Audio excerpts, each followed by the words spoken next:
The Street of Seven Stars, Mary Roberts Rinehart, Chapter 1. The old stucco house sat back in a garden, or what must once have been a garden, when that part of the Austrian city had been a royal game preserve. Tradition had it that the Empress Maria Theresa had used the building as a hunting lodge, and undoubtedly there was something royal in the proportions of the salon. With all the candles lighted in the great glass chandelier, and no side lights, so that the broken paneling was mercifully obscured by gloom, it was easy to believe that the great Empress herself had sat in one of the tall old chairs and listened to anecdotes of questionable character, even, if tradition may be believed, related not a few herself. The chandelier was not lighted on this rainy November night. Outside in the garden the trees creaked and bent before the wind, and the heavy barred gate, left open by the last comer, a piano student named Scatchit and dubbed Scatch, the gate slammed to and fro monotonously, giving now and then just enough pause for a hope that it had latched itself. A hope that was always destroyed by the next gust. One candle burned in the salon. Originally lighted for the purpose of enabling Miss Scatchit to locate the score of the Tchaikovsky concerto, it had been moved to the small center table, and had served to give light if not festivity to the afternoon coffee and cakes. It still burned, a gnarled and stubby fragment, in its china holder, rounded the disorder of the recent refreshment: 3 empty cups, a half of a small cake, a crumpled napkin or two, there were never enough to go round, and on the floor the score of the concerto, clearly abandoned for the things of the flesh. The room was cold. The long casement windows creaked in time with the slamming of the gate, and the candle flickered in response to a draught under the doors. The concerto flapped and slid along the uneven old floor. At the sound a girl in a black dress, who had been huddled near the tile stove, rose impatiently and picked it up. There was no impatience, however, in the way she handled the loose sheets. She put them together carefully, almost tenderly, and placed them on the top of the grand piano, anchoring them against the draught with a china dog from the stand. The room was very bare, a long mirror between two of the windows, half a dozen chairs, a stand or two, and in a corner the grand piano. There were no rugs. The bare floor stretched bleakly into dim corners and was lost. The crystal pendants of the great chandelier looked like stalactites in a cave. The girl touched the piano keys. They were ice under her fingers. In a sort of desperation she drew a chair underneath the chandelier, and armed with a handful of matches proceeded to the unheard-of extravagance of lighting it, not here and there, but throughout as high as she could reach, standing perilously on her tiptoes on the chair. The resulting illumination revealed a number of things. It showed that the girl was young and comely and that she had been crying. It revealed the fact that the coal pail was empty and the stove almost so. It let the initiated into the secret that the blackish fluid in the cups had been made with coffee extract that had been made of heaven knows what, and it revealed in the cavernous corner near the door a number of drunks. The girl, having lighted all the candles, stood on the chair and looked at the drunks. She was very young, very tragic, very feminine. A door slammed down the hall and she stopped crying instantly. Diving into one of those receptacles that are a part of the mystery of the sex, she rubbed a chamois skin over her nose and her reddened eyelids. The situation was a difficult one, but hardly, except to Harmony Wells, a tragedy. Few of us are so constructed that the sweet Alcyon will serve as a luncheon, or a faulty fingering of the Waldwin from Siegfried will keep us awake at night. Harmony had lain awake more than once over some crime against her namesake, had paid penances of early rising and 2 hours of scales before breakfast, working with stiffened fingers in her cold little room where there was no room for a stove, and sitting on the edge of the bed in a faded kimono where once pink butterflies sported in a once blue silk garden. Then coffee, rolls, and honey, and back again to work, with little Scatchit at the piano in the salon beyond the partition, wearing a sweater and fingerless gloves and holding a hot water bottle on her knees. 3 rooms beyond, down the stone hall, the big soprano, doing Madame Butterfly in bad German, helped to make an encircling wall of sound in the center of which one might practice peacefully. Only the portier objected. Morning after morning, crawling out at dawn from under his feather bed in the lodge below, he opened his door and listened to Harmony doing penance above, and morning after morning he shook his fist up the stone staircase. God in Himmel, he would say to his wife, fumbling with the knot of his moustache bandage, what a people, these Americans. So much noise and no music, and mad," grumbled his wife. "All the day cold to heat, and at night the windows open. Carl the milk boy has seen it, and now the little colony was breaking up. The big soprano was going back to her church, grand opera having found no place for her.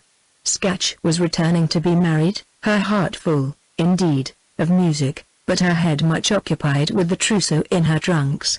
The Harmer sisters had gone 2 weeks before, their funds having given out. Indeed, funds were very low with all of them.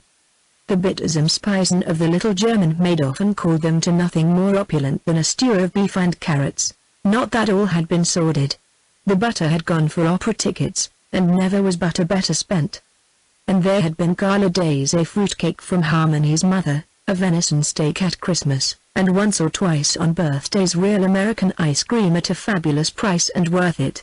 Harmony had bought a suit, too, a marvel of tailoring and cheapness, and a willow plume that would have cost treble its price in New York. Oh, yes, gala days, indeed, to offset the butter and the rainy winter and the faltering technique and the anxiety about money. For that they all had always, the old tragedy of the American music student abroad, the expensive lessons, the delays in getting to the master himself, the contention against German greed or Austrian whim. And always back in one's mind the home people, to whom one dares not confess that after 9 months of waiting, or a year, one has seen the master once or not at all. And one of the Harmer girls had carried back this scar in her soul to go back rejected, as one of the unfit, on whom even the undermasters refuse to waste time. That has been, and often. Harmony stood on her chair and looked at the trunks. The big soprano was calling down the hall. "Scatch," she was shouting briskly, "where is my hairbrush?" A wail from Scatch from behind a closed door. "I packed it, heaven knows where." "Do you need it really? Haven't you got a comb? As soon as I get something on I'm coming to shake you. Half the teeth are out of my comb. I don't believe you packed it. Look under the bed." Silence for a moment, while Scatch obeyed for the next moment. "Here it is," she called joyously. "And here are Harmony's bedroom slippers. Oh, Harry, I found your slippers." The girl got down off the chair and went to the door. "Thanks, dear," she said. "I'm coming in a minute." She went to the mirror, which had reflected the Empress Maria Theresa, and looked at her eyes. They were still red. Perhaps if she opened the window the air would brighten them. Armed with the brush, little Scatcherd hurried to the big soprano's room. She flung the brush on the bed and closed the door. She held her shabby wrapper about her and listened just inside the door. There were no footsteps, only the banging of the gate in the wind. She turned to the big soprano, heating a curling iron in the flame of a candle, and held out her hand. "Look," she said. "Under my bed. 10 krone." Without a word the big soprano put down her curling iron, and ponderously getting down on her knees, candle in hand, inspected the dusty floor beneath her bed. It revealed nothing but a cigarette, on which she pounced. Still squatting, she lighted the cigarette in the candle flame and sat solemnly puffing it. "The first for a week," she said. "Pull out the wardrobe. Scatch, there may be another relic of my prosperous days." But little Scatcherd was not interested in Austrian cigarettes with a government monopoly and gilt tips. She was looking at the 10-krone piece. "Where is the other?" she asked in a whisper. "In my powder box." Little Scatcherd lifted the china lid and dropped the tiny gold piece. "Every little bit," she said flippantly, but still in a whisper, "added to what she's got, makes just a little bit more. Have you thought of a place to leave it for her? If Rosa finds it, it's goodbye." Heaven knows it was hard enough to get together, without losing it now. "I'll have to jump overboard and swim ashore at New York. I haven't even $1 for tips." "New York," said little Scatcherd with her eyes glowing. "If Henry meets me I know he will." "Tut." The big soprano got up cumbrously and stood looking down. "You and your Henry." "Scatchy, child, has it occurred to your maudlin young mind that money isn't the only thing Harmony is going to need? She's going to be alone, and this is a bad town to be alone in. And she is not like us. You have your Henry. I'm a beefy person who has a stomach, and I'm thankful for it. But she is different. She's got the thing that you are as well without, the thing that my lack of is sending me back to, fight in a church choir instead of grand opera. Little Scatcherd was rather puzzled. Temperament? She asked. It had always been accepted in the little colony that Harmony was a real musician, a star in their lesser firmament. The big soprano sniffed. If you like, she said. Soul is a better word.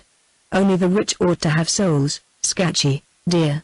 This was over the younger girl's head, and anyhow Harmony was coming down the hall, I thought, under her pillow, she whispered. She'll find it. Harmony came in, to find the big soprano heating a curler in the flame of a candle. Chapter 2.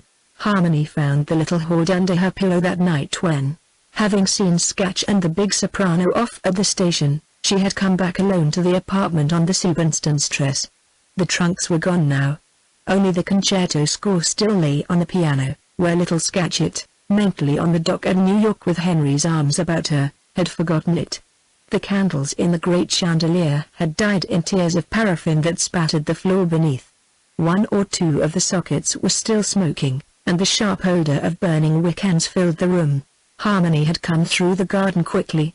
She had had an uneasy sense of being followed, and the garden, with its moaning trees and slamming gate and the great dark house in the background, was a forbidding place at best. She had rung the bell and had stood, her back against the door, eyes and ears strained in the darkness. She had fancied that a figure had stopped outside the gate and stood looking in, but the next moment the gate had swung to and the portier was fumbling at the lock behind her. The portier had put on his trousers over his night garments, and his moustache bandage gave him a sinister expression, rather augmented when he smiled at her.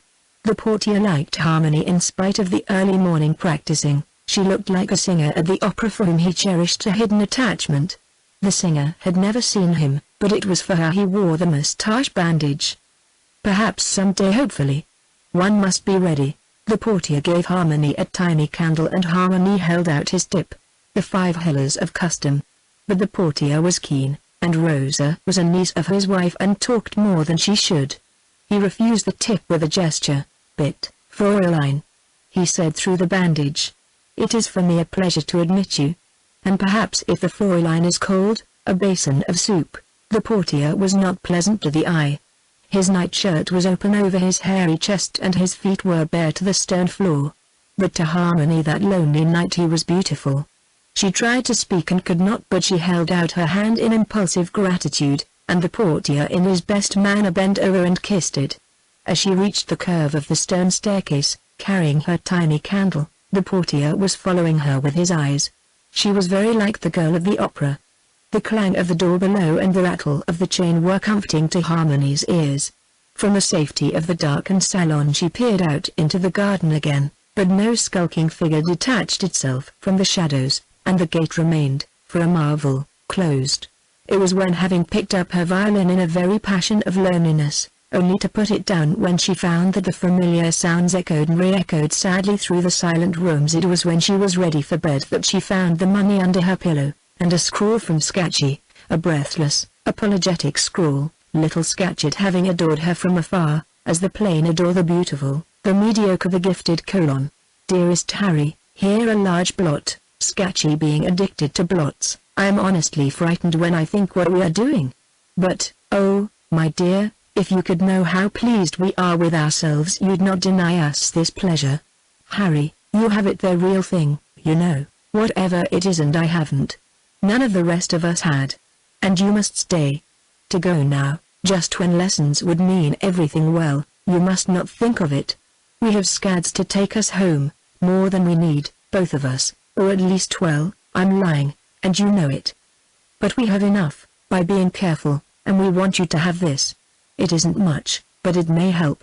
10 krone of it I found tonight under my bed, and it may be yours anyhow. Sadie was the big soprano, keeps saying awful things about our leaving you here, and she has rather terrified me. You are so beautiful, Harry, although you never let us tell you so.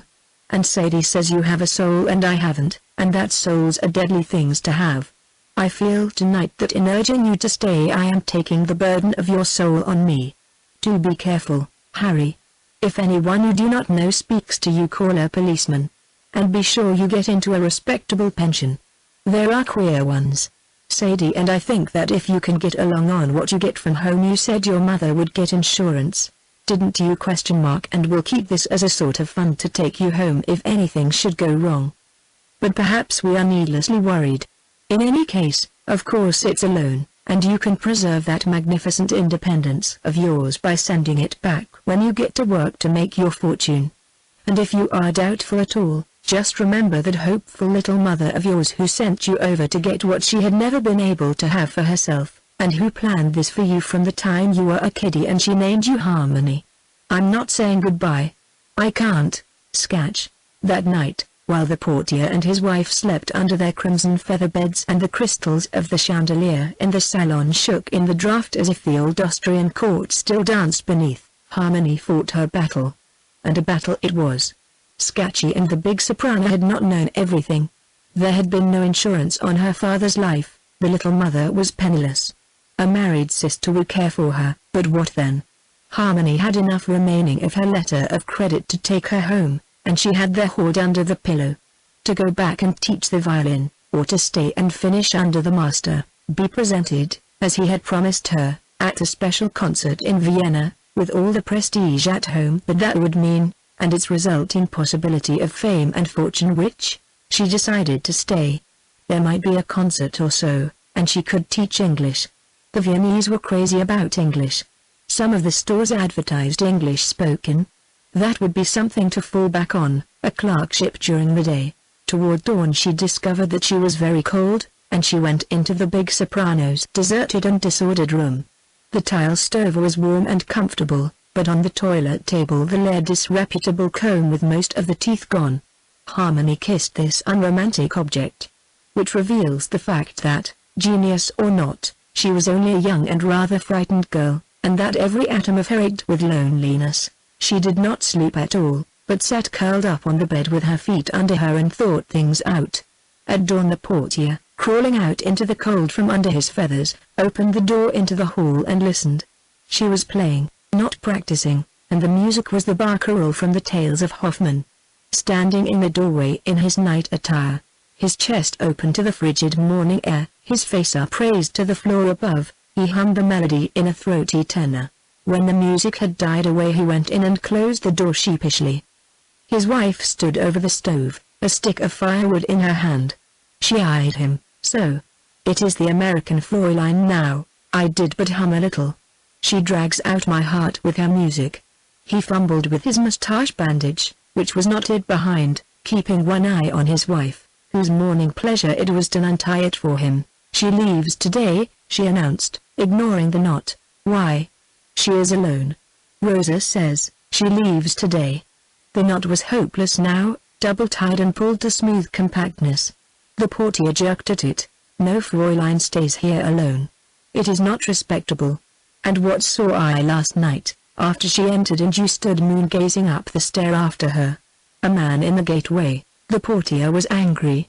He snarled something through the bandage, which had slipped down over his mouth, and picked up a great knife. She will stay if she so desire, he muttered furiously, and, raising the knife, he cut the knotted string. His moustache, faintly grey and sweetly upcurled, stood revealed. She will stay, he repeated. And when you see men at their gate, let me know. She is an angel, and she looks like the angel at the opera. Hein? This was a crushing blow. The portier wilted. Such things come from telling one's cousin, who keeps a brush shop, what is in one's heart. Yesterday his wife had needed a brush, and today Himmel, the girl must go. Harmony knew also that she must go. The apartment was large and expensive. Rosa ate much and wasted more. She must find somewhere a tiny room with board, a humble little room but with a stove. It is folly to practice with stiffened fingers. A room where her playing would not annoy people, that was important. She paid Rosa off that morning out of money left for that purpose. Rosa wept. She said she would stay with the Fräulein for her keep, because it was not the custom for young ladies to be alone in the city. Young girls of the people, of course, but beautiful young ladies, no. Harmony gave her an extra krona or two out of sheer gratitude, but she could not keep her. And at noon, having packed her trunk, she went down to interview the portier and his wife, who were agents under the owner for the old house. The portier, entirely subdued, was sweeping out the hallway. He looked past the girl, nodded at her, and observed impassively that the lease was up and it was her privilege to go. In the daylight she was not so like the angel, and after all she could only play the violin. The angel had a voice, such a voice. And besides, there was an eye at the crack of the door. The bit of cheer of the night before was gone. It was with a heavy heart that Harmony started on her quest for cheaper quarters. Winter, which had threatened for a month, had come at last. The cobblestones glittered with ice and the small puddles in the gutters were frozen. Across the street a spotted deer, shot in the mountains the day before and hanging from a hook before a wild game shop, was frozen quite stiff. It was a pretty creature. The girl turned her eyes away. A young man, buying cheese and tinned fish in the shop, watched after her. "That's an American girl, isn't it?" he asked in American German. The shopkeeper was voluble. Also Rosa had bought much from him, and Rosa talked. When the American left the shop he knew everything of Harmony that Rosa knew except her name. Rosa called her the beautiful one. Also he was short 1 krona for billies in his change, which is readily done when a customer is plainly thinking of a beautiful one. Harmony searched all day for the little room with board and a stove and no objection to practicing. There were plenty but the rates. The willow plume looked prosperous, and she had a way of making the plainest garments appear costly. Landladies looked at the plume and the suit and heard the soft swish of silk beneath, which marks only self-respect in the American woman but is extravagance in Europe, and added to their regular terms until poor Harmony's heart almost stood still. And then at last toward evening she happened on a gloomy little pension near the corner of the Alsastress, and it being dark and the plume not showing, and the landlady missing the rustle owing to cotton in her ears for earache, Harmony found terms that she could meet for a time. A mean little room enough, but with a stove.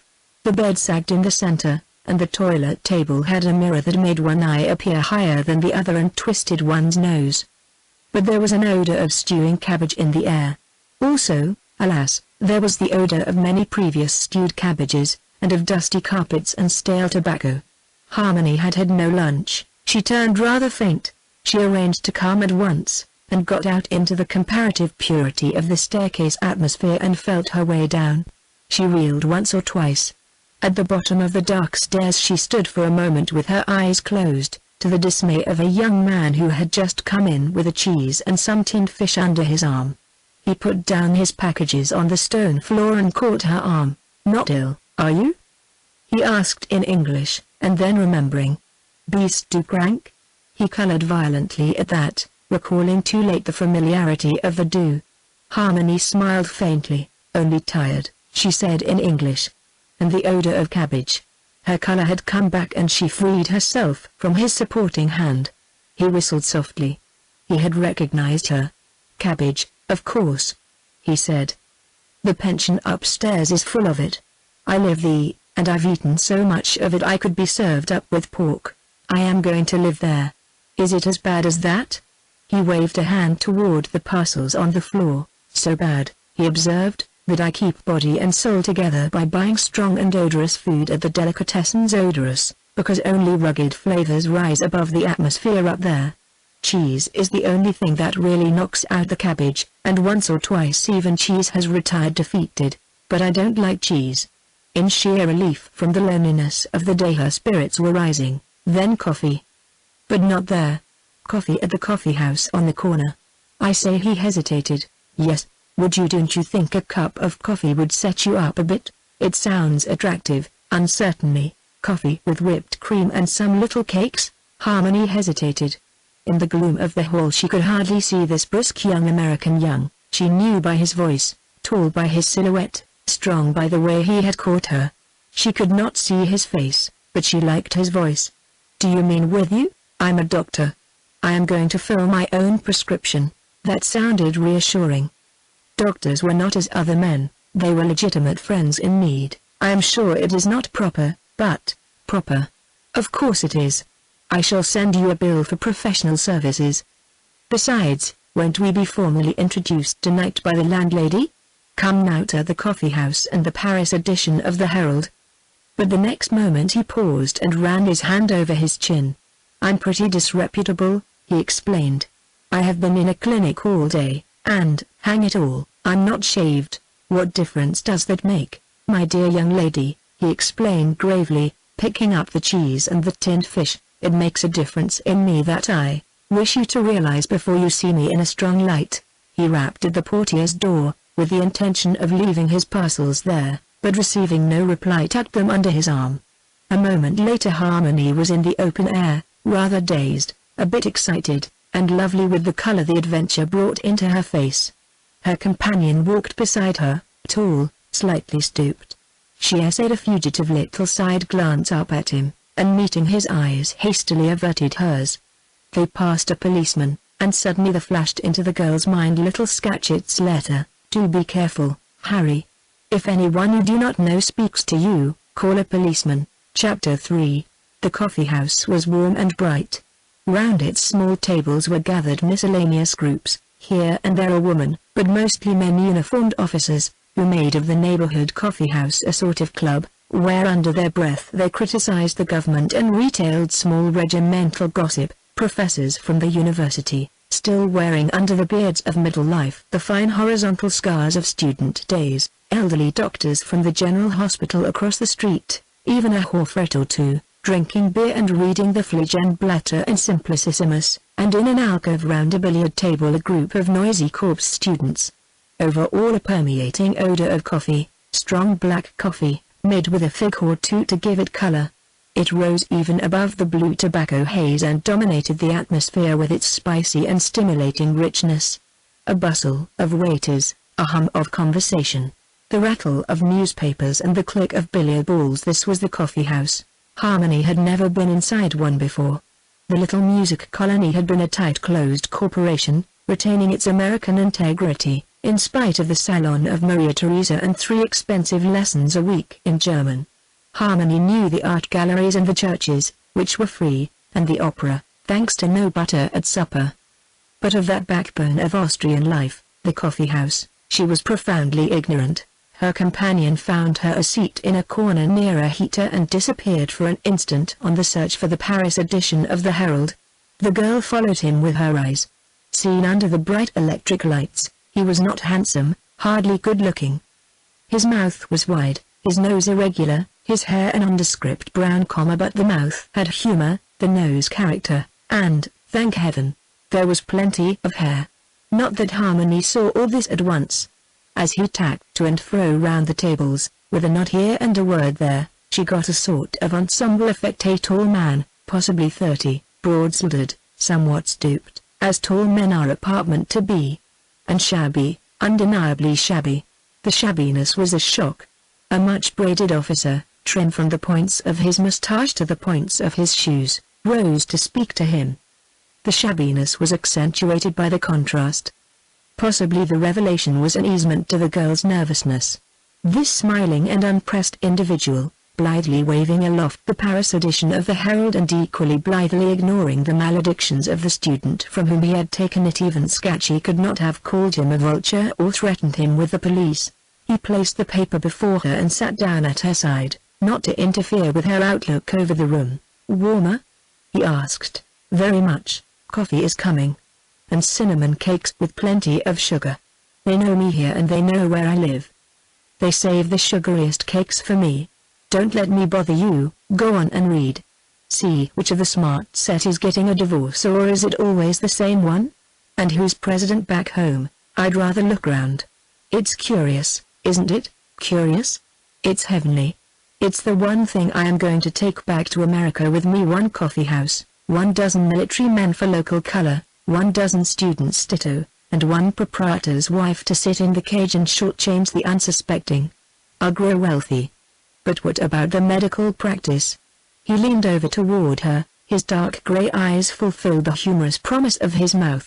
"Why, it will work out perfectly," he said whimsically. "The great American public will eat cinnamon cakes and drink coffee until the feeble American nervous system will be shattered. I shall have an office across the street. After that," having seen how tired she looked, he forbade conversation until she had had her coffee. She ate the cakes, too, and he watched her with comfortable satisfaction. "Nod your head but don't speak," he said. "Remember, I am prescribing, and there's to be no conversation until the coffee is down. Shall I or shall I not open the cheese?" But Harmony did not wish the cheese, and so signified. Something inherently delicate in the unknown kept him from more than an occasional swift glance at her. He read aloud, as she ate, bits of news from the paper, pausing to sip his own coffee and to cast an eye over the crowded room. Here and there an officer, gazing with too open admiration on Harmony's lovely face, found himself fixed by a pair of steel-grey eyes that were anything but humorous at that instant, and thought best to shift his gaze. The coffee finished, the girl began to gather up her wraps. But the unknown protested. The function of a coffee house, he explained gravely, is twofold. Coffee is only the first half. The second half is conversation. I converse very badly. So do I. Suppose we talk about ourselves. We are sure to do that well. Shall I commence? Harmony was in no mood to protest. Having swallowed coffee, why choke over conversation? Besides, she was very comfortable. It was warm there, with the heater at her back, better than the little room with the sagging bed and the doors covered with wallpaper. Her feet had stopped aching, too. She could have sat there for hours. And why evaded ? She was interested. This whimsical and respectful young man with his absurd talk and his shabby clothes had roused her curiosity. Please, she assented. Then, first of all, my name. I'm getting that over early, because it isn't much, as names go. Peter Byrne it is. Don't shudder. Certainly I'm not shuddering. I have another name, put in by my Irish father to conciliate a German uncle of my mother's. Augustus. It's rather a mess. What shall I put on my professional brassplate? If I put P. Augustus Byrne, nobody's fooled. They know my wretched first name is Peter. Or Patrick. I rather like Patrick if I thought it might pass as Patrick. Patrick has possibilities. The diminutive is Pat, and that's not bad. But Peter, do you know, Harmony confessed half shyly, I like Peter as a name. Peter it shall be, then.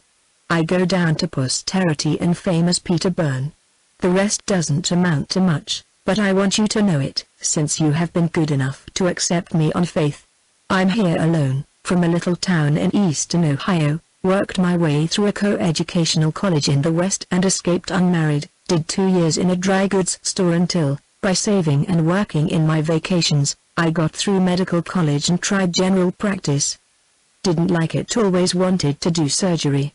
A little legacy from the German uncle, trying to atone for the Augustus, gave me enough money to come here. I've got a chance with the day surgeons, you know, when I go back, if I can hang on long enough. That's all. Here's a traveler's check with my name on it, to vouch for the truth of this thrilling narrative. Gaze on it with awe, there are only a few of them left. Harmony was as delicately strung, as vibratingly responsive as the strings of her own violin, and under the even lightness of his tone she felt many things that met a response in her loneliness and struggle, and the ever-present anxiety about money, grim determination, hope and fear, and even occasional despair. He was still young, but there were lines in his face and a hint of grey in his hair. Even had he been less frank, she would have known soon enough the dingy little pension, the shabby clothes. She held out her hand. Thank you for telling me, she said simply. I think I understand very well because it's music with me, violin. And my friends have gone, so I am alone, too. He leaned his elbows on the table and looked out over the crowd without seeing it. It's curious, isn't it? He said. Here we are, you and I, meeting in the center of Europe, both lonely as the mischief, both working our heads off for an idea that may never pan out. Why aren't you at home tonight, eating a civilized beefsteak and running upstairs to get ready for a nice young man to bring you a box of chocolates? Why am I not measuring out calico in Shipley and West's?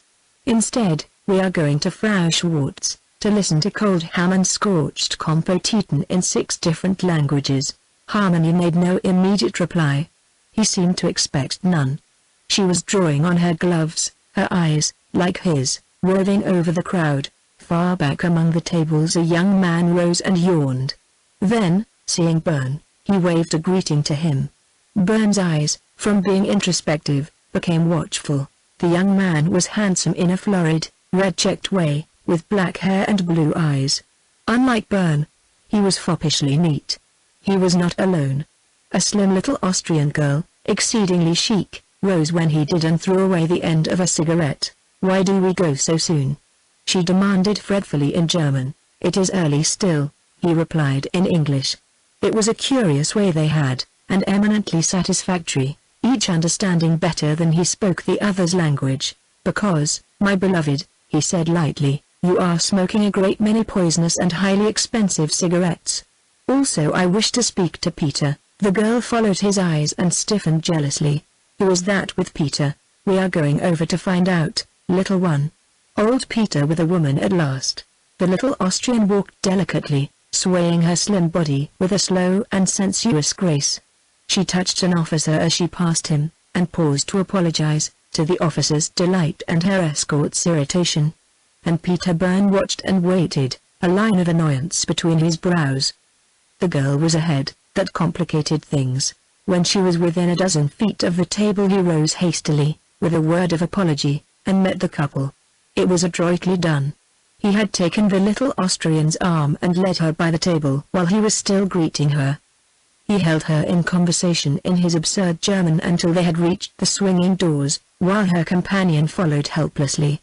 And he bowed her out, protesting his undying admiration for her eyes, while the florid youth alternately raged behind him and stared back at Harmony, interested and unconscious behind her table. The little Austrian was on the pavement when Byrne turned, unsmiling, to the other man. "That won't do, you know, Stuart," he said, grave but not unfriendly. "The kid wouldn't bite her.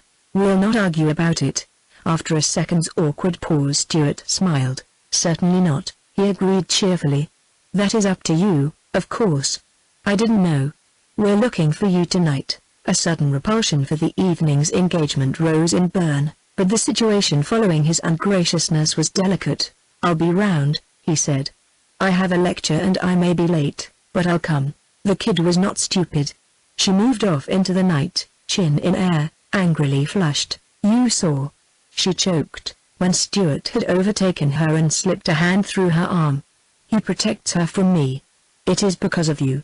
Before I knew you, before you knew me, little one," he said cheerfully, "you were exactly what you are now." She paused on the curb and raised her voice. "So? And what is that?" Beautiful as the stars, only not so remote. In their curious bilingual talk there was little room for subtlety. The beautiful calmed her, but the second part of the sentence roused her suspicion. "Remote? What is that?" "I was thinking of Worthington." The name was a signal for war. Stuart repented, but too late. In the cold evening air, to the amusement of a passing detail of soldiers trundling a bread wagon by a rope, Stuart stood on the pavement and dodged verbal brickbats of Viennese idioms and German epithets. He drew his chin into the upturned collar of his overcoat and waited, an absurdly patient figure, until the hail of consonants had subsided into the rain of tears. Then he took the girl's elbow again and led her, childishly weeping, into a narrow side street beyond the prying ears and eyes of the Alcestres. Byrne went back to Harmony. The incident of Stuart and the girl was closed and he dismissed it instantly. That situation was not his, or of his making. But here in the coffee house, lovely, alluring, rather puzzled at this moment, was also a situation. For there was a situation. He had suspected it that morning, listening to the delicatessen seller's narrative of Rosa's account of the disrupted colony across in the old lodge. He had been certain of it that evening, finding Harmony in the dark entrance to his own rather sordid pension.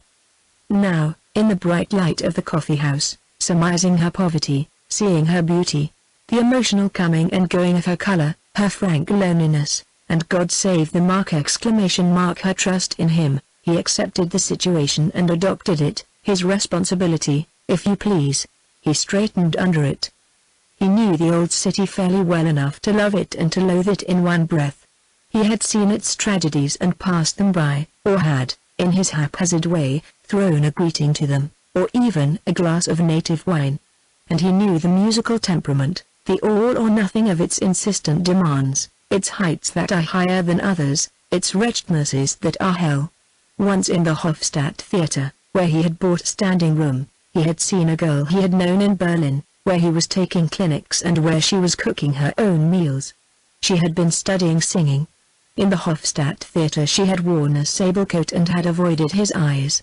Perhaps the old coffee house had seen nothing more absurd, in its years of coffee and billiards and a munch and a beer, than Peter's new resolution that night, this poverty adopting poverty, this youth adopting youth, with the altruistic purpose of saving it from itself. And this, mind you, before Peter Byrne had heard Harmony's story or knew her name, Rosa having called her the beautiful one in her narrative, and the delicatessen seller being literal in his repetition.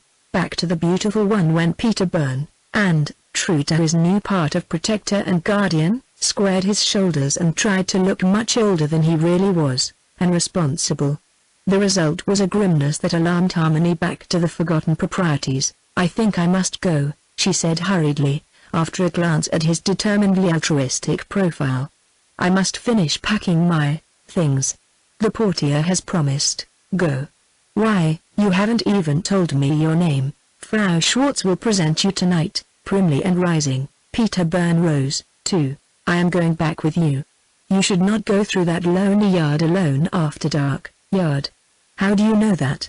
Byrne was picking up the cheese, which he had thoughtlessly set on the heater, and which proved to be in an alarming state of dissolution. It took a moment to rewrap, and incidentally furnished an inspiration. He indicated it airily.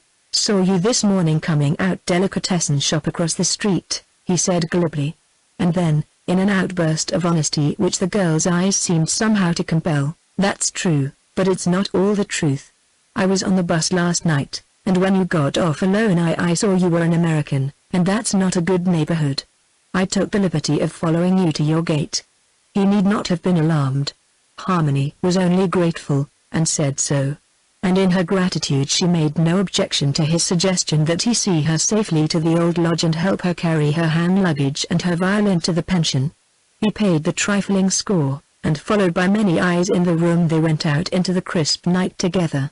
At the lodge the doors stood wide, and a vigorous sound of scrubbing showed that the portier's wife was preparing for the inspection of possible new tenants. She was cleaning down the stairs by the light of a candle, and the steam of the hot water on the cold marble invested her like an aura. She stood aside to let them pass, and then went cumbrously down the stairs to where, a fork in one hand and a pipe in the other, the portier was frying chops for the evening meal. "What have I said?" she demanded from the doorway. "Your angel is here, so, she with whom you sing, old cracked voice. Whose money you refuse, because she reminds you of your opera singer. She is again here, and with a man. It is the way of the young and beautiful, there is always a man," said the portier, turning a chop. His wife wiped her steaming hands on her apron and turned away, exasperated. "It is the same man whom I last night saw at the gate," she threw back over her shoulder. "I knew it from the first, but, you, great booby, can see nothing but red lips." Bar. Upstairs in the salon of Maria Theresa, lighted by one candle and freezing cold, in a stiff chair under the great chandelier Peter Byrne sat and waited and blew on his fingers. Down below, in the Street of Seven Stars, the arc lights swung in the wind. Chapter 4. The supper that evening was even unusually bad. Frau Schwartz, much crimped and clad in frayed black satin, presided at the head of the long table. There were few, almost no Americans, the Americans flocking to good food at reckless prices in more fashionable pensions, to the Frau Galitzensteins, for instance, in the Cock-Gas, where there was to be had real beefsteak, where turkeys were served at Thanksgiving and Christmas, and where, were one so minded, one might revel in whipped cream. The pension Schwartz, however, was not without adornment. In the center of the table was a large bunch of red cotton roses with wire stems and green paper leaves, and over the side edible, with its luxury of compote in tall glass dishes and its wealth of small hard cakes, there hung a framed motto which said, "Nicht rauchen, no smoking," and which looked suspiciously as if it had once adorned a compartment of a railroad train. Peter Byrne was early in the dining room. He had made, for him, a careful toilet, which consisted of a shave and clean linen. But he had gone further. He had discovered, for the first time in the 3 months of its defection, a button missing from his coat, and had set about to replace it. He had cut a button from another coat, by the easy method of amputating it with a surgical bistoury, and had sewed it in its new position with a curved surgical needle and a few inches of sterilized catgut. The operation was slow and painful, and accomplished only with the aid of 2 cigarettes and an artery clip. When it was over he tied the ends in a surgeon's knot underneath and stood back to consider the result. It seemed neat enough, but conspicuous. After a moment or two of troubled thought he blacked the white catgut with a dot of ink and went on his way rejoicing. Peter Byrne was entirely untroubled as to the wisdom of the course he had laid out for himself. He followed no consecutive line of thought as he dressed. When he was not smoking he was whistling, and when he was doing neither, and the needle proved refractory in his cold fingers, he was swearing to himself. For there was no fire in the room. The materials for a fire were there, and a white tile stove, as cozy as an obelisk in a cemetery, stood in the corner. But fires are expensive, and hardly necessary when one sleeps with all one's windows open, one window, to be exact. The room being very small and spends most of the day in a warm and comfortable shambles called a hospital. To tell the truth he was not thinking of Harmony at all, except subconsciously, as instanced the button. He was going over, step by step, the technique of an operation he had seen that afternoon, weighing, considering, even criticizing. His conclusion, reached as he brushed back his hair and put away his sewing implements, was somewhat to the effect that he could have done a better piece of work with his eyes shut and his hands tied behind his back, and that if it were not for the wealth of material to work on he'd pack up and go home. Which brought him back to Harmony and his new responsibility. He took off the necktie he had absently put on and hunted out a better one. He was late at supper, an offense that brought a scowl from the head of the table, a scowl that he met with a cheerful smile. Harmony was already in her place. Seated between a little Bulgarian and a Jewish student from Galicia, she was almost immediately struggling in a sea of language, into which she struck out now and then tentatively, only to be again submerged. Bernard bowed to her conventionally, even coldly, aware of the sharp eyes and tongues round the table, but Harmony did not understand. She had expected moral support from his presence, and failing that she sank back into the loneliness and depression of the day. Her bright color faded, her eyes looked tragic and rather aloof. She ate almost nothing, and left the table before the others had finished. What curious little dramas of the table are played under unseeing eyes. What small tragedies begin with the soup and end with dessert. What heartaches with the salad. Small tragedies of averted eyes, looking away from appealing ones, lips that tremble with wretchedness nibbling daintily at a morsel, smiles that sear, foolish bits of talk that mean nothing except to one, and to that one everything. Harmony, freezing at Peter's formal bow and gazing obstinately ahead during the rest of the meal, or no nearer Peter than the red paper roses, and Peter, showering the little Bulgarian next to her with detestable German in the hope of a glance. And over all the odor of cabbage salad, and the nicked Rauchen sign, and an acrimonious discussion on eugenics between an American woman doctor named Gates and a German matron who had had 15 children, and who reduced every general statement to a personal insult. Peter followed Harmony as soon as he dared. Her door was closed, and she was playing very softly, so as to disturb no one. Defiantly, too, had he only known it, her small chin up and her color high again, playing the humoresque, of all things, in the hope, of course, that he would hear it and guess from her choice the wild merriment of her mood. Peter rapped once or twice, but obtained no answer, save that the humoresque rose a bit higher, and, Dr. Gates coming along the hall just then, he was forced to light a cigarette to cover his pausing. Dr. Gates, however, was not suspicious. She was a smallish woman of 40 or thereabout, with keen eyes behind glasses and a masculine disregard of clothes, and she paused by Byrne to let him help her into her ulster. "New girl, eh?" she said, with a bird-like nod toward the door. "Very gay, isn't she, to have just finished a supper like that? Honestly, Peter, what are we going to do?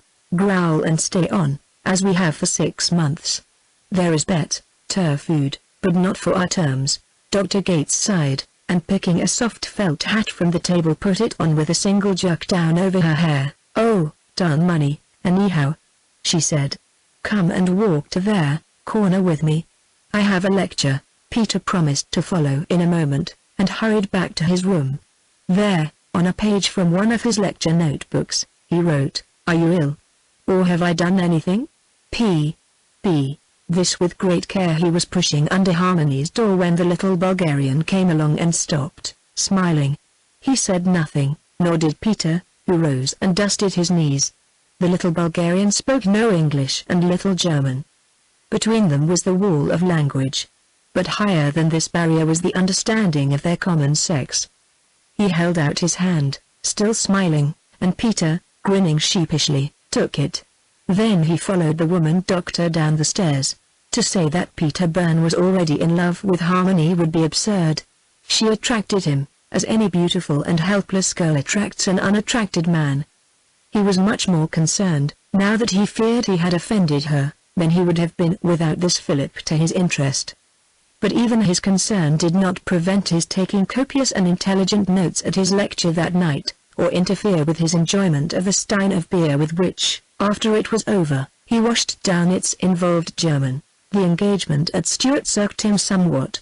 He did not approve of Stuart exactly, not from any dislike of the man, but from a lack of fineness in the man himself, an intangible thing that seems to be a matter of that unfashionable essence, the soul, as against the clay, of the thing contained, by an inverse metonymy, for the container.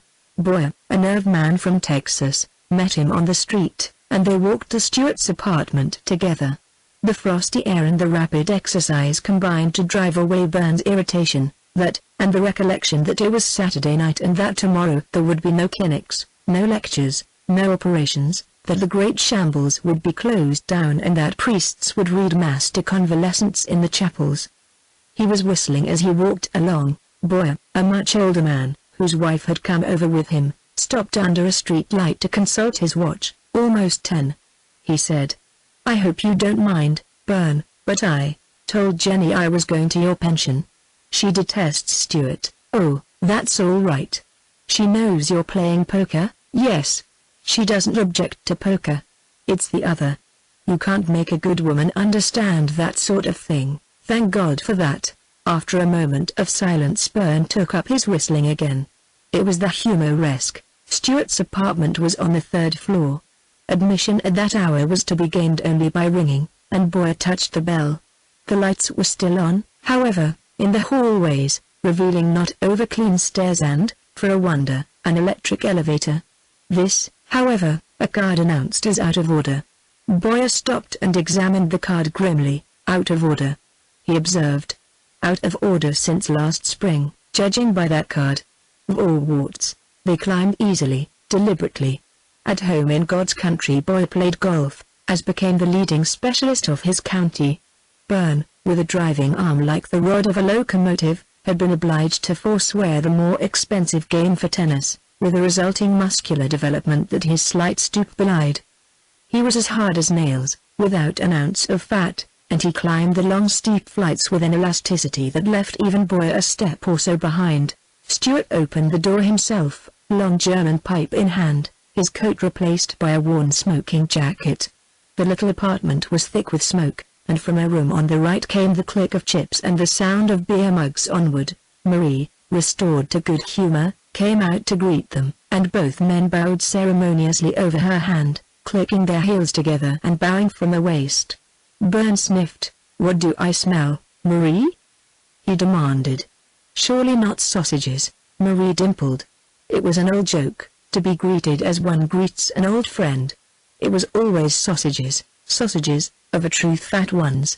But surely not with mustard, guac, and gliss mustard. Stuart and Boyer had gone on ahead. Marie laid a detaining hand on Byrne's arm. "I was very angry with you today." "With me?"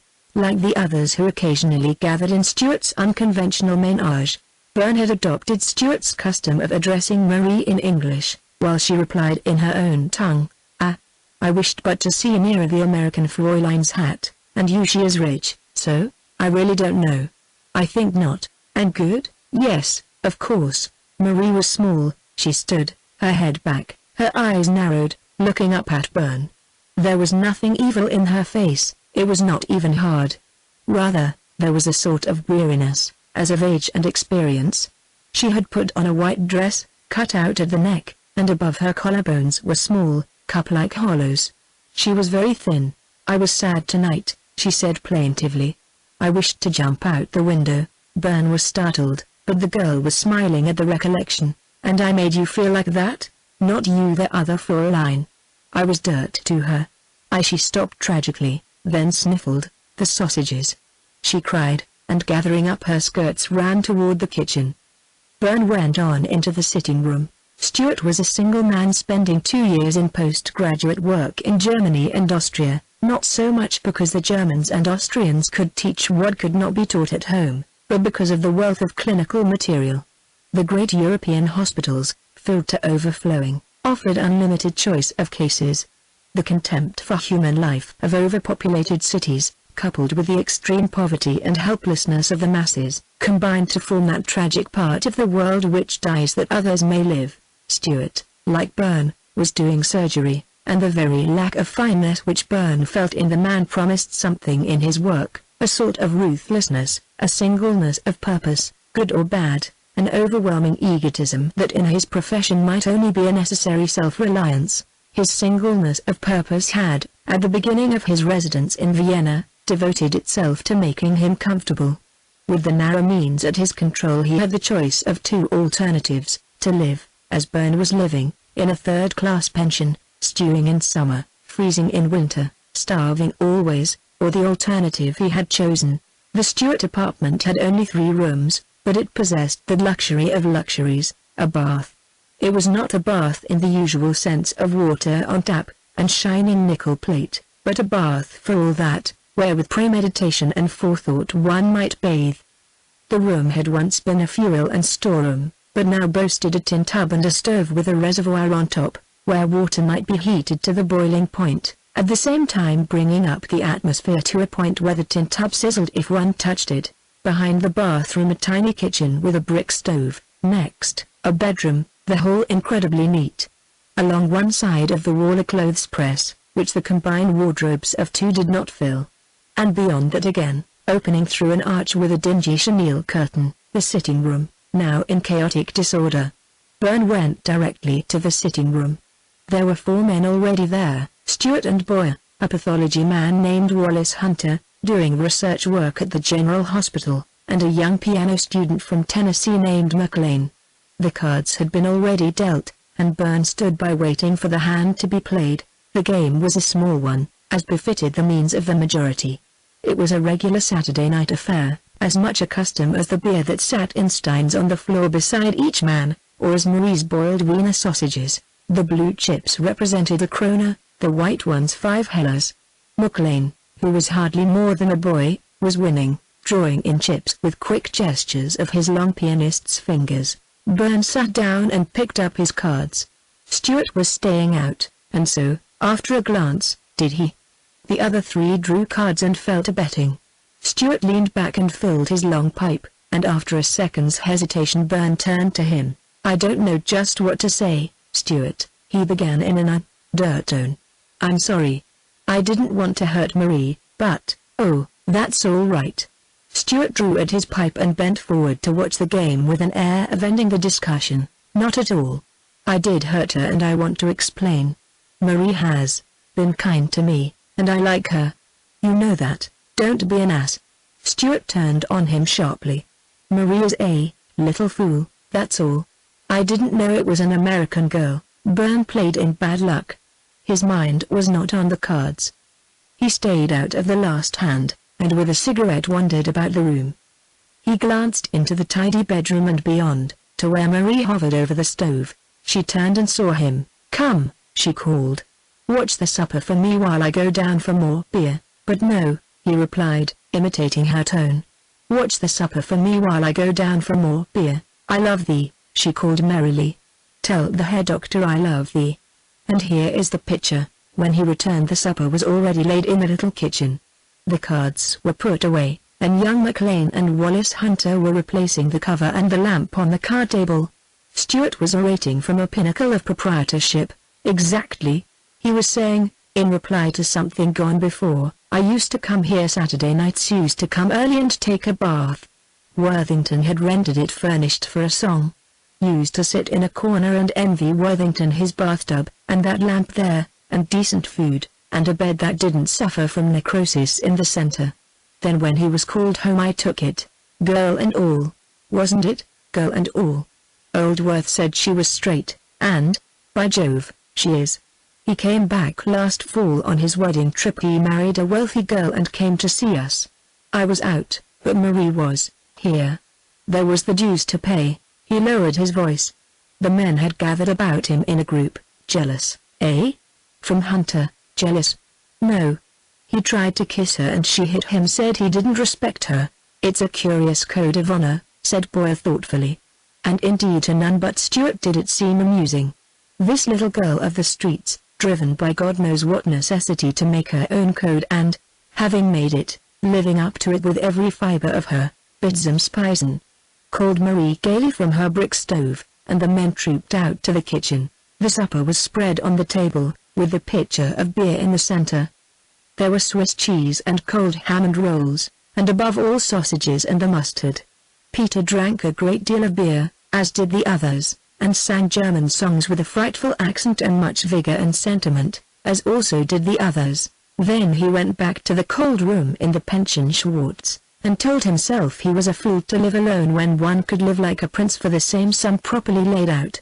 He dropped into the hollow center of his bed, where his big figure fitted as comfortably as though it lay in a washtub, and before his eyes there came a vision of Stuart's flat and the slippers by the fire, which was eminently human. However, a moment later he yawned, and said aloud, with considerable vigor, that he'd be damned if he would, which was eminently Peter Byrne. Almost immediately, with the bed coverings, augmented by his overcoat, drawn snug to his chin, and the better necktie swinging from the gas jet in the air from the opened window, Peter was asleep. For 4 hours he had entirely forgotten Harmony. Chapter 5. The peace of a grey Sunday morning hung like a cloud over the little Pension Schwartz. In the kitchen the elderly maid, with a shawl over her shoulders and stiffened fingers, made the fire, while in the dining room the little chambermaid cut butter and divided it sparingly among a dozen breakfast trays. On each tray 2 hard rolls, a butter pat, a plate, a cup. On 2 trays Olga, with a glance over her shoulder, placed 2 butter pats. The mistress yet slept, but in the kitchen Katrina had a keen eye for butter and a hard heart. Katrina came to the door. "The hot water is ready," she announced. "And the coffee, also. Hast thou been to Mass?" "Ah, that is a lie." This quite on general principle, it being one of the cook's small tyrannies to exact religious observance from her underling, and one of Olga's Sunday morning's indulgences to oversleep and avoid the Mass. Olga took the accusation meekly and without reply, being occupied at that moment in standing between Katrina and the extra pats of butter. "For the lie," said Katrina calmly, "thou shalt have no butter this morning. There, the Herr Doctor rings for water. Get it, wicked one." Katrina turned slowly in the doorway. "The new Fräulein is American?" "Ah." Katrina shrugged her shoulders. "Then I shall put more water to heat," she said resignedly. "The Americans use much water.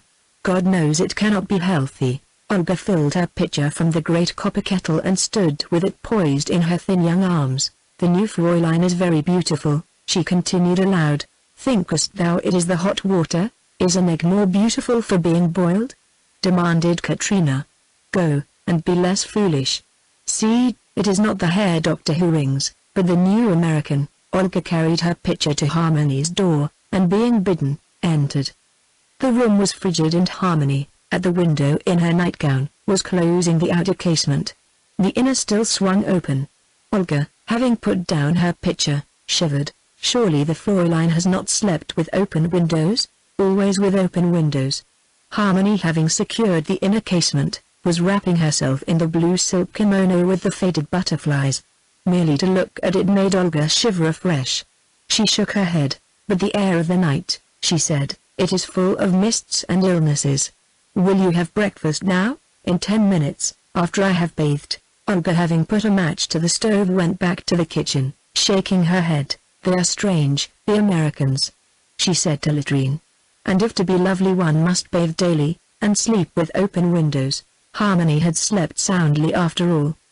Her pique at Byrne had passed with the reading of his note, and the sensation of his protection and nearness had been almost physical. In the virginal little apartment in the lodge of Maria Theresa the only masculine presence had been that of the portier, carrying up coals at 90 hellers a bucket. or of the accompanist who each alternate day had played for the big soprano to practice. And they had felt no deprivation, except for those occasional times when Scatchy developed a reckless wish to see the interior of a dancing hall or one of the little theaters that opened after the opera. But, as calmly as though she had never argued alone with the cabman or disputed the bill at the delicatessen shop, Harmony had thrown herself on the protection of this shabby big American whom she had met but once, and, having done so, slept like a baby. Not, of course, that she realized her dependence. She had felt very old and experienced and exceedingly courageous as she put out her light the night before and took a flying leap into the bed. She was still old and experienced, if a trifle less courageous, that Sunday morning. Promptly in 10 minutes Olga brought the breakfast, 2 rolls, 2 pats of butter, shades of the sleeping mistress and Katrina the thrifty, and a cup of coffee. On the tray was a bit of paper torn from a notebook : "Part of the prescription is an occasional walk in good company. Will you walk with me this afternoon? I would come in person to ask you, but am spending the morning in my bathrobe, while my one remaining American suit is being pressed. P.B." Harmony got the ink and her pen from her trunk and wrote below : "You are very kind to me." "Yes, indeed, H.W." When frequent slamming of doors and steps along the passageway told Harmony that the pension was fully awake, she got out her violin. The idea of work obsessed her. Tomorrow there would be the hunt for something to do to supplement her resources. This afternoon she had rashly promised to walk. The morning, then, must be given up to work. But after all she did little. For an hour, perhaps, she practiced. The little Bulgarian paused outside her door and listened, rapt, his eyes closed. Peter Byrne, listening while he sorted lecture memoranda at his little table in bathrobe and slippers, absently filed the little note with the others where he came across it months later next to a lecture on McBurney's Point, and spent a sad hour or so over it. Over all the sordid little pension, with its odors of food and stale air, its spotted napery and dusty artificial flowers, the music hovered, and made for the time all things lovely. In her room across from Harmony's, Anna Gates was sewing, or preparing to sew. Her hair in a knob, her sleeves rolled up, the room in violent disorder. She was bending over the bed, cutting savagely at a roll of pink flannel. Because she was working with curved surgeon's scissors, borrowed from Peter, the cut edges were strangely scalloped. Her method as well as her tools was unique. Clearly she was intent on a body garment, for now and then she picked up the flannel and held it to her. Having thus, as one may say, got the line of the thing, she proceeded to cut again, jaw tight set, small veins on her forehead swelling, a small replica of Peter Byrne sewing a button on his coat. After a time it became clear to her that her method was wrong. She rolled up the flannel viciously and flung it into a corner, and proceeded to her Sunday morning occupation of putting away the garments she had worn during the week, a vast and motley collection. On the irritability of her mood Harmony's music had a late but certain effect. She made a toilet, a trifle less casual than usual, seeing that she put on her stays, and rather sheepishly picked up the bundle from the corner. She hunted about for a thimble, being certain she had brought one from home a year before, but failed to find it. And finally, bundle under her arm and smiling, she knocked at Harmony's door. "Would you mind letting me sit with you?" she asked. "I'll not stir. I want to sew, and my room is such a mess." Harmony threw the door wide. "You will make me very happy, if only my practicing does not disturb you." Dr. Gates came in and closed the door. "I'll probably be the disturbing element," she said. "I'm a noisy sewer." Harmony's immaculate room and radiant person put her in good humor immediately. She borrowed a thimble not because she cared whether she had one or not, but because she knew a thimble was a part of the game, and settled herself in a corner, her ragged pieces in her lap. For an hour she plodded along and Harmony played.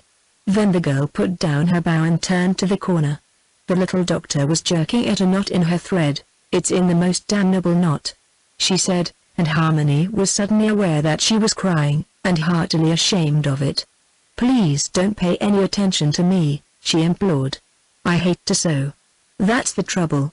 Or perhaps it's not all the trouble. I'm a fool about music. Perhaps, if you hate to sew, I hate a good many things, my dear, when you play like that." I hate being over here in this place, and I hate fleas and German cooking and clinics, and I hate being 40 years old and as poor as a church mouse and as ugly as sin, and I hate never having had any children." Harmony was very uncomfortable and just a little shocked. But the next moment Dr. Gates had wiped her eyes with a scrap of the flannel and was smiling up through her glasses.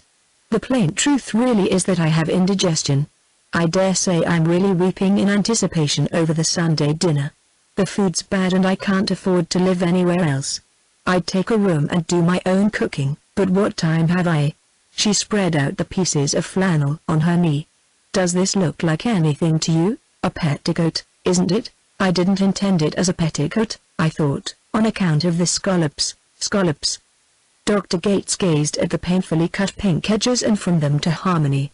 Then she laughed, laughed a peal of joyous mirth. "Scallops!" she gasped at last. "Oh, my dear, if you'd seen me cutting M. And with Peter Byrne's scissors." Now here at last they were on common ground.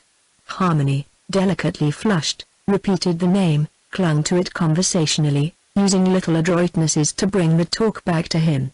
All roads of talk led to Peter's future, Peter's poverty, Peter's refusing to have his hair cut, Peter's encounter with the Major of the Guards, and the duel Peter almost fought. It developed that Peter, as the challenged, had had the choice of weapons, and had chosen fists, and that the Major had been carried away. Dr. Gates grew rather weary of Peter at last and fell back on the pink flannel. She confided to Harmony that the various pieces, united, were to make a dressing gown for a little American boy at the hospital. Although, she come dead, it looks more like a chair cover. Harmony offered to help her, and got out a sewing box that was lined with a piece of her mother's wedding dress. And as she straightened the crooked edges she told the doctor about the wedding dress, and about the mother who had called her Harmony because of the hope in her heart.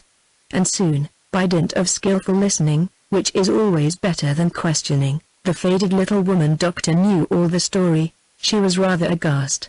"But suppose you cannot find anything to do?" "I must, simply. It's such a terrible city for a girl alone." "I'm not really alone.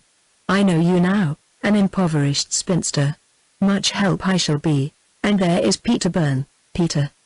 Dr. Gates sniffed. "Peter is poorer than I am, if there is any comparison in destitution." Harmony stiffened a trifle. "Of course I do not mean money," she said. "There are such things as encouragement, and friendliness." "One cannot eat encouragement," retorted Dr. Gates sagely. "And friendliness between you and any man bar. Even Peter is only human, my dear. I am sure he is very good, so he is. He is very poor. But you are very attractive. There, I'm a skeptic about men, but you can trust Peter. Only don't fall in love with him. It will be years before he can marry. And, don't let him fall in love with you. He probably will." Whereupon Dr. Gates, taking herself and her pink flannel off to prepare for lunch, Harmony sent a formal note to Peter Byrne, regretting that a headache kept her from taking the afternoon walk as she had promised. Also, to avoid meeting him, she did without dinner, and spent the afternoon crying herself into a headache that was real enough. Anna Gates was no fool. While she made her few preparations for dinner she repented bitterly what she had said to Harmony. It is difficult for the sophistry of 40 to remember and cherish the innocence of 20. For illusions it is apartment to substitute facts, the material for the spiritual, the body against the soul. Dr. Gates, from her school of general practice, had come to view life along physiological lines. With her customary frankness she approached Peter after the meal. "I've been making mischief, Peter. I've been talking too much, as usual. Certainly not about me, Doctor. Out of my blameless life, about you, as a representative member of your sex.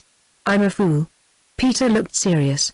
He had put on the newly pressed suit and his best tie, and was looking distinguished and just now rather stern. "To whom?" "To the young Wells person. Frankly, Peter, I dare say at this moment she thinks you are everything you shouldn't be, because I said you were only human. Why it should be evil to be human, or human to be evil, I cannot imagine," said Peter slowly, "the reason for any conversation about me, nor I, when I look back. We seemed to talk about other things, but it always ended with you." Perhaps you were our one subject in common." Then she irritated me by her calm confidence. The world was good, everybody was good. She would find a safe occupation and all would be well. "So you warned her against me," said Peter grimly. "I told her you were human and that she was attractive." "Shall I make way with myself, cui bono?" demanded Peter, smiling in spite of himself. "The mischief is done." Dr. Gates looked up at him. "I'm in love with you myself, Peter," she said gratefully. "Perhaps it is the tie. Did you ever eat such a meal?" Chapter 6. A very pale and dispirited Harmony it was who bathed her eyes in cold water that evening and obeyed little Olga's bit some Spisen. The chairs round the dining table were only half occupied. A free concert had taken some, Sunday excursions others. The little Bulgarian, secretly considered to be a political spy, was never about on this one evening of the week. Rumor had it that on these evenings, secreted in an attic room far off in the 16th district, he wrote and sent off reports of what he had learned during the week, his gleanings from nearby tables in coffee houses or from the indiscreet hours after midnight in the cafe, where the Austrian military was wont to gather and drink. Into the empty chair beside Harmony Peter slid his long figure, and met a tremulous bow and silence. From the head of the table Frau Schwartz was talking volubly as if, by mere sound, to distract attention from the scantiness of the meal. Under cover of the babel Peter spoke to the girl. Having had his warning, his tone was friendly, without a hint of the intimacy of the day before. "Better? Not entirely. Somewhat. I wish you had sent Olga to me for some tablets.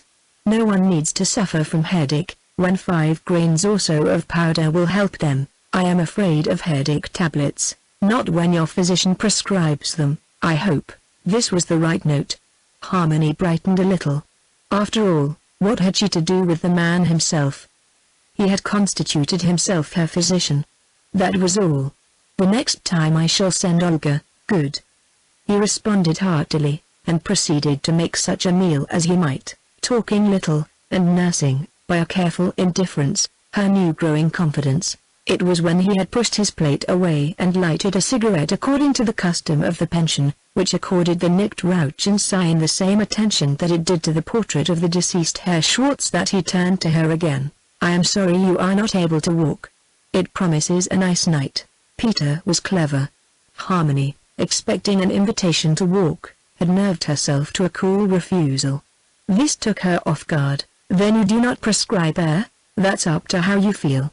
If you care to go out and don't mind my going along as a sort of old dog tray, I haven't anything else to do." Dr. Gates, eating stewed fruit across the table, gave Peter a swift glance of admiration, which he caught and acknowledged. He was rather exultant himself. Certainly he had been adroit. "I'd rather like a short walk." "It will make me sleep," said Harmony, who had missed the by-play. "And old dog tray would be a very nice companion, I'm sure." It is doubtful, however, if Anna Gates would have applauded Peter had she followed the two in their rambling walk that night. Direction mattering little and companionship everything, they wandered on, talking of immaterial things, of the rough pavements, of the shop windows, of the grey medieval buildings. They came to a full stop in front of the votive Kirche, and discussed gravely the twin Gothic spires and the Benck sculptures on the facade. And there in the open square, casting diplomacy to the winds, Peter Byrne turned to Harmony and blurted out what was in his heart. "Look here," he said, "you don't care a rap about spires. I don't believe you know anything about them." "I don't. What did that idiot of a woman doctor say to you today?" "I don't know what you mean." "You do very well. And I'm going to set you right. She starts out with 2 premises, I'm a man, and you're young and attractive. Then she draws some sort of fool deduction. You know what I mean?" "I don't see why we need discuss it," said poor Harmony. "Or how you know." "I know because she told me. She knew she had been a fool, and she came to me. I don't know whether it makes any difference to you or not, but we'd started out so well, and then to have it spoiled. My dear girl, you are beautiful and I know it. That's all the more reason why, if you'll stand for it, you need someone to look after you. I'll not say like a brother, because all the ones I ever knew were down poor brothers to their sisters, but someone who will keep an eye on you and who isn't going to fall in love with you. I didn't think you were falling in love with me, nor did I wish you to. Certainly not. Besides, I hear Peter Byrne had another inspiration, not so good as the first. Besides, there is somebody at home, you understand? That makes it all right, doesn't it? A girl at home? A girl, said Peter, lying manfully. How very nice, said Harmony, and put out her hand. Peter, feeling all sorts of a cheat, took it, and got his reward in a complete restral of their former comradely relations. From abstractions of church towers and street paving they went, with the directness of the young, to themselves. Thereafter, during that memorable walk, they talked blissful personalities, Harmony's future, Peter's career, money or its lack, their ambitions, their hopes, even, and here was intimacy.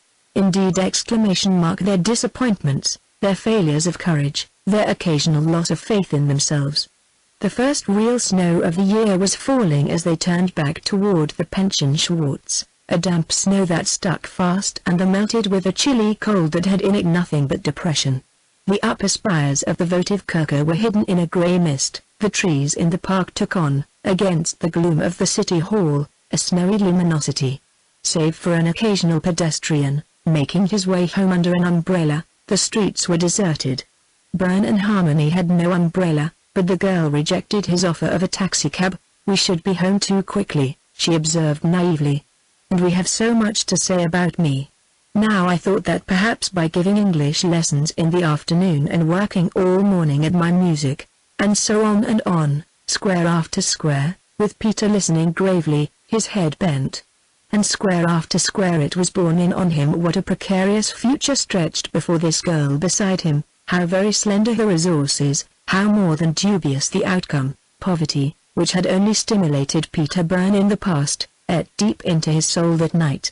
Epoch-making as the walk had been, seeing that it had re-established the friendship and made a working basis for future comradely relations, they were back at the corner of the Alsastrasse before 10. As they turned in at the little street, a man, lurching somewhat, almost collided with Harmony. He was a short, heavy-set person with a carefully curled moustache, and he was singing, not loudly, but with all his maudlin heart in his voice, the barcarolle from the Tales of Hoffmann. He saw Harmony, and still singing planted himself in her path. When Byrne would have pushed him aside, Harmony caught his arm. "It is only the portier from the lodge," she said. The portier, having come to rest on a throaty and rather wavering note, stood before Harmony, bowing.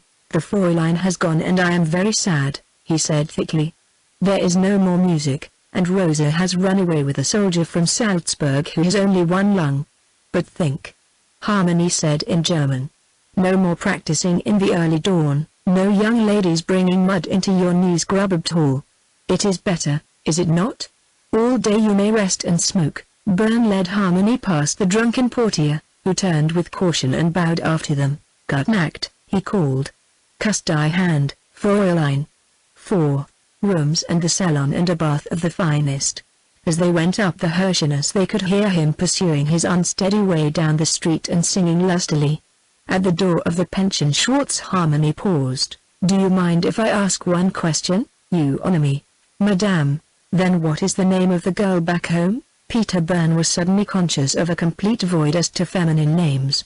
He offered, in a sort of panic, the first one he recalled: Emma. "Emma. What a nice, old-fashioned name." But there was a touch of disappointment in her voice. Harmony had a lesson the next day. She was a favorite pupil with the master. Out of so much musical chaff he winnowed only now and then a grain of real ability. And Harmony had that. Scatchy and the big soprano had been right, she had the real thing. The short half-hour lesson had a way with Harmony of lengthening itself to an hour or more, much to the disgust of the lady secretary in the ante-room. On that Monday Harmony had pleased the old man to one of his rare enthusiasms. 6 months, he said, and you will go back to your America and show them how over here we teach violin. I will let letters give you, and you shall put on the program of your concerts that you are my pupil, is it not so?" Harmony was drawing on her worn gloves, her hands trembled a little with the praise and excitement. "If I can stay so long," she answered unsteadily. "You must stay. Have I so long labored, and now before it is finished you talk of going? God in Himmel, it is a matter of money. My father is dead, and unless I find something to do I shall have to go back. The master had heard many such statements. They never ceased to rouse his ire against a world that had money for everything but music. He spent 5 minutes in indignant protest, then "But you are clever and young, child. You will find a way to stay. Perhaps I can now and then find a concert for you." It was a lure he had thrown out before, a hook without a bait. It needed no bait, being always eagerly swallowed. And no more talk of going away. "I refuse to allow." "You shall not go." Harmony paid the lady secretary on her way out. The master was interested. He liked Harmony and he believed in her. But 50 krone is 50 krone, and South American beef is high of price. He followed Harmony into the outer room and bowed her out of his studio. "The Fräulein has paid?" he demanded, turning sharply to the lady secretary. "Always, after the lesson?" "Ah, Herr Professor, it is better," said the master, "that she pay hereafter before the lesson." "Ah, Herr Professor," whereupon the lady secretary put a red ink cross before Harmony's name. There were many such crosses on the ledger. Chapter 7. For 3 days Bern hardly saw Harmony. He was off early in the morning, hurried back to the midday meal and was gone again the moment it was over. He had lectures in the evenings, too, and although he lingered for an hour or so after supper it was to find Harmony taken possession of by the little Bulgarian, seized with a sudden thirst for things American. On the evening of the second day he had left Harmony, enmeshed and helpless in a tangle of language, trying to explain to the little Bulgarian the reason American women wished to vote. Bern flung down the stairs and out into the street, almost colliding with Stuart. They walked on together, Stuart with the comfortably rolling gait of the man who has just dined well, Bern with his heavy, rather solid tread. The two men were not congenial, and the frequent intervals without speech between them were rather for lack of understanding than for that completeness of it which often fathers long silences. Bern was the first to speak after their greeting. "Marie all right?" "Fine. Said if I saw you to ask you to supper some night this week." "Thanks. Does it matter which night?" "Any but Thursday." "We're hearing La Bohème. Say Friday, then." Bern's tone lacked enthusiasm, but Stuart in his after-dinner mood failed to notice it. "Have you thought any more about our conversation of the other night?" "What was that?" Stuart poked him playfully in the ribs. "Wake up, Bern," he said. "You remember well enough. Neither the days nor anyone else is going to have the benefit of your assistance if you go on living the way you have been. I was at Schwartz's. It is the double drain that tells on one eating little and being eaten much. Those old walls are full of vermin. Why don't you take our apartment?" "Yours?" "Yes, for a couple of months. I'm through with Schlechenbreed. Can't take me for 2 months. It's Marie's off-season and we're going to Semmering for the winter sports. We're ahead enough to take a holiday. And if you want the flat for the same amount you are spending now, or less, you can have it, and stay home, old man." Bern was irritated, the more so that he realized that the offer tempted him. To his resentment was added a contempt of himself. "Thanks," he said. "I think not." "Oh, all right." Stuart was rather offended.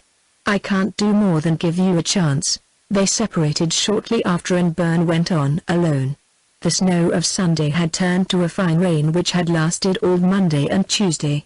The sidewalks were slimy, wagons slid in the ooze of the streets, and the smoke from the little stoves in the streetcars followed them in depressing horizontal clouds. Cabmen sat and smoked in the interior of musty cabs.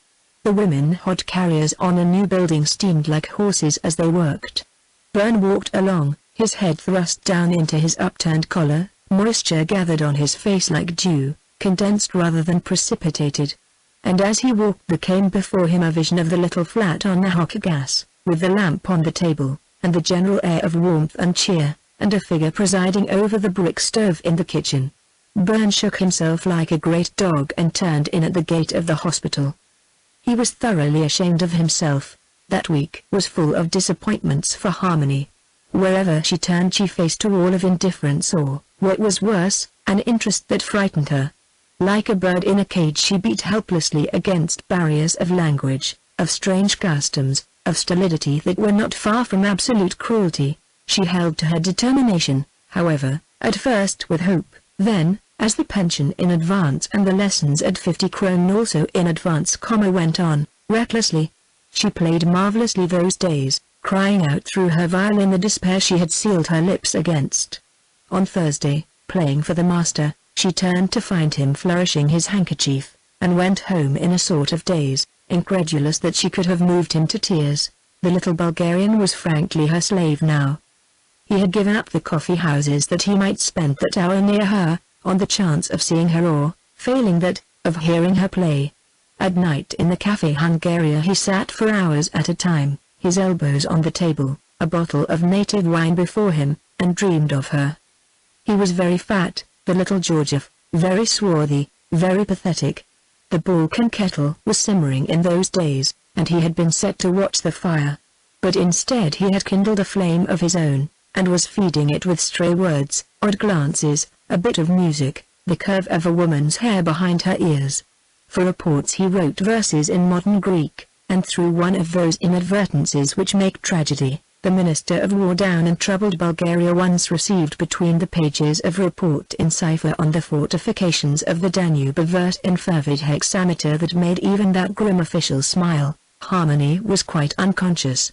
She went on her way methodically, so many hours of work, so many lessons at 50 krone, so many afternoons searching for something to do, making rounds of shops where her English might be valuable. And after a few weeks Peter Byrne found time to help. After one experience, when Harmony left a shop with flaming face and tears in her eyes, he had thought it best to go with her. The first interview, under Peter's grim eyes, was a failure. The shopkeeper was obviously suspicious of Peter. After that, whenever he could escape from clinics, Peter went along, but stayed outside, smoking his eternal cigarette, and keeping a watchful eye on things inside the shop. Only once was he needed. At that time, suspecting that all was not well, from the girl's eyes and the leer on the shopkeeper's face, he had opened the door in time to hear enough. He had lifted the proprietor bodily and flung him with a crash into a glass showcase of ornaments for the hair. Then, entirely cheerful and happy, and unmolested by the frightened clerks, he led Harmony outside and in a sort of atavistic triumph bought her a bunch of valley lilies. Nevertheless, in his sane moments, Pete knew that things were very bad, indeed. He was still not in love with the girl. He analyzed his own feeling very carefully, and that was his conclusion. Nevertheless, he did a quixotic thing which was Peter, of course, all over. He took supper with Stuart and Marie on Friday, and the idea came to him there. Hardly came to him, being Marie's originally. The little flat was cozy and bright. Marie, having straightened her kitchen, brought in a waist she was making and sat sewing while the two men talked. Their conversation was technical, a new extirpation of the thyroid gland, a recent nephrectomy. In her curious way Marie liked Peter and respected him. She struggled with the technicalities of their talk as she sewed, finding here and there a comprehensive bit. At those times she sat, needle-poised, intelligent A's on the speakers, until she lost herself again in the mazes of their English. At 10 o'clock she rose and put away her sewing. Peter saw her get the stone pitcher and knew she was on her way for the evening beer. He took advantage of her absence to broach the matter of Harmony. She's up against it, as a matter of fact, he finished. It ought to be easy enough for her to find something, but it isn't. I hardly saw her that day in the coffee house, but she's rather handsome, isn't she? That's one of the difficulties. Yes, Stuart smoked and reflected. No friends here at all? None. There were 3 girls at first. 2 have gone home. Could she teach violin? I should think so. Aren't there any kids in the American colony who want lessons? There's usually some sort of infant prodigy ready to play at any entertainments of the Doctors Club. They don't want an American teacher, I fancy, but I suppose I could put a card up in the club rooms. Damn it all! Cried Peter with a burst of honest resentment. Why do I have to be poor? If you were rolling in gold you could hardly offer her money, could you? Peter had not thought of that before. It was the only comfort he found in his poverty. Marie had brought in the beer and was carefully filling the mugs. Why do you not marry her? She asked unexpectedly. Then you could take this flat. We are going to Semmering for the winter sports. I would show her about the stove, marry her, of course, said Peter gravely. Just pick her up and carry her to church. The trifling fact that she does not, wish to marry me need have nothing to do with it. Ah, but does she not wish it? Demanded Marie. Are you so certain, stupid big one? Do not women always love you? Ridiculous as the thought was, Peter pondered it as he went back to the pension Schwartz. About himself he was absurdly modest, almost humble. It had never occurred to him that women might care for him for himself. In his struggling life there had been little time for women. But about himself as the solution of a problem that was different. He argued the thing over. In the unlikely contingency of the girls being willing, was Stuart right? Could two people live as cheaply as one? Marie was an Austrian and knew how to manage. That was different. And another thing troubled him. He dreaded to disturb the delicate adjustment of their relationship. The terra incognita of a young girl's mind daunted him. There was another consideration which he put resolutely in the back of his mind: his career. He had seen many a promising one killed by early marriage, men driven to the hack work of the profession by the scourge of financial necessity. But that was a matter of the future. The necessity was immediate. The night was very cold. Gusts of wind from the snow-covered Schneeberg drove along the streets, making each corner a fortress defended by the elements, a battlement to be seized, lost, seized again. Peter Byrne battled valiantly but mechanically. And as he fought he made his decision. He acted with characteristic promptness. Possibly, too, he was afraid of the strength of his own resolution. By morning sanity might prevail, and in cold daylight he would see the absurdity of his position. He almost ran up the winding staircase. At the top his cold fingers fumbled the key and he swore under his breath. He slammed the door behind him. Peter always slammed doors, and had an apologetic way of opening the door again and closing it gently, as if to show that he could. Harmony's room was dark, but he had surprised her once into a confession that when she was very downhearted she liked to sit in the dark and be very blue indeed. So he stopped and knocked. There was no reply, but from Dr. Gates's room across came a hum of conversation. He knew at once that Harmony was there. Peter hardly hesitated. He took off his soft hat and ran a hand over his hair, and he straightened his tie. These preliminaries to a proposal of marriage being disposed of, he rapped at the door. Anna Gates opened it. She wore a hideous red flannel wrapper, and in deference to Harmony a thimble. Her flat breast was stuck with pins, and pinkish threads revealed the fact that the bathrobe was still underway. "Peter!" she cried. "Come in and get warm." Harmony, in the blue kimono, gave a little gasp, and flung round her shoulders the mass of pink on which she had been working. "Please go out," she said. "I am not dressed." "You are covered," returned Anna Gates. "That's all that any sort of clothing can do. Don't mind her, Peter, and sit on the bed. Look out for pins." Peter, however, did not sit down. He stood just inside the closed door and stared at Harmony in the red light from the little open door of the stove. Harmony in blue and pink and a bit of white petticoat, Harmony with her hair over her shoulders and tied out of her eyes with an encircling band of rosy flannel. "Do sit!" cried Anna Gates. "You fill the room so. Bless you. Peter, what a collar. No man likes to know his collar is soiled, especially on the eve of proposing marriage to a pink and blue and white vision." Peter, seated now on the bed, writhed. "I rapped at Miss Wells's door," he said. "You were not there." This last, of course, to Harmony. Anna Gates sniffed. "Naturally, I had something to say to you. I dare say it is hardly pension etiquette for you to go over to your room and let me say it there." Harmony smiled above the flannel. "Could you call it through the door?" "Hardly." "Fiddlesticks," said Dr. Gates, rising. "I'll go over, of course, but not for long. There's no fire." With her hand on the knob, however, Harmony interfered. "Please," she implored. "I am not dressed and I'd rather not." She turned to Peter. "You can say it before her, can't you?" I have told her all about things." Peter hesitated. He felt ridiculous for the second time that night. Then "It was merely an idea I had. I saw a little apartment furnished. You could learn to use the stove, unless, of course, you don't like housekeeping and food is really awfully cheap. Why, at these delicatessen places and bakeshops." Here he paused for breath and found Dr. Gates's quizzical glance fixed on him, and Harmony's startled eyes. "What I am trying to say," he exploded, is that I believe if you would marry me it would solve some of your troubles anyhow."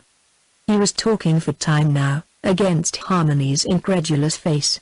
"You'd be taking on others, of course. I'm not much and I'm as poor, well, you know. It was the apartment that gave me the idea, and the stove," said Harmony, and suddenly burst into joyous laughter. After a rather shocked instant Dr. Gates joined her. It was real mirth with Harmony, the first laugh of days, that curious laughter of women that is not far from tears. Peter sat on the bed uncomfortably.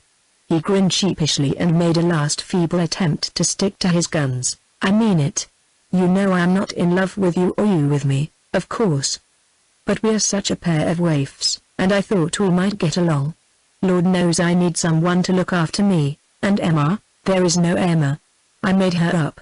Harmony sobered at that. "It is only," she gasped a little for breath, "it is only your transparency, Peter." It was the first time she had called him Peter. "You know how things are with me and you want to help me, and out of your generosity you are willing to take on another burden." "Oh, Peter," and here, Harmony being an emotional young person, the tears beat the laughter to the surface and had to be wiped away under the cover of mirth. Anna Gates, having recovered herself, sat back and surveyed them both sternly through her glasses. "Once for all," she said brusquely, "let such foolishness end. Peter, I am ashamed of you. Marriage is not for you, not yet, not for a dozen years. Any man can saddle himself with a wife, not every man can be what you may be if you keep your senses and stay single. And the same is true for you, girl. To tide over a bad 6 months you would sacrifice the very thing you are both struggling for?" "I'm sure we don't intend to do it," replied Harmony meekly, "not now. Someday you may be tempted. When that time comes, remember what I say. Matrimonially speaking, each of you is fatal to the other. Now go away and let me alone. I'm not accustomed to proposals of marriage." It was in some confusion of mind that Peter Byrne took himself off to the bedroom with the cold tiled stove and the bed that was as comfortable as a washtub. Undeniably he was relieved. Also Harmony's problem was yet unsolved. Also she had called him Peter. Also he had said he was not in love with her. Was he so sure of that? At midnight, just as Peter, rolled in the bedclothing, had managed to warm the cold concavity of his bed and had dozed off, Anna Gates knocked at his door. "Yes," said Peter, still comfortably asleep. "It is Dr. Gates." "Sorry, doctor, have to excuse me," mumbled Peter from the blanket. Peter roused to a chilled and indignant consciousness and sat up in bed. "Well, open the door just a crack." Resignedly Peter crawled out of bed, carefully turning the coverings up to retain as much heat as possible. An icy blast from the open window blew round him, setting everything movable in the little room to quivering. He fumbled in the dark for his slippers, failed to find them, and yawning noisily went to the door. Anna Gates, with a candle, was outside. Her short, graying hair was out of its hard knot, and hung in an equally uncompromising 6-inch plait down her back. She had no glasses, and over the candle frame she peered short-sightedly at Peter. "It's about Jimmy," she said. "I don't know what's got into me, but I've forgotten for 3 days. It's a good bit more than time for a letter. Great Scott! Both yesterday and today he asked for it, and today he fretted a little. The nurse found him crying. The poor little devil," said Peter contritely. "Overdue, is it? I'll fix it tonight. Leave it under the door where I can get it in the morning. I'm off at 7. The envelope, here it is. And take my candle. I'm going to bed." That was at midnight or shortly after. Half after 1 struck from the twin clocks of the votive curfew and echoed from the Stephansplatz across the city. It found Peter with the window closed, sitting up in bed, a candle balanced on one knee, a writing tablet on the other. He was writing a spirited narrative of a chamois hunt in which he had taken part that day, including a detailed description of the quarry, which weighed, according to Peter, 250 pounds. Peter being strong on imagination and short on facts as regards the alpine chamois. Then, trying to read the letter from a small boy's point of view and deciding that it lacked snap, he added by way of postscript a harrowing incident of avalanche, rope, guide, and ice axe. He ended in a sort of glow of authorship, and after some thought took £50 off the chamois. The letter finished. He put it in a much-used envelope addressed to Jimmy Conroy, an envelope that stamped the whole episode as authentic, bearing as it did an undecipherable date and the postmark of a tiny village in the Austrian Tyrol. It was almost 2 when Peter put out the candle and settled himself to sleep. It was just 2 o'clock when the night nurse, making rounds in her ward in the general hospital, found a small boy very much awake on his pillow, and taking off her felt slipper shook it at him in pretended fury. "Now, thou bad one," she said. "Awake, when a hair docked, or orders sleep. Shall I use the slipper?" The boy replied in German with a strong English accent. "I cannot sleep. Yesterday the Fräulein Elisabeth said that in the mountains there are accidents, and that sometimes, the Fräulein Elisabeth is a great fool. Tomorrow comes thy letter of a certainty. The post has been delayed with great snows. Thy father has perhaps captured a great boar, or a chamois, and he writes of it. Do chamois have horns? Ah, great horns so. He will send them to me. And there are no accidents, none. Now sleep, or the slipper." Chapter 8. So far Harmony's small world in the old city had consisted of Scatchy and the big soprano, Peter, and Anna Gates, with far off in the firmament the master. Scatchy and the big soprano had gone, weeping anxious postcards from every way station, it is true, but nevertheless gone. Peter and Anna Gates remained, and the master as long as her funds held out. To them now she was about to add Jimmy. The bathrobe was finished. Out of the little doctor's chaos of pink flannel Harmony had brought order. The result, masculine and complete even to its tassels and cord of pink yarn, was ready to be presented. It was with mingled emotions that Anna Gates wrapped it up and gave it to Harmony the next morning. "He hasn't been so well the last day or 2, she said. "He doesn't sleep much, that's the worst of those heart conditions. Sometimes, while I've been working on this thing, I've wondered, well, we're making a fight anyhow. And better take the letter, too, Harry.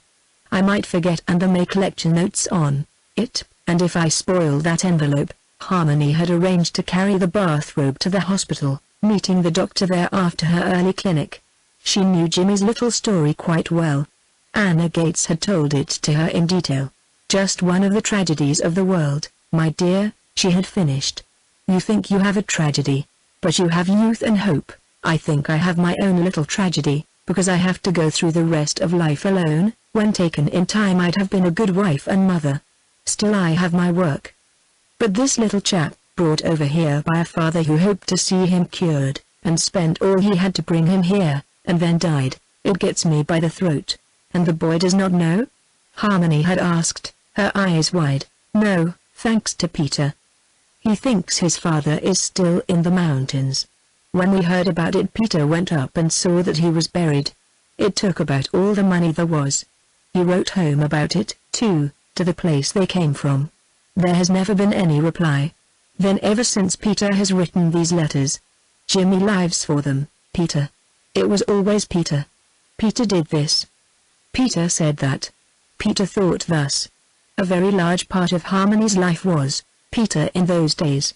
She was thinking of him as she waited at the gate of the hospital for Anna Gates, thinking of his shabby grey suit and unkempt hair, of his letter that she carried to Jimmy Conroy, of his quixotic proposal of the night before.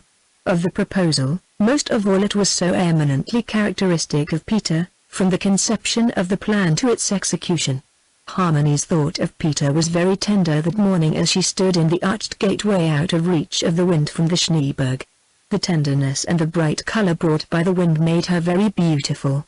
Little Marie, waiting across the Alcestis for a bus, and stamping from one foot to the other to keep warm, recognized and admired her.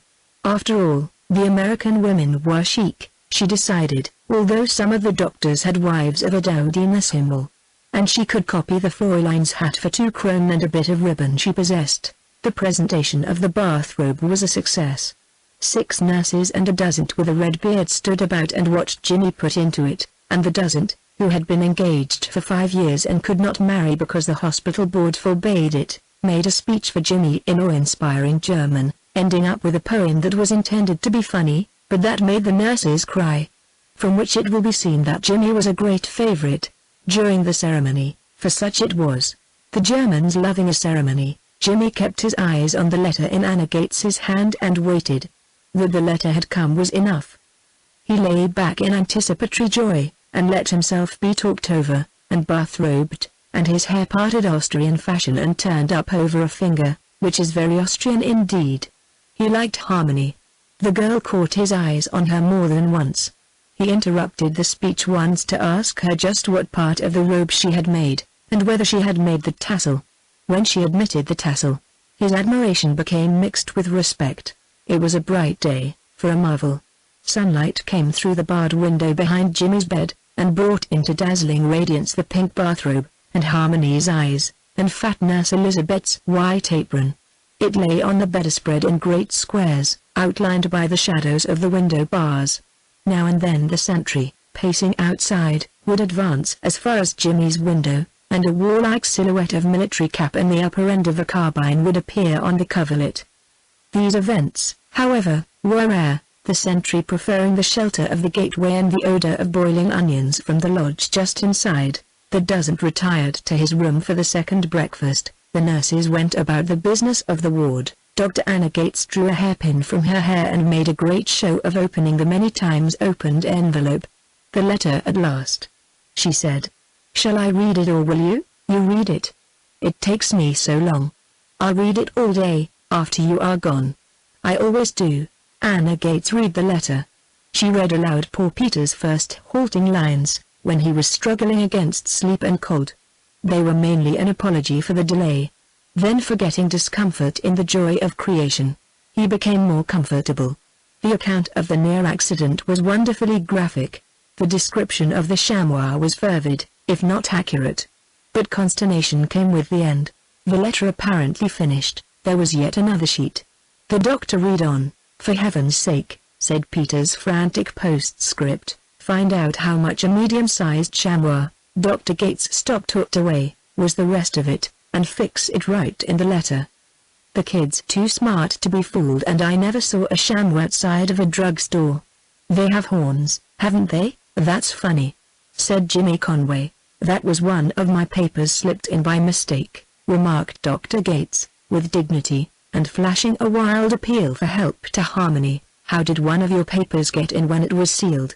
"I think," observed Harmony, leaning forward, "that little boys must not ask too many questions, especially when Christmas is only 6 weeks off. I know. He wants to send me the horns the way he sent me the boar's tusks," for Peter, having in one letter unwisely recorded the slaughter of a boar, had been obliged to ransack Vienna for a pair of tusks. The tusks had not been so difficult. But horns. Jimmy was contented with his solution and asked no more questions. The morning's excitement had tired him, and he lay back. Dr. Gates went to hold a whispered consultation with a nurse, and came back, looking grave. The boy was asleep, holding the letter in his thin hands. The visit to the hospital was a good thing for Harmony to find someone worse off than she was, to satisfy that eternal desire of women to do something, however small, for someone else. Her own troubles looked very small to her that day as she left the hospital and stepped out into the bright sunshine. She passed the impassive sentry, then turned and went back to him. "Do you wish to do a very kind thing?" she asked in German. Now the conversation of an Austrian sentry consists of yea, yea, and nay, nay, and not always that. But Harmony was lovely and the sun was moderating the wind. The sentry looked round, no one was near. "What do you wish? Inside that third window is a small boy and he is very ill. I do not think perhaps he will never be well again. Could you, not, now and then, pass the window? It pleases him. Pass the window." "But why? In America we see few of our soldiers. He likes to see you and the gun." "Ah, the gun." He smiled and nodded in comprehension. Then, as an officer appeared in the door of a coffee house across the street, he stiffened into immobility and stared past Harmony into space. But the girl knew he would do as she had desired. That day brought good luck to Harmony. The wife of one of the professors at the hospital desired English conversation at 2 kronen an hour. Peter brought the news home at noon. And that afternoon Harmony was engaged. It was little enough, but it was something. It did much more than offer her 2 kronen an hour. It gave her back her self-confidence, Although the immediate result was rather tragic, the Frau Professor Burgmeister, infatuated with English and with harmony, engaged her, and took her first 2 kronen worth that afternoon. It was the day for a music lesson. Harmony arrived 5 minutes late, panting, hat awry, and so full of the Frau Professor Burgmeister that she could think of nothing else. Obedient to orders, she had placed the envelope containing her 50 kronen before the secretary as she went in. The master was out of humor. Should he, the teacher of the great cohort, be kept waiting for a chit of a girl only? Of course, he said das Kindchen or some other German equivalent for chit, and then have her come into the sacred presence breathless, and salute him between gasps as the Frau Professor Burgmeister. Being excited and now confused by her error, and being also rather tremulous with 3 flights of stairs at top speed, Harmony dropped her bow. In point of heinousness, this classes with dropping one's infant child from an upper window, or sitting on the wrong side of a carriage when with a lady. The master, thus thrice outraged, rose slowly and glared at Harmony. Then with a lordly gesture to her to follow, he stalked to the outer room, and picking up the envelope with the 50 kronen held it out to her without a word. Harmony's world came crashing about her ears. She stared stupidly at the envelope in her hand, at the master's retreating back, 2 girl students waiting their turn, envelopes in hand, giggled together. Harmony saw them and flushed scarlet. But the lady secretary touched her arm. It does not matter, Fräulein. He does so sometimes. Always he is sorry. You will come for your next lesson, not so? And all will be well. You are his well-beloved pupil. Tonight he will not eat for grief that he has hurt you. The ring of sincerity in the shabby secretary's voice was unmistakable. Her tense throat relaxed. She looked across at the 2 students who had laughed. They were not laughing now. Something of fellowship and understanding passed between them in the glance. After all, it was in the day's work would come to one of them next, perhaps. And they had much in common: the struggle, their faith, the everlasting loneliness, the little white envelopes, each with its 50 kronen. Vaguely comforted, but with the light gone out of her day of days, Harmony went down the 3 long flights and out into the brightness of the winter day. On the ring she almost ran into Peter. He was striding toward her, giving a definite impression of being bound for some particular destination and of being behind time. That this was not the case was shown by the celerity with which, when he saw Harmony, he turned about and walked with her. I had an hour or 2, he explained, and I thought I'd walk. But walking is a social habit, like drinking. I hate to walk alone. How about the Frau Professor? She has taken me on. I'm very happy. But, Dr. Byrne, you called me Peter last night. That was different. You had just proposed to me. Oh, if that's all that's necessary. He stopped in the center of the busy ring with every evident intention of proposing again. Please, Peter. Aha. Victory. Well, what about the Frau Professor Burgmeister? She asks so many questions about America, and I cannot answer them. For instance, well, taxes now. She's very much interested in taxes. Never owned anything taxable except a dog, and that wasn't a tax anyhow, it was a license. Can't you switch her onto medicine or surgery, where I'd be of some use? She says tomorrow we'll talk of the tariff and customs duties. Well, I've got something to say on that. He pulled from his overcoat pocket a largish bundle Peter always bulged with packages and held it out for her to see. Tell the Frau Professor Burgmeister with my compliments, he said, that because some idiot at home sent me 5 pounds of tobacco, hearing from afar my groans over the tobacco here, I have passed from mere financial stress to destitution. The Austrian customs have taken from me today the equivalent of $10 in duty.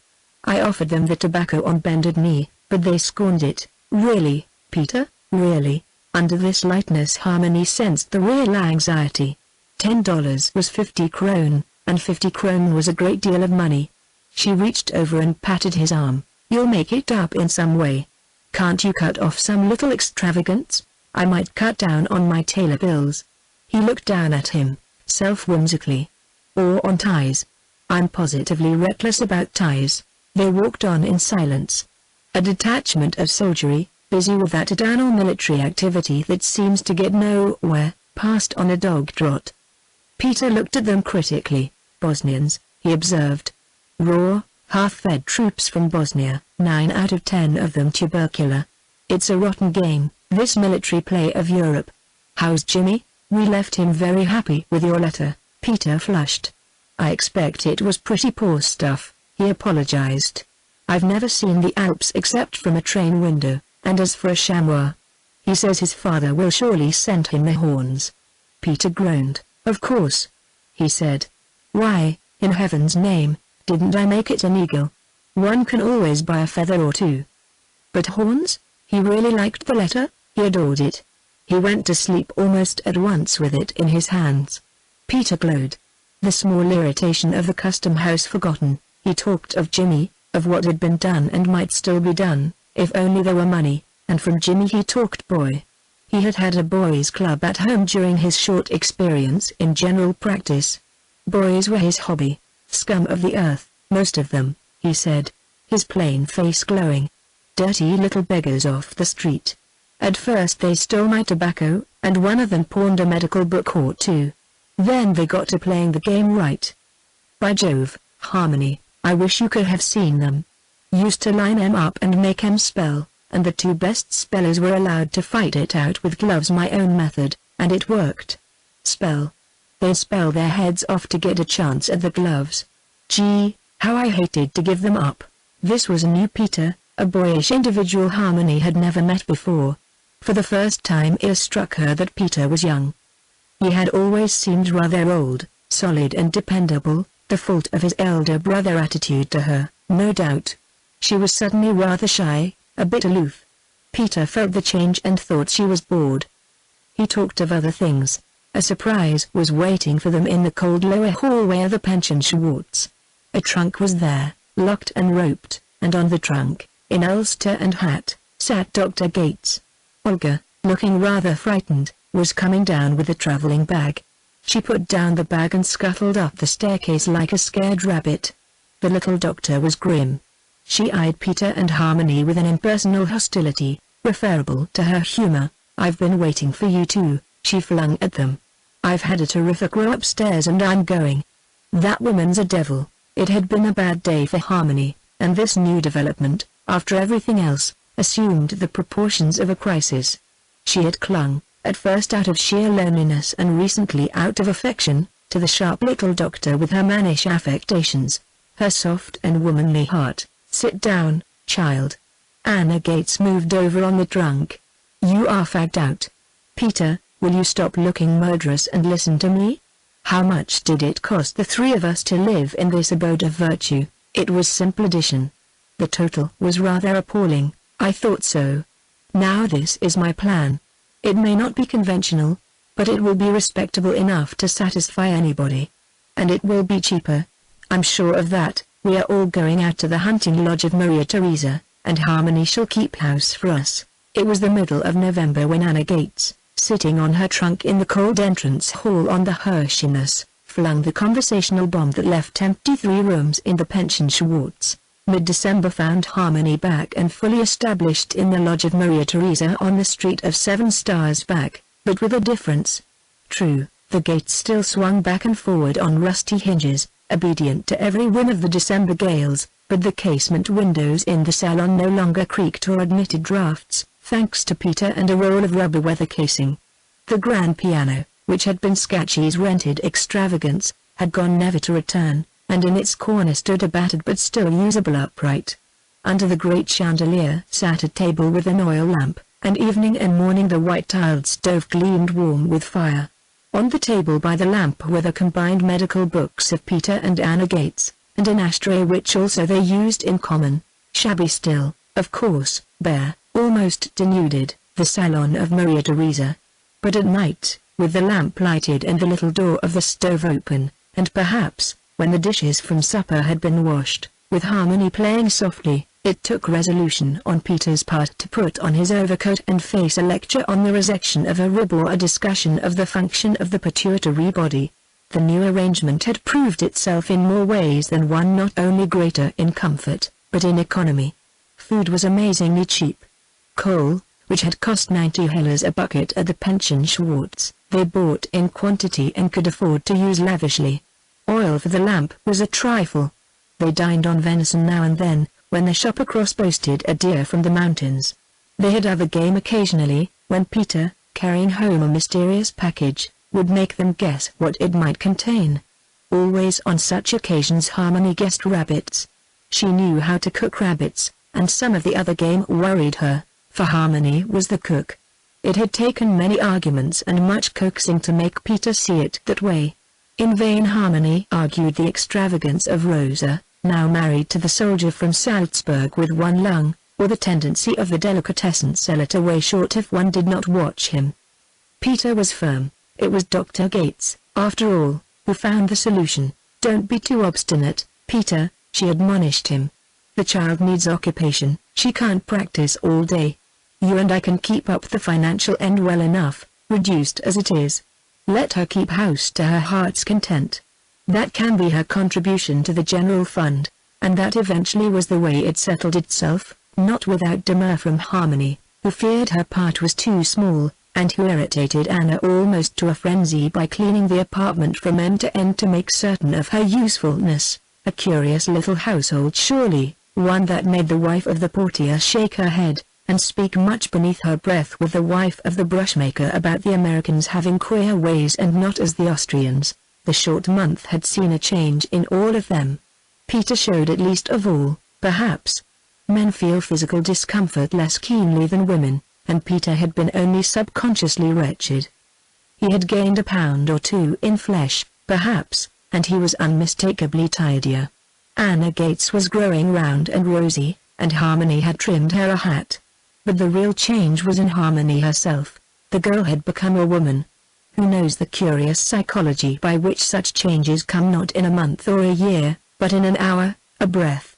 One moment Harmony was a shy, tender young creature, all emotion, quivering at a word, aloof at a glance, prone to occasional introspection and mysterious daydreams. The next she was a young woman, tender but not shyly so, incredibly poised, almost formidably dignified on occasion, but with little girlish lapses into frolic and high spirits. The transition moment with Harmony came about in this wise. They had been settled for 3 weeks. The odor of stewing cabbages at the pension Schwartz had retired into the oblivion of lost scents, to be recalled, along with its accompanying memory of discomfort, with every odor of stewing cabbages for years to come.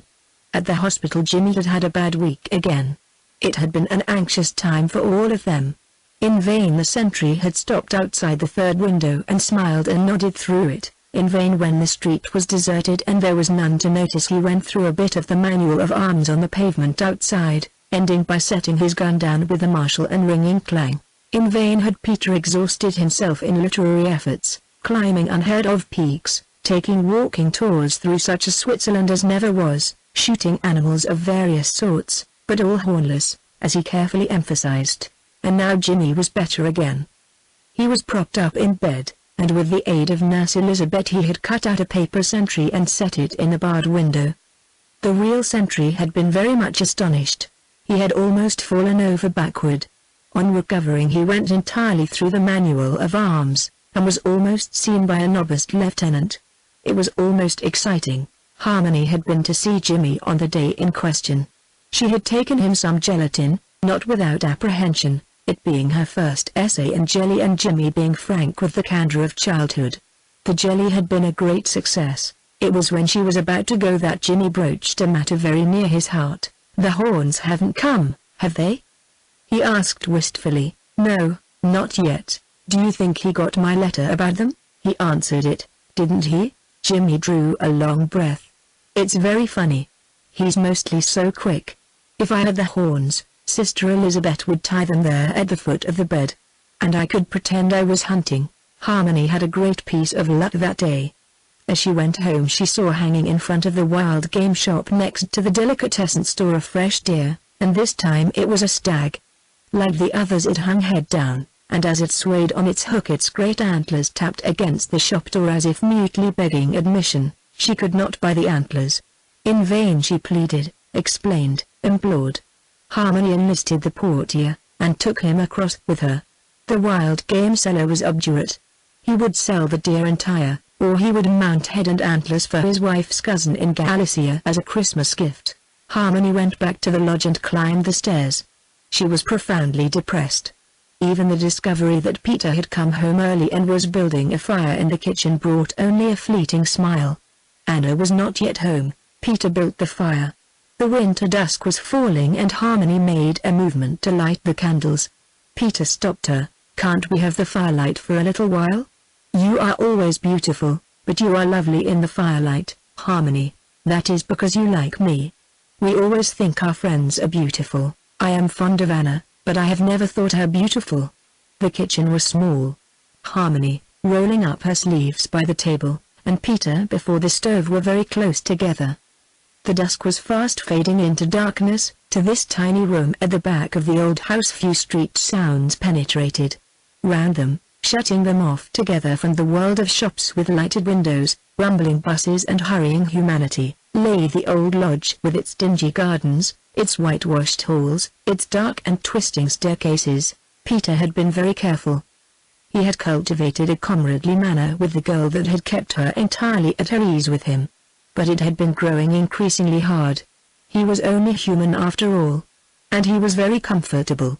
Love, healthy human love, thrives on physical ease. Indigestion is a greater foe to it than poverty. Great love songs are written, not by poets starving in hall bedrooms, with insistent hunger gnawing and undermining all that is of the spirit, but by full-fed gentlemen who sing out of an overflowing of content and wide fellowship, and who write, no doubt, just after dinner. Love, being a hunger, does not thrive on hunger, thus Peter. He had never found women essential, being occupied in the struggle for other essentials. Women had had little part in his busy life. Once or twice he had seen visions, dreamed dreams, to waken himself savagely to the fact that not for many years could he afford the luxury of tender eyes looking up into his, of soft arms about his neck. So he had kept away from women with almost ferocious determination. And now, he drew a chair before the stove and sat down. Standing or sitting, he was much too large for the kitchen. He sat in the chair, with his hands hanging, fingers interlaced between his knees. The firelight glowed over his strong, rather irregular features. Harmony, knife poised over the evening's potatoes, looked at him. "I think you are sad tonight, Peter, depressed a bit. That's all. It isn't money again?" It was generally money with any of the three, and only the week before Peter had found an error in his bank balance which meant that he was 100 kroner or so poorer than he had thought. This discovery had been very upsetting, not more than usual. "Don't mind me. I'll probably end in a roaring bad temper and smash something. My moody spells often break up that way." Harmony put down the paring knife, and going over to where he sat rested a hand on his shoulder. Peter drew away from it. "I have hurt you in some way?" "Of course not. Could you talk about whatever it is? That helps sometimes. You wouldn't understand. You haven't quarreled with Anna?" Harmony asked, real concern in her voice. "No." "Good Lord, Harmony, don't ask me what's wrong. I don't know myself." He got up almost violently and set the little chair back against the wall. Hurt and astonished, Harmony went back to the table. The kitchen was entirely dark, save for the firelight, which gleamed on the bare floor and the red legs of the table.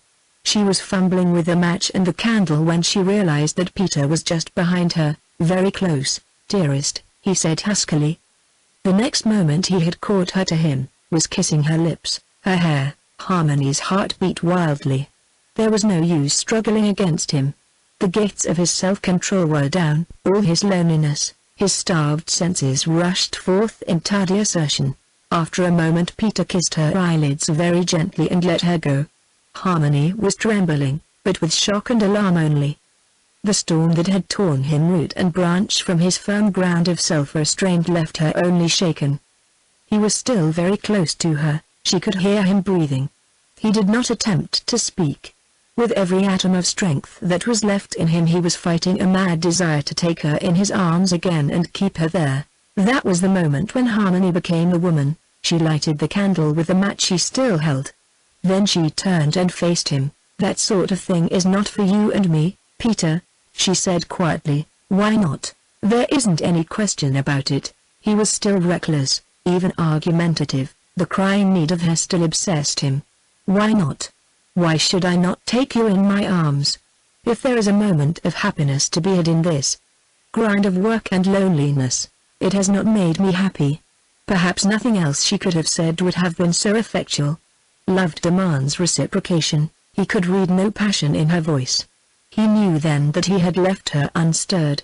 He dropped his outstretched arms. "I'm sorry. I didn't mean to do it. I would rather not talk about it, please." The banging of a door far off told them that Anna Gates had arrived and was taking off her galoshes in the entry. Peter drew a long breath, and, after his habit, shook himself. "Very well, we'll not talk of it. But, for heaven's sake, Money, don't avoid me. I'm not a cad. I'll let you alone."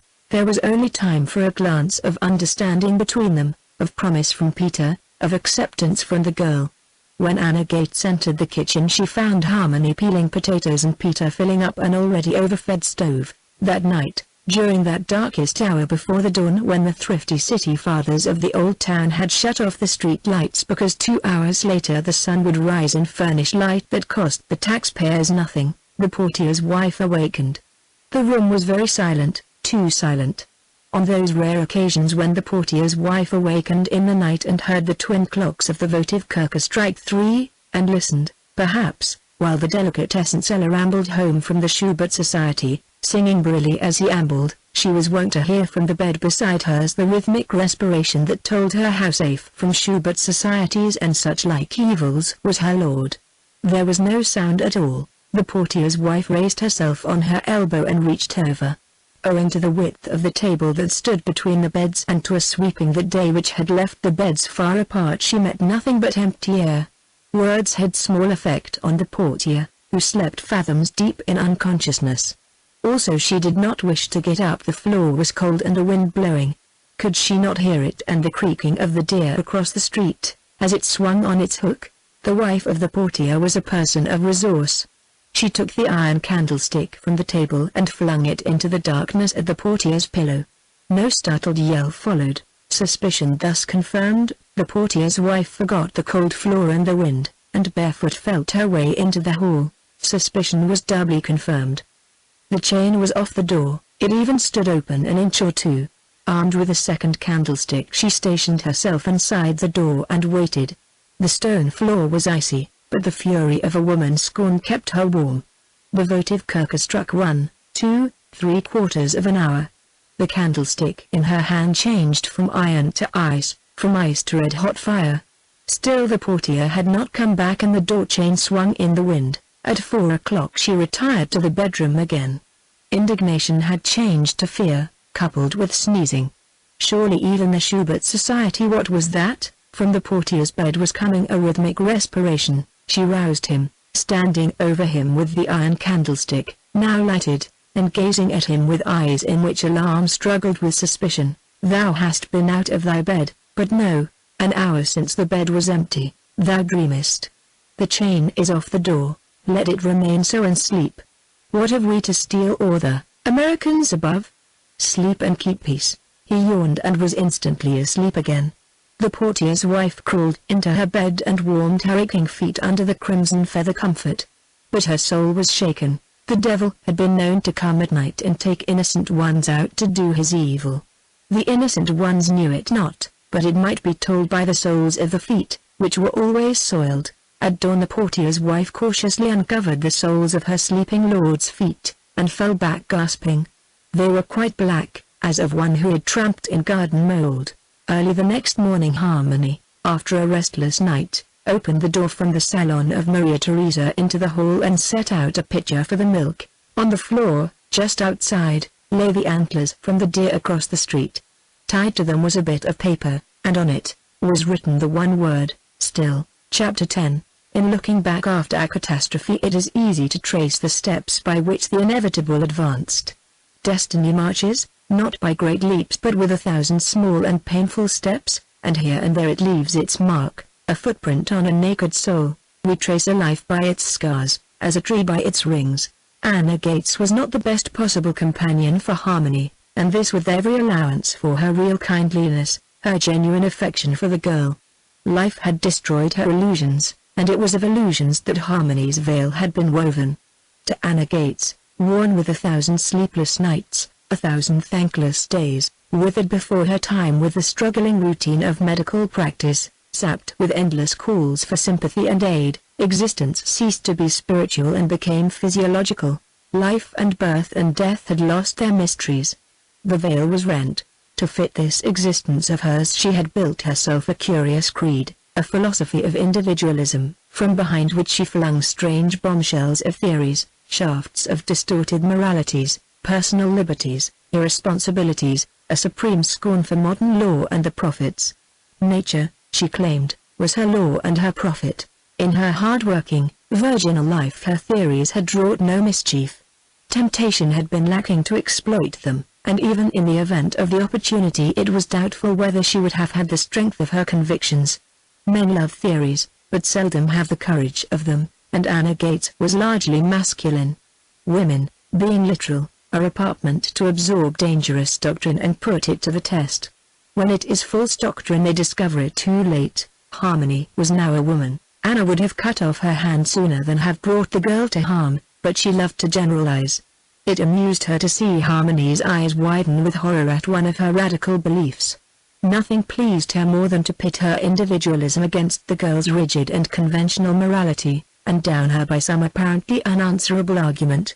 On the day after the incident in the kitchen such an argument took place, hardly an argument, for Harmony knew nothing of mental fencing. Anna had taken a heavy cold, and remained at home. Harmony had been practicing, and at the end she played a little winter song by some modern composer. It breathed all the purity of a white winter's day, it was as chaste as ice and as cold, and yet throughout was the thought of green things hiding beneath the snow and the hope of spring. Harmony, having finished, voiced some such feeling. She was rather ashamed of her thought. "It seems that way to me," she finished apologetically. "It sounds rather silly. I always think I can tell the sort of person who composes certain things, and this gentleman who writes of winter, I think he is very reserved.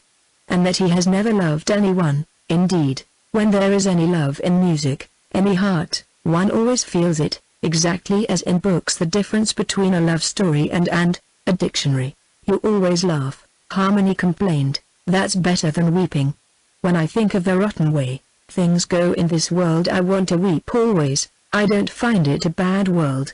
Of course there are bad people, but there are good ones. Where? Peter and you and I suppose.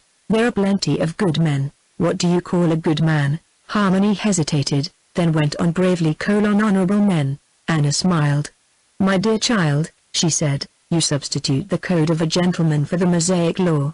Of course your good man is a monogamist?" Harmony nodded, puzzled eyes on Anna. "Then there are no good people in the polygamous countries, I suppose. When there were 12 women to every man, a man took a dozen wives. Today in our part of the globe there is 1 woman and a fifth over for every man. Each man gets 1 woman, and for every 5 couples there is a derelict like myself, mateless." Anna's amazing frankness about herself often confused Harmony. Her resentment at her single condition, because it left her childless, brought forth theories that shocked and alarmed the girl. In the atmosphere in which Harmony had been reared, single women were always presumed to be thus by choice and to regard with certain tolerance those weaker sisters who had married. Anna, on the contrary, was frankly a derelict, frankly regretted her maiden condition and railed with bitterness against her enforced childlessness. The near approach of Christmas had for years found her morose and resentful. There are, here and there, such women, essentially mothers but not necessarily wives, their sole passion that of maternity. Anna, argumentative and reckless, talked on. She tore away, in her resentment, every theory of existence the girl had ever known, and offered her instead an incredible liberty in the name of the freedom of the individual. Harmony found all her foundations of living shaken, and though refusing to accept Anna's theories, found her faith in her own weakened.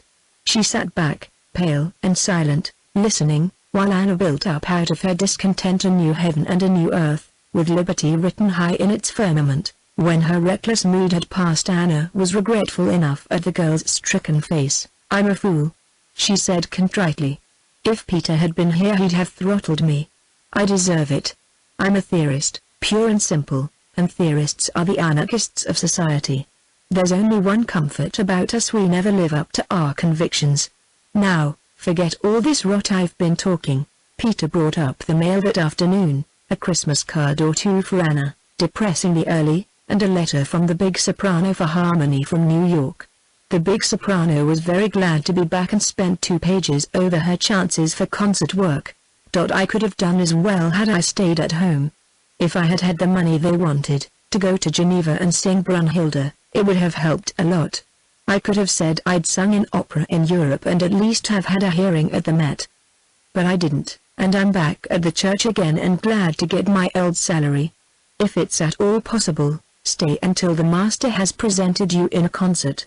He's quite right, you haven't a chance unless he does. And now I'll quit grumbling. Scatchy met her Henry at the dock and looked quite lovely, flushed with excitement and having been up since dawn curling her hair. He was rather a disappointment, small and blonde, with light blue eyes, and almost dapper. But oh, my dear, I wouldn't care how pale a man's eyes were if he looked at me the way Henry looked at her. They asked me to luncheon with them, but I knew they wanted to be alone together, and so I ate a bite or two, all I could swallow for the lump in my throat, by myself. I was homesick enough in Oldwin, but I am just as homesick now that I am here, for we are really homesick only for people, not places. And no one really cared whether I came back or not. Peter had been miserable all day, not with regret for the day before, but with fear. What if Harmony should decide that the situation was unpleasant and decide to leave? What if a reckless impulse, recklessly carried out, were to break up an arrangement that had made a green oasis of happiness and content for all of them in the desert of their common despair, if he had only let her go and apologized? But no, he had had to argue, to justify himself, to make an idiot of himself generally. He almost groaned aloud as he opened the gate and crossed the wintry garden. He need not have feared. Harmony had taken him entirely at his word. "I am not a beast.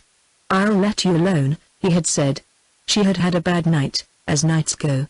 She had gone through the painful introspection which, in a thoroughly good girl, always follows such an outburst as Peter's. Had she said or done anything to make him think? Surely she had not.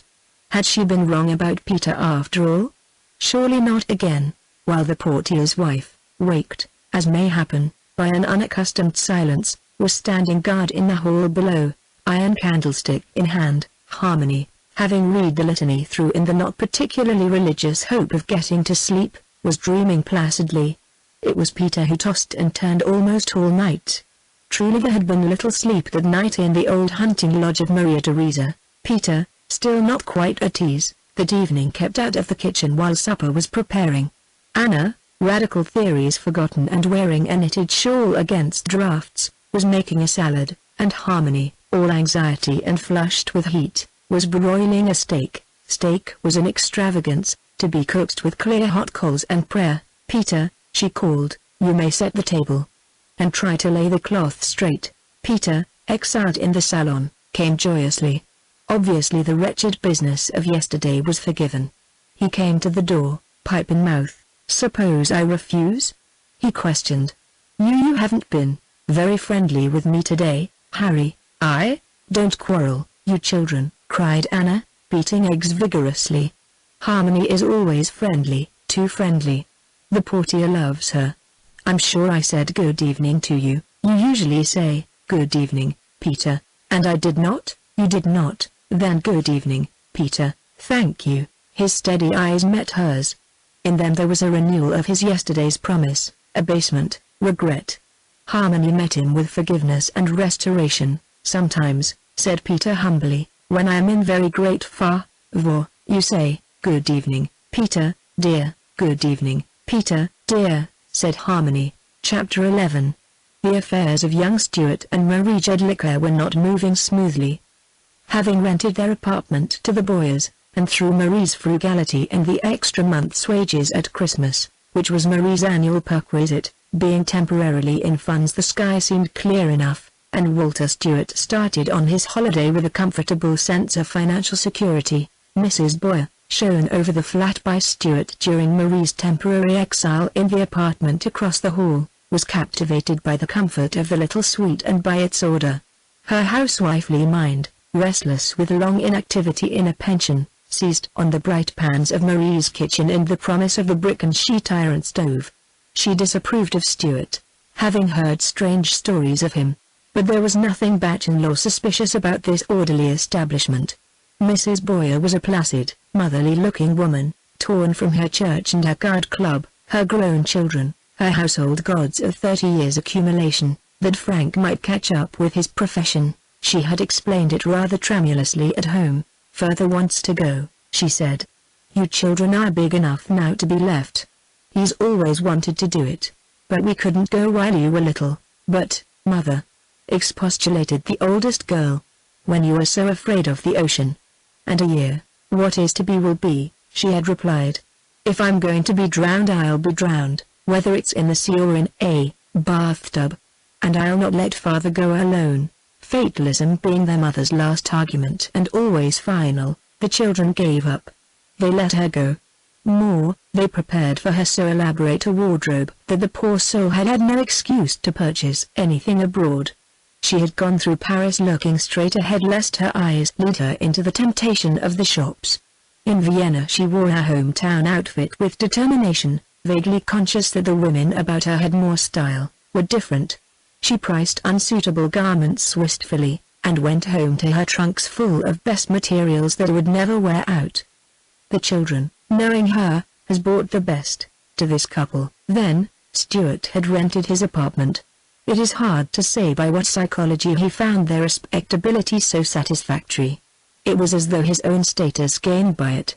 He had much the same feeling about the order and decency with which Marie managed the apartment, as if irregularity were thus regularized.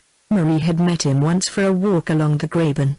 She had worn an experimental touch of rouge under a veil, and fine lines were drawn under her blue eyes, darkening them. She had looked very pretty, rather frightened.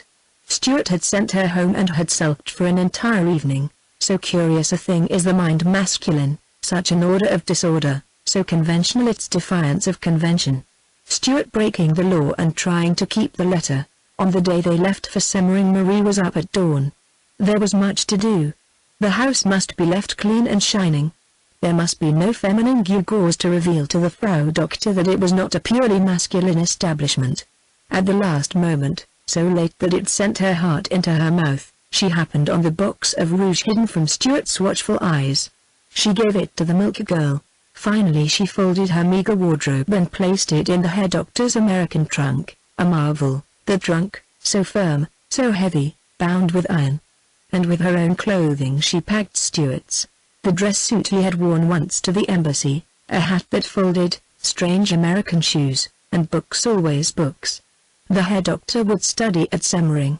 When all was in readiness and Stuart was taking a final survey, Marie ran downstairs and summoned a cab. It did not occur to her to ask him to do it. Marie's small life was one of service. And besides there was an element in their relationship that no one but Marie suspected, and that she hid even from herself.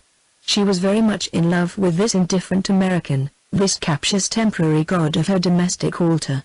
Such a contingency had never occurred to Stuart, but Peter, smoking gravely in the little apartment, had more than once caught a look in Marie's eyes as she turned them on the other man, and had surmised it.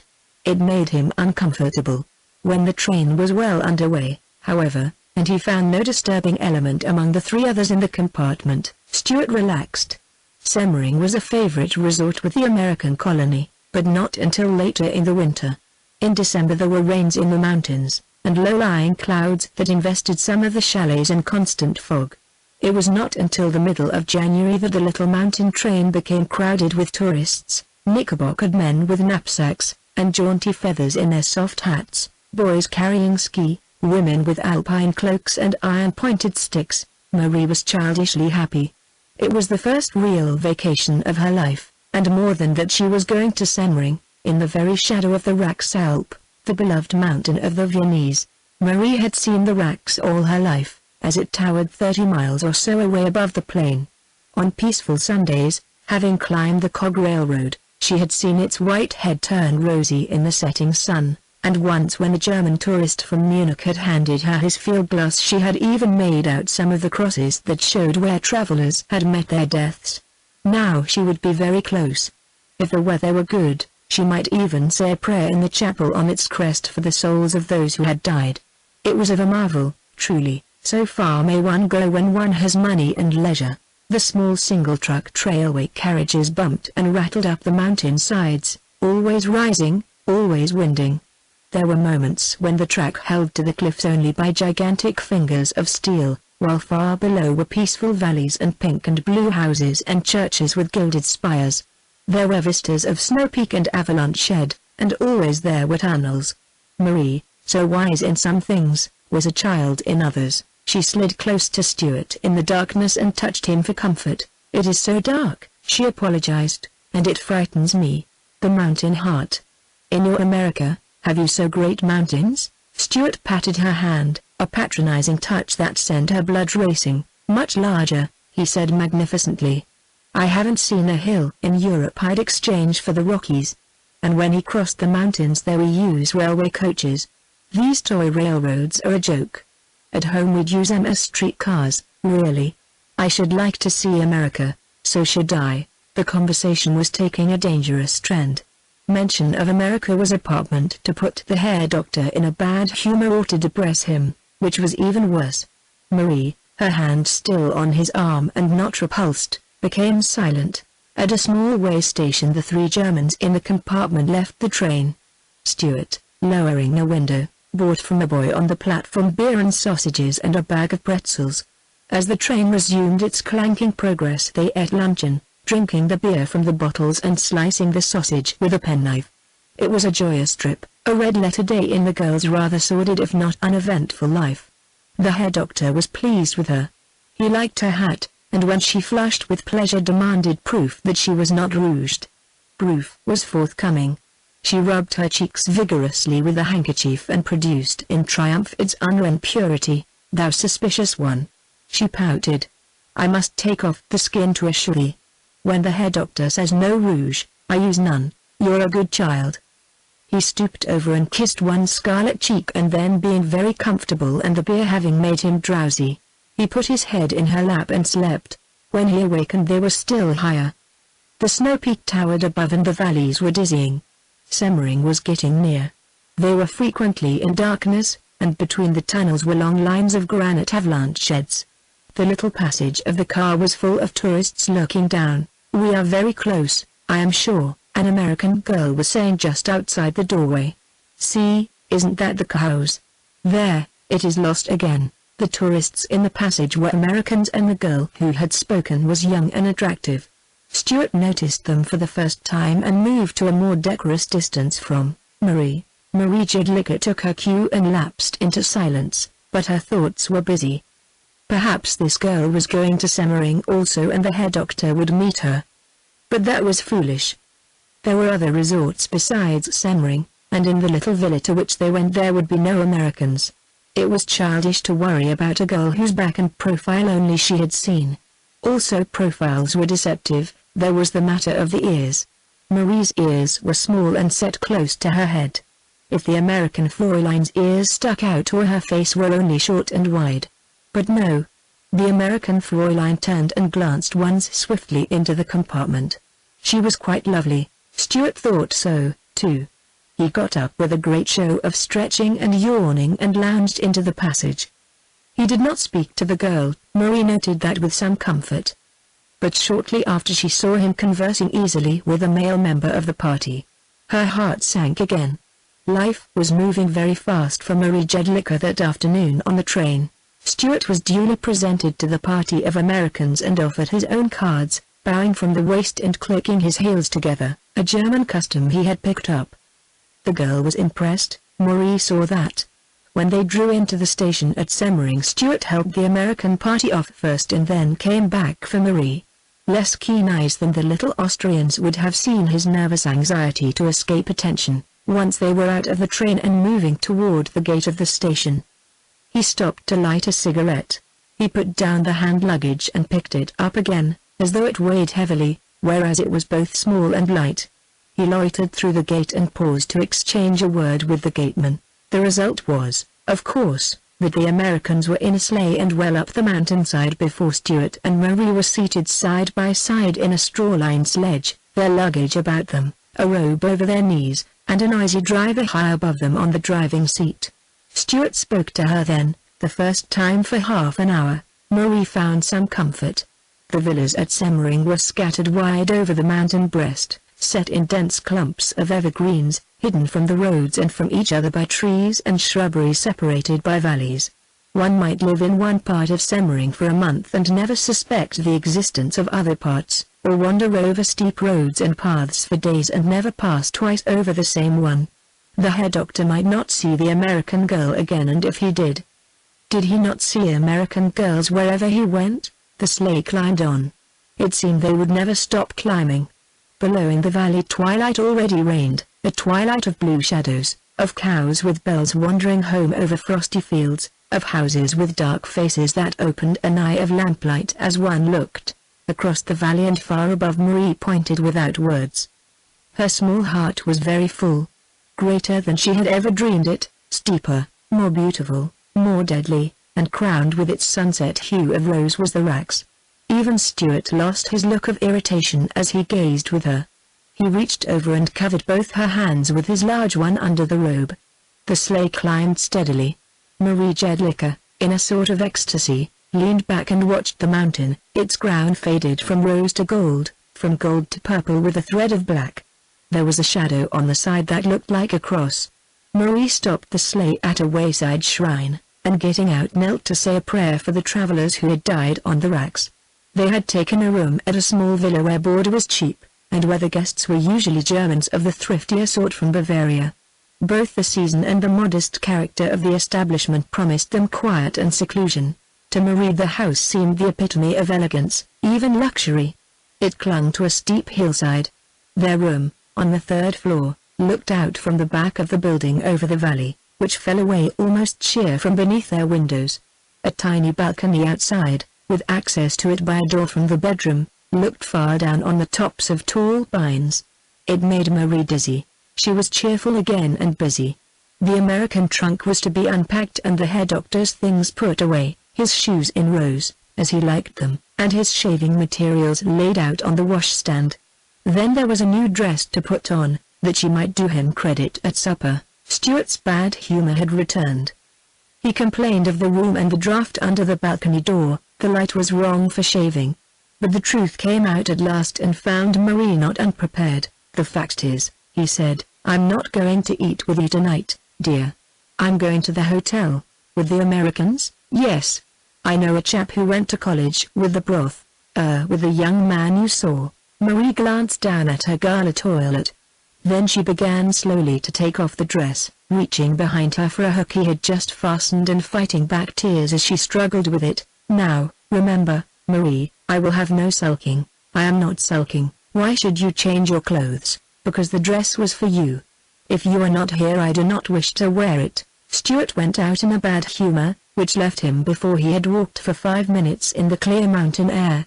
At the hotel he found the party waiting for him, the women in evening gowns. The girl, whose name was Anita, was bewitching in pale green. That was a memorable night for Walter Stuart, with his own kind once more a perfect dinner, brisk and clever conversation, enlivened by a bit of sweet champagne, an hour or two on the terrace afterward with the women in furs, and stars making a jeweled crown for the Rax. He entirely forgot Marie until he returned to the villa and opening the door of the room found her missing. She had not gone far.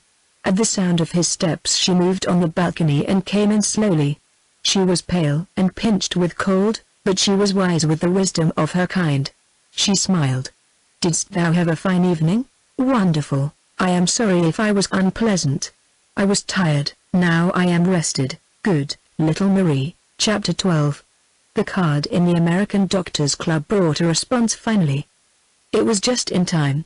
Harmony's funds were low, and the Frau Professor Burgmeister had gone to St. Moritz for the winter. She regretted the English lessons, but there were always English at St. Moritz and it cost nothing to talk with them. Before she left she made Harmony a present. For Christmas, she explained. It was a glass pin tray, decorated beneath with labels from the Herr Professor's cigars and in the center a picture of the Emperor. The response came in this wise. Harmony struggling home against an east wind and holding the pin tray and her violin case, opened the old garden gate by the simple expedient of leaning against it. It flew back violently, almost overthrowing a stout woman in process of egress down the walk. The stout woman was Mrs. Boyer, clad as usual in the best broadcloth and wearing her old sable cape, made over according to her oldest daughter's ideas into a staid stole and muff. The muff lay on the path now and Mrs. Boyer was gasping for breath. "I'm so sorry," Harmony exclaimed. "It was stupid of me. But the wind, is this your muff?" Mrs. Boyer took the muff coldly. From its depths she proceeded to extract a handkerchief and with the handkerchief she brushed down the broadcloth. Harmony stood apologetically by. It is explanatory of Mrs. Boyer's face, attitude, and costume that the girl addressed her in English. "I backed in," she explained. "So few people come, and no Americans." Mrs. Boyer, having finished her brushing and responded to this humble apology in her own tongue, condescended to look at Harmony. "It really is no matter," she said, still coolly but with indications of thawing. "I am only glad it did not strike my nose. I dare say it would have, but I was looking up to see if it were going to snow." Here she saw the violin case and became almost affable. "There was a card in the doctor's club, and I called." She hesitated. "I am Miss Wells. The card is mine. One of the women here has a small boy who wishes to take violin lessons and I offered to come. The mother is very busy, I see. Will you come in? I can make you a cup of tea and we can talk about it." Mrs. Boyer was very willing, although she had doubts about the tea. She had had no good tea since she had left England, and was inclined to suspect all of it. They went in together, Harmony chatting gaily as she ran ahead, explaining this bit of the old staircase, that walled-up door, here an ancient bit of furniture not considered worthy of salvage, there a closed and locked room, home of ghosts and legends. To Harmony this elderly woman, climbing slowly behind her, was a bit of home. There had been many such in her life, women no longer young, friends of her mother's who were friends of hers, women to whom she had been wont to pay the courtesy of a potted hyacinth at Easter or a wreath at Christmas or a bit of custard during an illness. She had missed them all cruelly, as she had missed many things: her mother, her church, her small gaieties. She had thought at first that Frau Professor Burgmeister might allay her longing for these comfortable, middle-aged, placid-eyed friends of hers. But the Frau Professor Burgmeister had proved to be a frivolous and garrulous old woman, who substituted ease for comfort, and who burned a candle on the name day of her first husband while her second was safely out of the house. So it was with something of excitement that Harmony led the way up the stairs and into the salon of Maria Theresa. Peter was there. He was sitting with his back to the door, busily engaged in polishing the horns of the deer.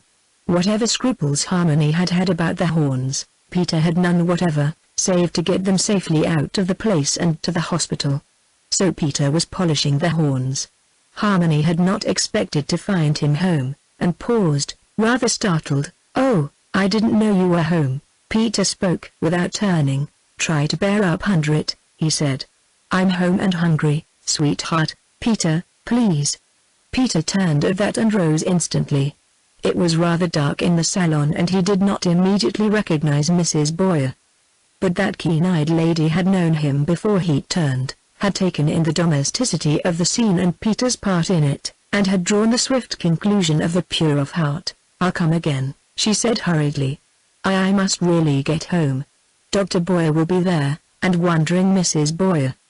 Peter knew her. "Oh, Dr. Byrne, isn't it? How unexpected to find you here. I live here, so I surmised." "Three of us," said Peter. "You know Anna Gates, don't you?" "I'm afraid not." "Really, Peter was determined to explain. His very eagerness was almost damning. "She and Miss Wells are keeping house here and have kindly taken me in as a boarder. Please sit down."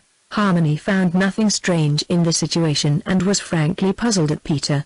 The fact that there was anything unusual in two single women and one unmarried man, unrelated and comparative strangers, setting up housekeeping together had never occurred to her. Many a single woman whom she knew at home took a gentleman into the house as a roomer, and thereafter referred to him as he and spent hours airing the curtains of smoke and even, as he became a member of the family, in sewing on his buttons.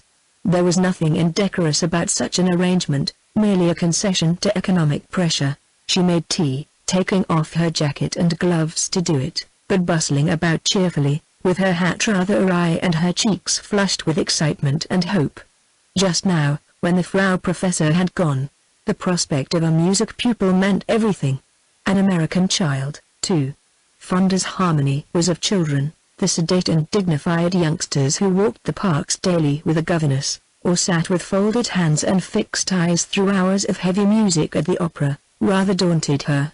They were never alone, those Austrian children, always under surveillance, always restrained, always prepared to kiss the hand of whatever relative might be near and to take themselves off to anywhere so it were somewhere else. "I am so glad you are going to talk to me about an American child," said Harmony, bringing in the tea, but Mrs. Boyer was not so sure she was going to talk about the American child. She was not sure of anything, except that the household looked most irregular, and that Peter Byrne was trying to cover a difficult situation with much conversation.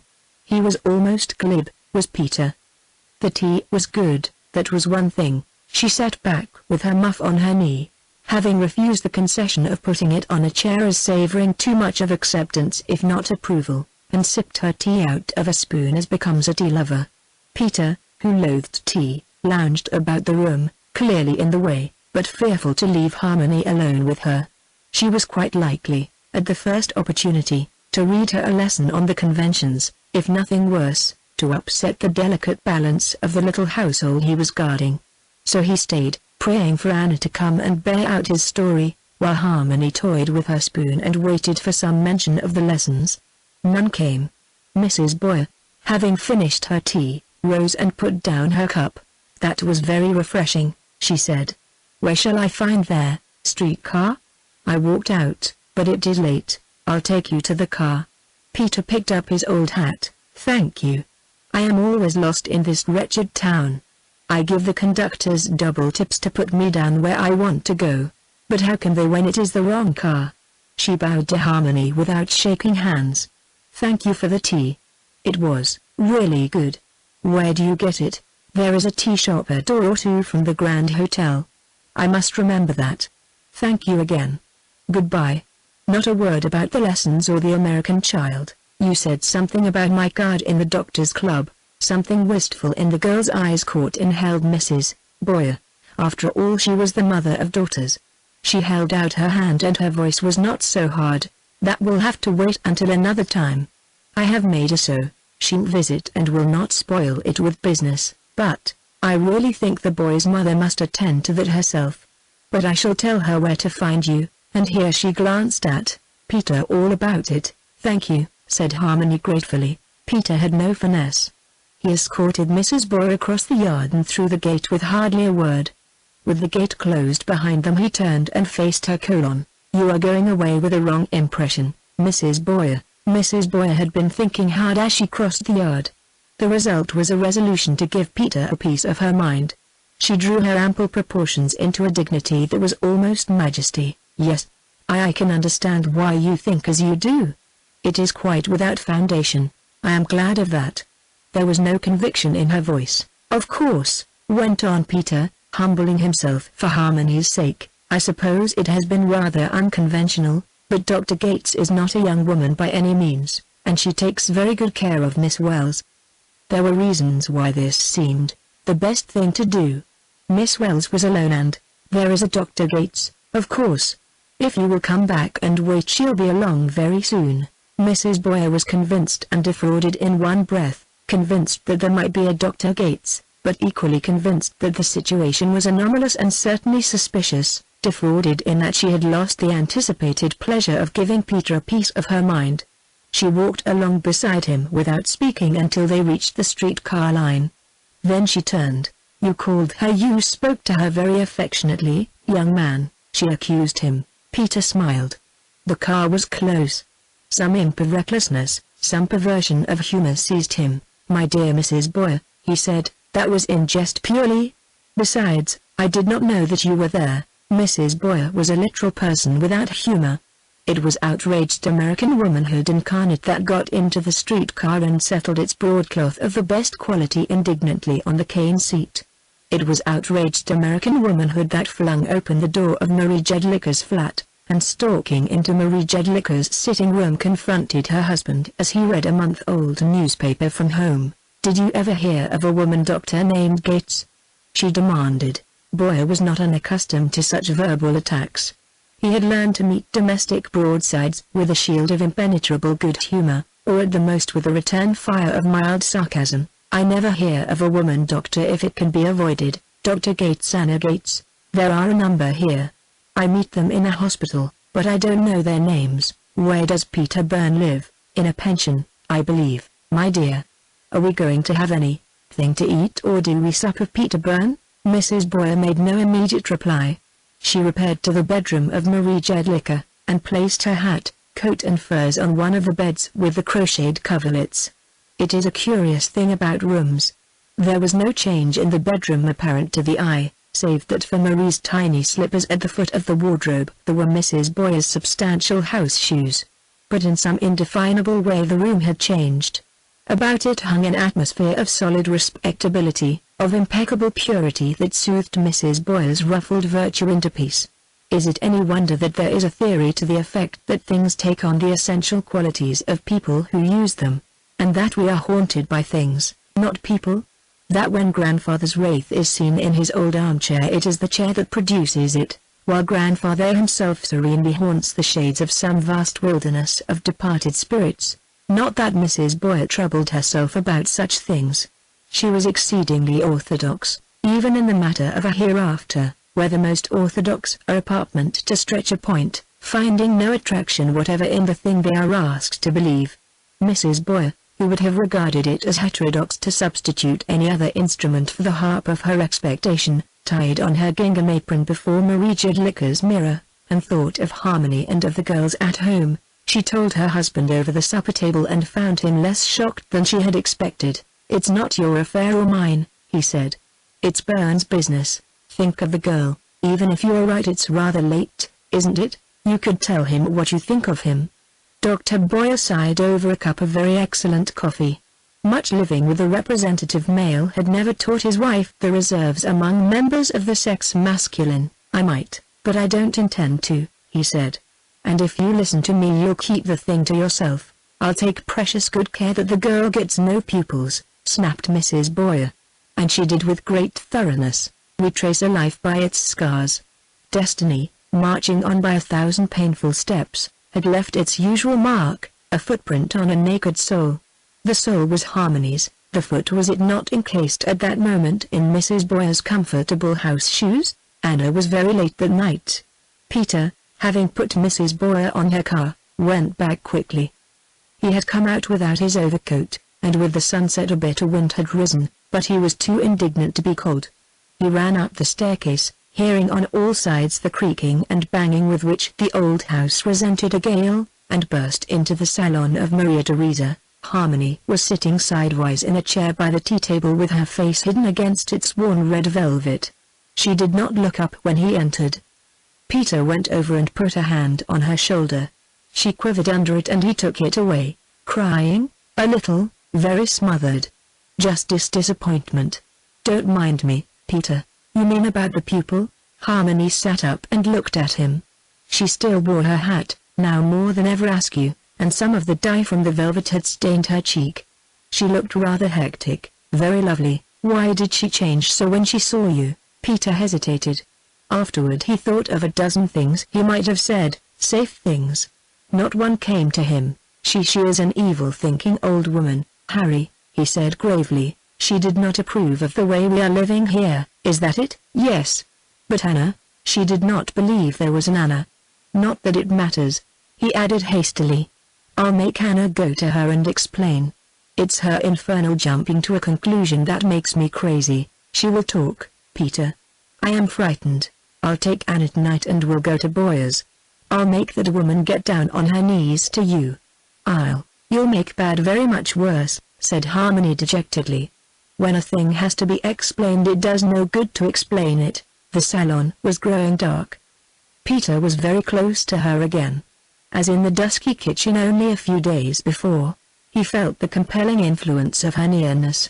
He wanted, as he had never wanted anything in his life before, to take her in his arms, to hold her close and bid defiance to evil tongues. He was afraid of himself.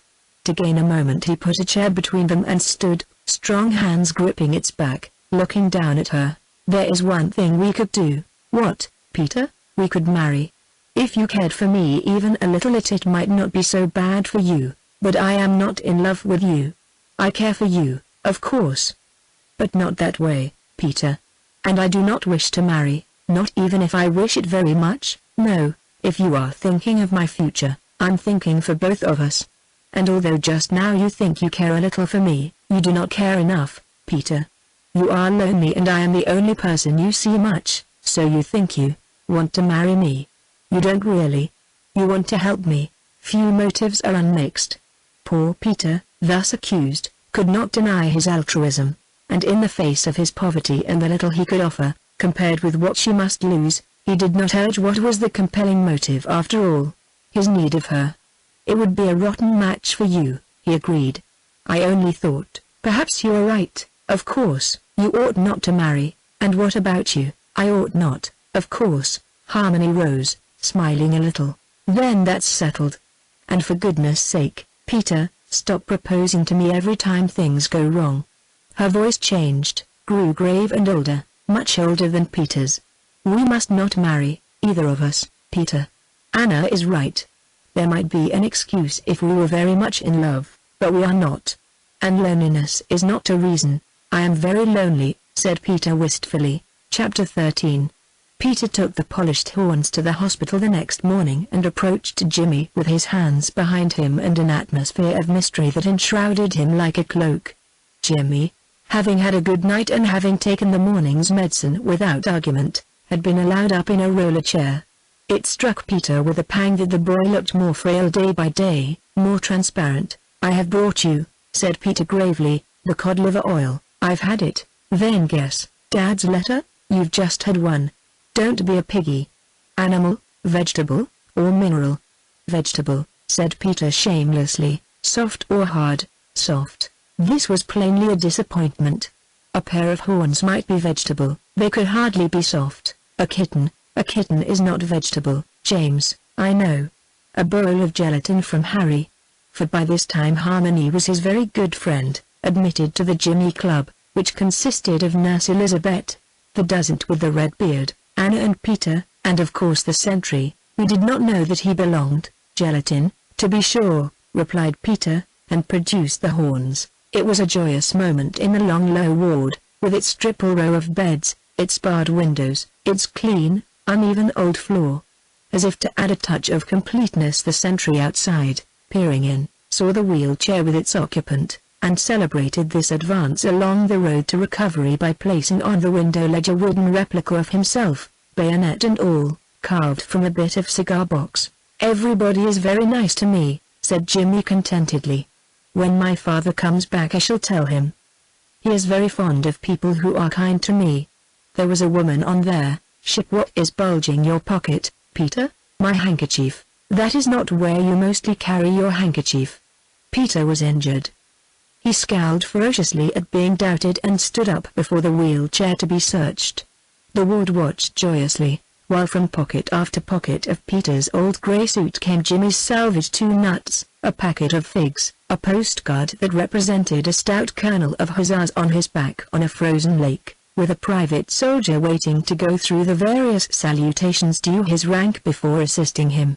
A gala day, indeed, if one could forget the grave in the little mountain town with only a name on the cross at its head, and if one did not notice that the boy was thinner than ever, that his hands soon tired of playing and lay in his lap, that Nurse Elizabeth, who was much inured to death and lived her days with tragedy, caught him to her almost fiercely as she lifted him back from the chair into the smooth white bed. He fell asleep with Peter's arm under his head and the horns of the deer beside him.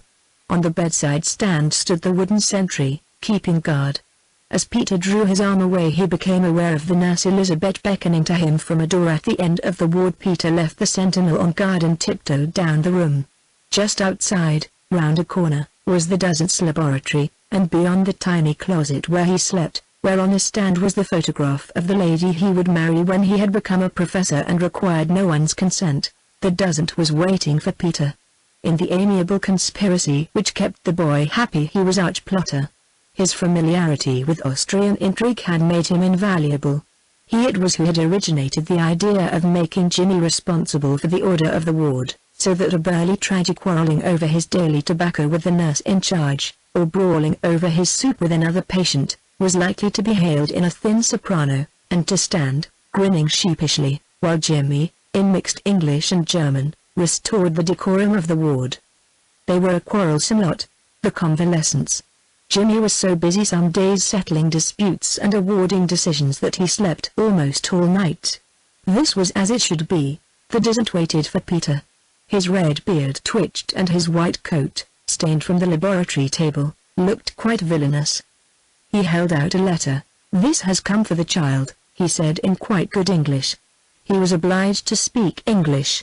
Day by day he taught in the clinics Americans who scorned his native tongue, and he brought him the money with which someday he would marry. He liked the English language. He liked Americans because they learned quickly. He held out an envelope with a black border and Peter took it. "From Paris," he said. "Who in the world? I suppose I'd better open it." "So I thought. It appears a letter of how you say it?" Yes, condolence." Peter opened the letter and read it. Then without a word he gave it open to the dozent. There was silence in the laboratory while the dozent read it, silence except for his canary, which was chipping at a lump of sugar. Peter's face was very sober. "So, a mother. You knew nothing of a mother?" "Something from the papers I found. She left when the boy was a baby, went on the stage, I think. He has no recollection of her, which is a good thing. She seems to have been a bad lot. She comes to take him away." "That is impossible." "Of course it is impossible," said Peter savagely. "She's not going to see the child if I can help it. She left because she's the boy's mother, but that's the best you can say of her. This letter, well, you've read it. She is as a stranger to him?" "Absolutely. She will come in morning, look at that black's border and tell him his father is dead, and kill him. I know the type." The canary chipped at his sugar. The red beard of the dozent twitched, as does the beard of one who plots. Peter reread the gushing letter in his hand and thought fiercely. "She is on her way here," said the dozent. "That is bad. Paris to win is 2 days and a night. She may hourly arrive. We might send him away to another hospital." The dozent shrugged his shoulders. "Had I a home," he said, and glanced through the door to the portrait on the stand. "It would be possible to hide the boy, at least for a time. In the interval the mother might be watched, and if she proved a fit person the boy could be given to her. It is, of course, an affair of police." This gave Peter pause. He had no money for fines, no time for imprisonment, and he shared the common horror of the great jail. He read the letter again, and tried to read into the lines Jimmy's mother, and failed. He glanced into the ward. Still Jimmy slept. A burly convalescent, with a sabre cut from temple to ear and the general appearance of an assassin, had stopped beside the bed and was drawing up the blanket round the small shoulders. "I can give orders that the woman be not admitted today," said the dozent. "That gives us a few hours. She will go to the police, and tomorrow she will be admitted. In the meantime," Peter replied, "I'll try to think of something. If I thought she could be warned and would leave him here, she will not. She will buy him garments and she will travel with him through the Riviera and to Nice. She says Nice.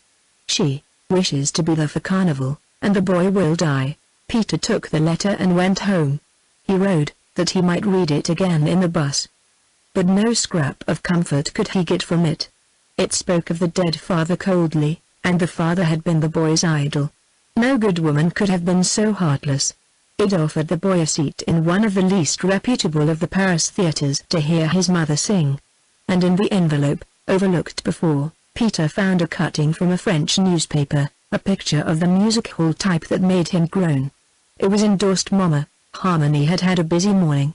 First she had put her house in order, working deftly. Her pretty hair pinned up in a towel all in order but Peter's room.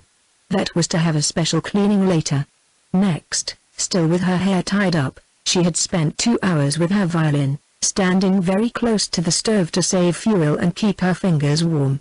She played well that morning, even her own critical ears were satisfied, and the portier, repairing a window lock in an empty room below, was entranced. He sat on the windowsill in the biting cold and listened. Many music students had lived in the apartment with the great salon. There had been much music of one sort and another, but none like this. "She tears my heart from my bosom," muttered the portier, sighing, and almost swallowed a screw that he held in his teeth. After the practicing, Harmony cleaned Peter's room. She felt very tender toward Peter that day.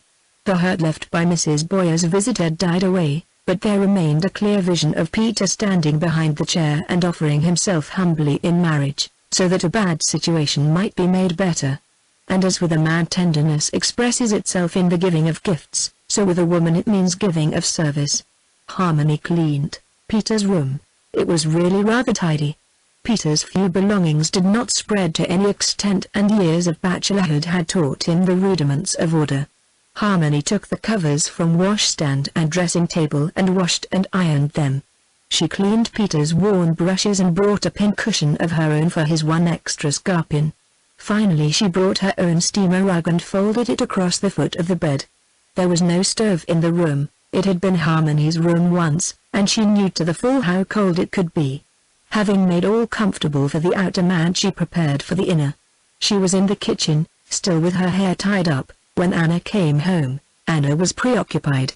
Instead of her cheery greeting, she came somberly back to the kitchen, a letter in her hand. History was making fast that day. "Hello, Harry," she said. "I'm going to take a bite and hurry off. Don't bother, I'll attend to myself."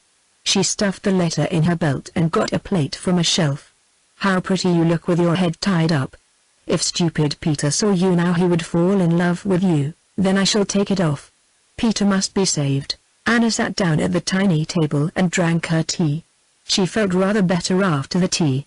Harmony, having taken the towel off, was busy over the brick stove. There was nothing said for a moment. Then "I am out of patience with Peter," said Anna. "Why?"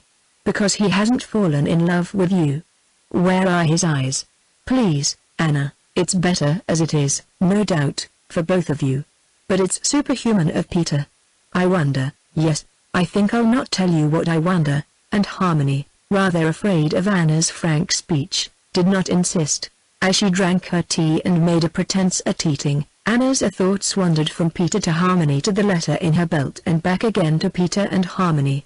For some time she had been suspicious of Peter. From her dozen years of advantage in age and experience she looked down on Peter's 30 years of youth, and thought she knew something that Peter himself did not suspect. Peter being unintrospective, Anna did his heart searching for him. She believed he was madly in love with Harmony and did not himself suspect it. As she watched the girl over her teacup, revealing herself in 1,000 unposed gestures of youth and grace, 1,000 lovelinesses, something of the responsibility she and Peter had assumed came over her. She sighed and felt for her letter. "I've had rather bad news," she said at last. "From home?" "Yes. My father. Did you know I have a father?" "You hadn't spoken of him." "I never do. As a father he hasn't amounted to much. But he's very ill, and I've a conscience." Harmony turned a startled face to her. "You are not going back to America?" "Oh, no, not now, anyhow. If I become hag-ridden with remorse and do go, I'll find someone to take my place. Don't worry." The lunch was a silent meal. Anna was hurrying off as Peter came in, and there was no time to discuss Peter's new complication with her. Harmony and Peter ate together, Harmony rather silent. Anna's unfortunate comment about Peter had made her constrained. After the meal Peter, pipe in mouth, carried the dishes to the kitchen, and there it was that he gave her the letter. What Peter's slower mind had been a perceptible time in grasping, Harmony comprehended at once, and not only the situation, but its solution. "Don't let her have him," she said, putting down the letter. "Bring him here." "Oh, Peter, how good we must be to him." And that after all was how the thing was settled. So simple, so obvious was it that these three expatriates, these waifs and estrays, banded together against a common poverty, a common loneliness, should share without question whatever was theirs to divide. Peter and Anna gave cheerfully of their substance, Harmony of her labor, that a small boy should be saved the tragic knowledge until he was well enough to bear it, or until, if God so willed, he might learn it himself without pain. The friendly sentry on duty again that night proved singularly blind. Thus it happened that, although the night was clear when the twin dials of the votive Kirker showed 9 o'clock, he did not notice a cab that halted across the street from the hospital. Still more strange that, although Peter passed within a dozen feet of him, carrying a wriggling and excited figure wrapped in a blanket and insisting on uncovering its feet, the sentry was able the next day to say that he had observed such a person carrying a bundle, but that it was a short stocky person, quite lame, and that the bundle was undoubtedly clothing going to the laundry. Perhaps it is just possible the sentry had his suspicions.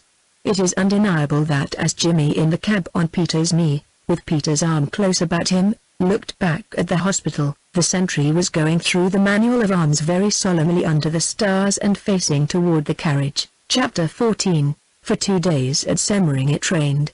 The Racksalp and the Schneeberg sulked behind walls of mist. From the little balcony of the pension Waldheim one looked out over a sea of cloud, pierced here and there by islands that were crags or by the tops of sunken masts that were evergreen trees. The roads were masses of slippery mud, up which the horses steamed and sweated. The grey cloud fog hung over everything, the barking of a dog loomed out of it near at hand where no dog was to be seen. Children cried and wild birds squawked, one saw them not. During the second night a landslide occurred on the side of the mountain with a rumble like the noise of 50 trains. In the morning, the rain clouds lifting for a moment, Marie saw the narrow yellow line of the slip. Everything was saturated with moisture. It did no good to close the heavy wooden shutters at night. In the morning the air of the room was sticky and clothing was moist to the touch. Stuart, confined to the house, grew irritable. Marie watched him anxiously. She knew quite well by what slender tenure she held her man. They had nothing in common, neither speech nor thought. And the little Marie's love for Stuart, grown to be a part of her, was largely maternal. She held him by mothering him, by keeping him comfortable, not by a great reciprocal passion that might in time have brought him to her in chains, and now he was uncomfortable. He chafed against the confinement, he resented the food, the weather. Even Marie's content at her unusual leisure irked him. He accused her of purring like a cat by the fire, and stamped out more than once, only to be driven in by the curious thunderstorms of early, alpine winter. On the night of the second day the weather changed. Marie, awakening early, stepped out onto the balcony and closed the door carefully behind her. A new world lay beneath her, a marvel of glittering branches, of white plain far below. The snowy mane of the Racksalp was become a garment. And from behind the villa came the cheerful sound of sleigh bells, of horses' feet on crisp snow, of runners sliding easily along frozen roads. Even the barking of the dog in the next yard had ceased rumbling and become sharp staccato. The balcony extended round the corner of the house. Marie, eagerly discovering her new world, peered about, and seeing no one near ventured so far. The road was in view, and a small girl on ski was struggling to prevent a collision between 2 plump feet. Even as Marie saw her the inevitable happened and she went headlong into a drift. A governess who had been kneeling before a shrine by the road hastily crossed herself and ran to the rescue. It was a marvelous morning, a day of days. The governess and the child went on out of vision. Marie stood still, looking at the shrine. A drift had piled about its foot, where the governess had placed a bunch of alpine flowers. Down on her knees on the balcony went the little Marie, regardless of the snow, and prayed to the shrine of the Virgin below for what? For forgiveness? For a better life? Not at all. She prayed that the heels of the American girl would keep her in out of the snow. The prayer of the wicked availeth nothing, even the godly at times must suffer disappointment. And when one prays of heels, who can know of the yearning back of the praying? Marie, rising and dusting her chilled knees, saw the party of Americans on the road, clad in stout boots and swinging along gaily. Marie shrugged her shoulders resignedly. She should have gone to the shrine itself. A balcony was not a holy place. But one thing she determined, their Americans went toward the Sonnenwendstein. She would advise against the Sonnenwendstein for that day. Marie's day of days had begun wrong after all. For Stuart rose with the Sonnenwendstein in his mind, and no suggestion of Marie's that in another day a path would be broken had any effect on him. He was eager to be off, committed the extravagance of ordering an egg apiece for breakfast, and finally proclaimed that if Marie feared the climb he would go alone. Marie made many delays. She dressed slowly, and must run back to see if the balcony door was securely closed. At a little shop where they stopped to buy mountain sticks she must purchase postcards and send them at once. Stuart was fairly patient. Air and exercise were having their effect. It was 11 o'clock when, having crossed the valley, they commenced to mount the slope of the Sonnenwendstein. The climb was easy, the road wound back and forward on itself so that one ascended with hardly an effort. Stuart gave Marie a hand here and there, and even paused to let her sit on a boulder and rest. The snow was not heavy. He showed her the footprints of a party that had gone ahead, and to amuse her tried to count the number of people. When he found it was 5 he grew thoughtful. There were 5 in Anita's party. Thanks to Marie's delays they met the Americans coming down. The meeting was a short one. The party went on down, gaily talking. Marie and Stuart climbed silently. Marie's day was spoiled. Stuart had promised to dine at the hotel. Even the view at the tourist house did not restore Marie's fallen spirits. What were the Vienna plain and the Styrian Alps to her, with this impatient and frowning man beside her consulting his watch and computing the time until he might see the American again? What was prayer, if this were its answer? They descended rapidly, Stuart always in the lead and setting a pace that Marie struggled in vain to meet. To her tentative and breathless remarks he made brief answer, and only once in all that time did he volunteer a remark. They had reached the Hotel Erzherzog in the valley. The hotel was still closed, and Marie, panting, sat down on an edge of the terrace. "We have been very foolish," he said. "Why, being seen together like that? But why? Could you not walk with any woman?" "It's not that," said Stuart hastily. "I suppose once does not matter. But we can't be seen together all the time." Marie turned white. The time had gone by when an incident of the sort could have been met with scorn or with threats. Things had changed for Marie Jedlicka since the day Peter had refused to introduce her to Harmony. Then it had been vanity. Now it was life itself. "What you mean," she said with pale lips, "is that we must not be seen together at all." "Must I? Do you wish me to remain a prisoner while you?" She choked. "For heaven's sake," he broke out brutally, "don't make a scene. There are men cutting ice over there. Of course you are not a prisoner. You may go where you like." Marie rose and picked up her muff. Marie's sordid little tragedy played itself out in Semmering. Stuart neglected her almost completely. He took fewer and fewer meals at the villa. In 2 weeks he spent one evening with the girl, and was so irritable that she went to bed crying. The little mountain resort was filling up. There were more and more Americans. Christmas was drawing near and a dozen or so American doctors came up, bringing their families for the holidays. It was difficult to enter a shop without encountering some of them. To add to the difficulty, the party at the hotel, finding it crowded there, decided to go into a pension and suggested moving to the Waldheim. Stuart himself was wretchedly uncomfortable. Marie's tragedy was his predicament. He disliked himself very cordially, loathing himself and his situation with the newborn humility of the lover. For Stuart was in love for the first time in his life. Marie knew it. She had not lived with him for months without knowing his every thought, every mood.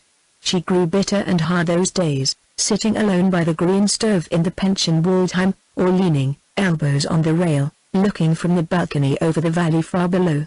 Bitter and hard, that is, during his absences, he had but to enter the room and her rage died, to be replaced with yearning and little, shy, tentative advances that he only tolerated. Wild thoughts came to Marie, especially at night, when the stars made a crown over the racks, and in the hotel an orchestra played, while people dined and laughed and loved. She grew obstinate, too. When in his desperation Stuart suggested that they go back to Vienna she openly scoffed. "Why?" she demanded. "That you may come back here to her, leaving me there, my dear girl," he flung back exasperated. "This affair was not a permanent one. You knew that at the start. You have taken me away from my work. I have 2 months vacation. It is but 1 month. Go back and let me pay." No. In pursuance of the plan to leave the hotel the American party came to see the Waldheim, and catastrophe almost ensued. Luckily Marie was on the balcony when the landlady flung open the door. and announced it as Stuart's apartment. But Stuart had a bad 5 minutes and took it out, manlike, on the girl. Stuart had another reason for not wishing to leave Semmering. Anita was beautiful, a bit of a coquette, too, as are most pretty women. And Stuart was not alone in his devotion. A member of the party, a New Yorker named Adam, was much in love with the girl and indifferent who knew it. Stuart detested him. In his despair Stuart wrote to Peter Byrne. It was characteristic of Peter that, however indifferent people might be in prosperity, they always turned to him in trouble. Stuart's letter concluded: I have made out a poor case for myself, but I'm in a hole, as you can see. I would like to chuck everything here and sail for home with these people who go in January. But, confound it, Byrne, what am I to do with Marie? And that brings me to what I've been wanting to say all along, and haven't had the courage to. Marie likes you and you rather liked her, didn't you? You could talk her into reason if anybody could. Now that you know how things are, can't you come up over Sunday? It's asking a lot, and I know it, but things are pretty bad. Peter received the letter on the morning of the day before Christmas. He read it several times and, recalling the look he had seen more than once in Marie Jedlicka's eyes, he knew that things were very bad, indeed. But Peter was a man of family in those days, and Christmas is a family festival not to be lightly ignored. He wired to Stuart that he would come up as soon as possible after Christmas. Then, because of the look in Marie's eyes and because he feared for her a sad Christmas, full of heartaches and God knows what loneliness, he bought her a most hideous brooch, which he thought admirable in every way and highly ornamental and which he could not afford at all. This he mailed, with a cheery greeting, and feeling happier and much poorer made his way homeward. Chapter 15, Christmas Eve in the Saloon of Maria Theresa. Christmas Eve, with the great chandelier recklessly ablaze and a pig's head with cranberry eyes for supper. Christmas Eve, with a 2-foot tree gleaming with candles on the stand, and beside the stand, in a huge chair, Jimmy. It had been a busy day for Harmony. In the morning there had been shopping and marketing, and such a temptation to be reckless, with the shops full of ecstasies and the old flower women fairly overburdened. There had been anxieties, too, such as the pig's head, which must be done a certain way, and Jimmy, who must be left with the portier's wife as nurse while all of them went to the hospital. The house revolved around Jimmy now, Jimmy, who seemed the better for the moving, and whose mother as yet had failed to materialize. In the afternoon Harmony played at the hospital. Peter took her as the early twilight was falling in through the gate where the sentry kept guard and so to the great courtyard.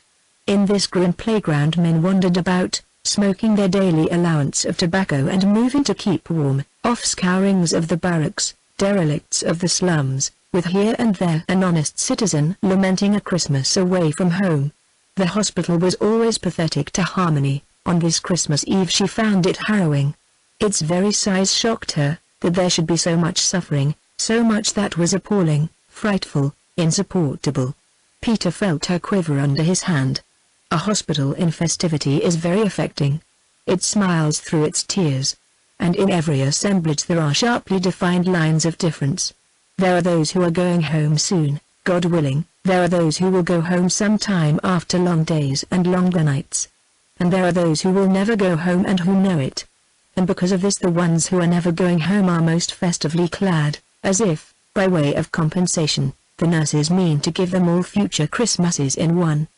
They receive an extra orange, or a pair of gloves, perhaps, and they are not the less grateful because they understand. And when everything is over they lay away in the bedside stand the gloves they will never wear, and divide the extra orange with the less fortunate one who is almost recovered. Their last Christmas is past. How beautiful the tree was, they say. Or, did you hear how the children sang? So little, to sing like that. It made me think of angels. Peter led Harmony across the courtyard, through many twisting corridors, and up and down more twisting staircases to the room where she was to play. There were many Christmas trees in the hospital that afternoon. No one hall could have held the thousands of patients, the doctors, the nurses. Sometimes a single ward had its own tree, its own entertainment. Occasionally 2 or 3 joined forces, preempted a lecture room, and wheeled or hobbled or carried in their convalescents. In such case an imposing audience was the result. Into such a room Peter led Harmony.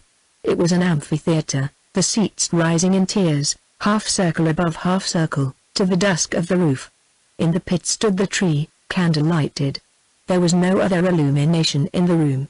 The semi-darkness, the blazing tree, the rows of hopeful, hoping, hopeless, rising above, white faces over white gowns, the soft rustle of expectancy, the silence when the dozent with the red beard stepped out and began to read an address all caught Harmony by the throat. Peter, keenly alive to everything she did, felt rather than heard her soft sob. Peter saw the hospital anew that dark afternoon, saw it through Harmony's eyes. Layer after layer his professional callous fell away, leaving him quick again. He had lived so long close to the heart of humanity that he had reduced its throbbing to beats that might be counted. Now, once more, Peter was back in the early days, when a heart was not a pump, but a thing that ached or thrilled or struggled, that loved or hated or yearned. The orchestra, insisting on sadly sentimental music, was fast turning festivity into gloom. It played Handel's Largo, it threw its whole soul into the assurance that the world, after all, was only a poor place, that heaven was a better.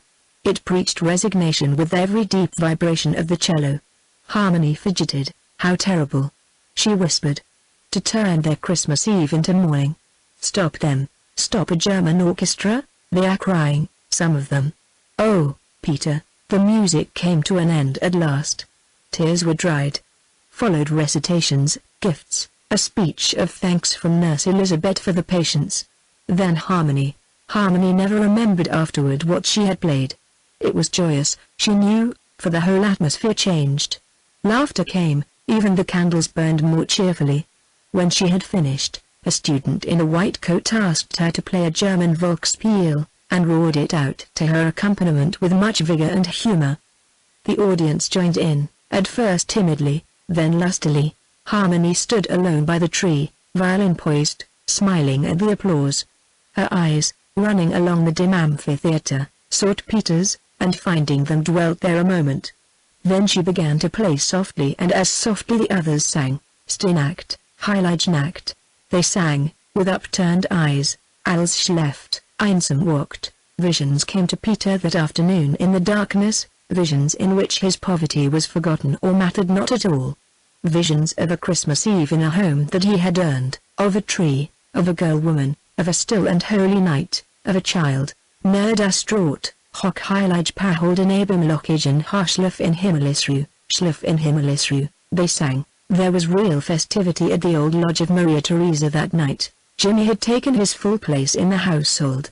The best room, which had been Anna's, had been given up to him. Here, carefully tended, with a fire all day in the stove, Jimmy reigned from the bed. To him Harmony brought her small puzzles and together they solved them. Shall it be a steak tonight? Thus Harmony humbly. Or chops, with tomato sauce, if Peter allows, yes. Much thinking on Jimmy's part, and then fish. He would decide. Fish with egg dressing. They would argue for a time, and compromise on fish. The boy was better. Peter shook his head over any permanent improvement, but Anna fiercely seized each crumb of hope. Many and bitter were the battles she and Peter fought at night over his treatment, frightful the litter of authorities Harmony put straight every morning. The extra expense was not much, but it told. Peter's carefully calculated expenditures felt the strain.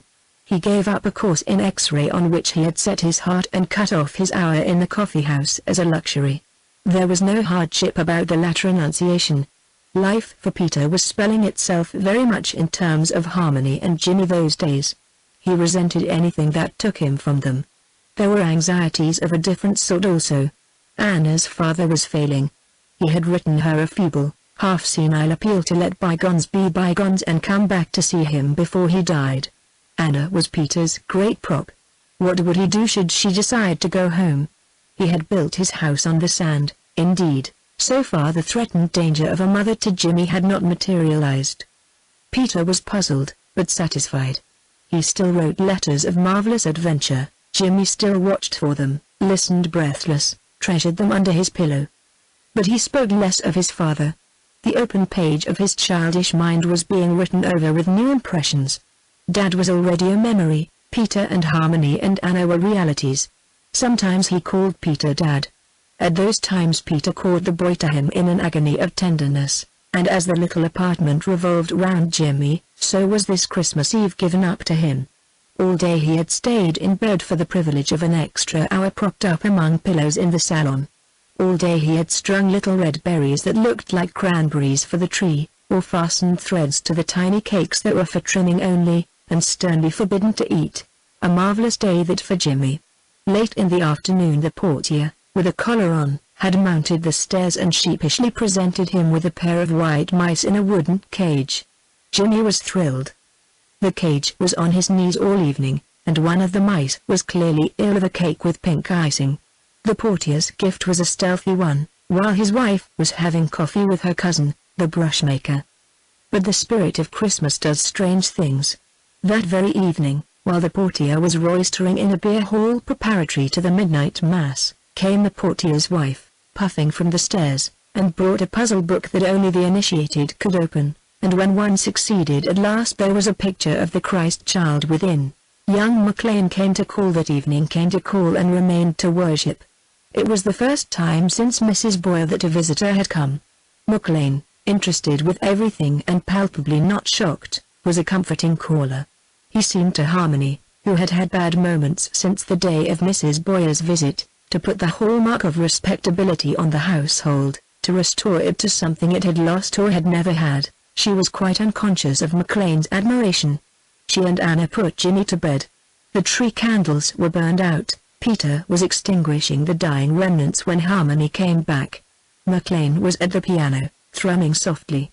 Peter, turning round suddenly, surprised an expression on the younger man's face that startled him, for that one night Harmony had laid aside her mourning, and wore white, soft white, tucked in at the neck, short-sleeved, trailing. Peter had never seen her in white before. It was Peter's way to sit back and listen. His steady eyes were always alert, good-humored, but he talked very little. That night he was unusually silent.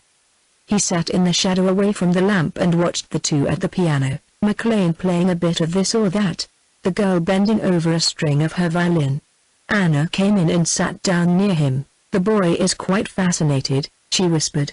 "Watch his eyes, he is a nice boy." This from Peter, as if he argued with himself, as men go. This was a challenge Peter was usually quick to accept. That night he only smiled.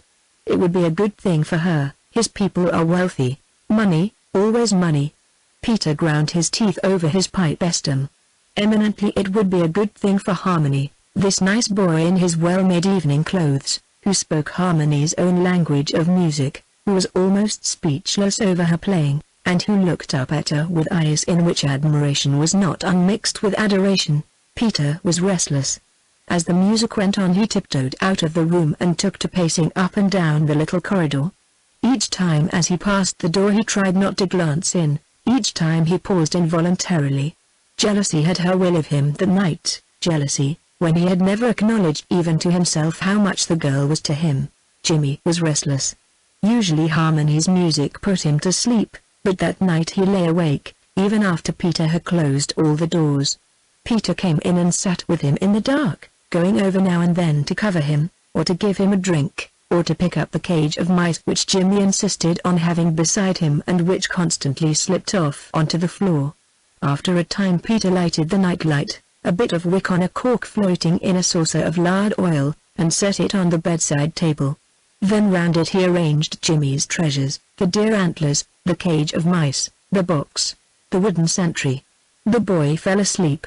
Peter sat in the room, his dead pipe in his teeth, and thought of many things. It was very late when young McLean left. The two had played until they stopped for very weariness. Anna had yawned herself off to bed. From Jimmy's room Peter could hear the soft hum of their voices. "You have been awfully good to me," McLean said as he finally rose to go. I want you to know that I'll never forget this evening, never. It has been splendid, hasn't it? Since little Scatchy left there has been no one for the piano. I have been lonely sometimes, for someone to talk music to. Lonely. Poor Peter. Then you will let me come back, will I? Indeed. I'll be grateful. How soon would be proper? I dare say tomorrow you'll be busy Christmas and all that. Do you mean you would like to come tomorrow? if old Peter wouldn't be fussed. He might think, Peter always wants everyone to be happy. So if you really care, and I'll not bore you, rather not, how about what time? In the afternoon would be pleasant, I think. And then Jimmy can listen. He loves music. McLean, having found his fur-lined coat, got into it as slowly as possible. Then he missed a glove, and it must be searched for in all the dark corners of the salon until found in his pocket. Even then he hesitated, lingered, loath to break up this little world of two. You play wonderfully, he said. So do you, if only something comes of it. It's curious, isn't it, when you think of it? You and I meeting here in the center of Europe and both of us working our heads off for something that may never pan out. There was something reminiscent about that to Harmony. It was not until after young McLean had gone that she recalled.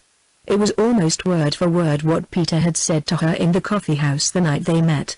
She thought it very curious, the coincidence, and pondered it, being ignorant of the fact that it is always a matter for wonder when the man meets the woman, no matter where. Nothing is less curious, more inevitable, more amazing.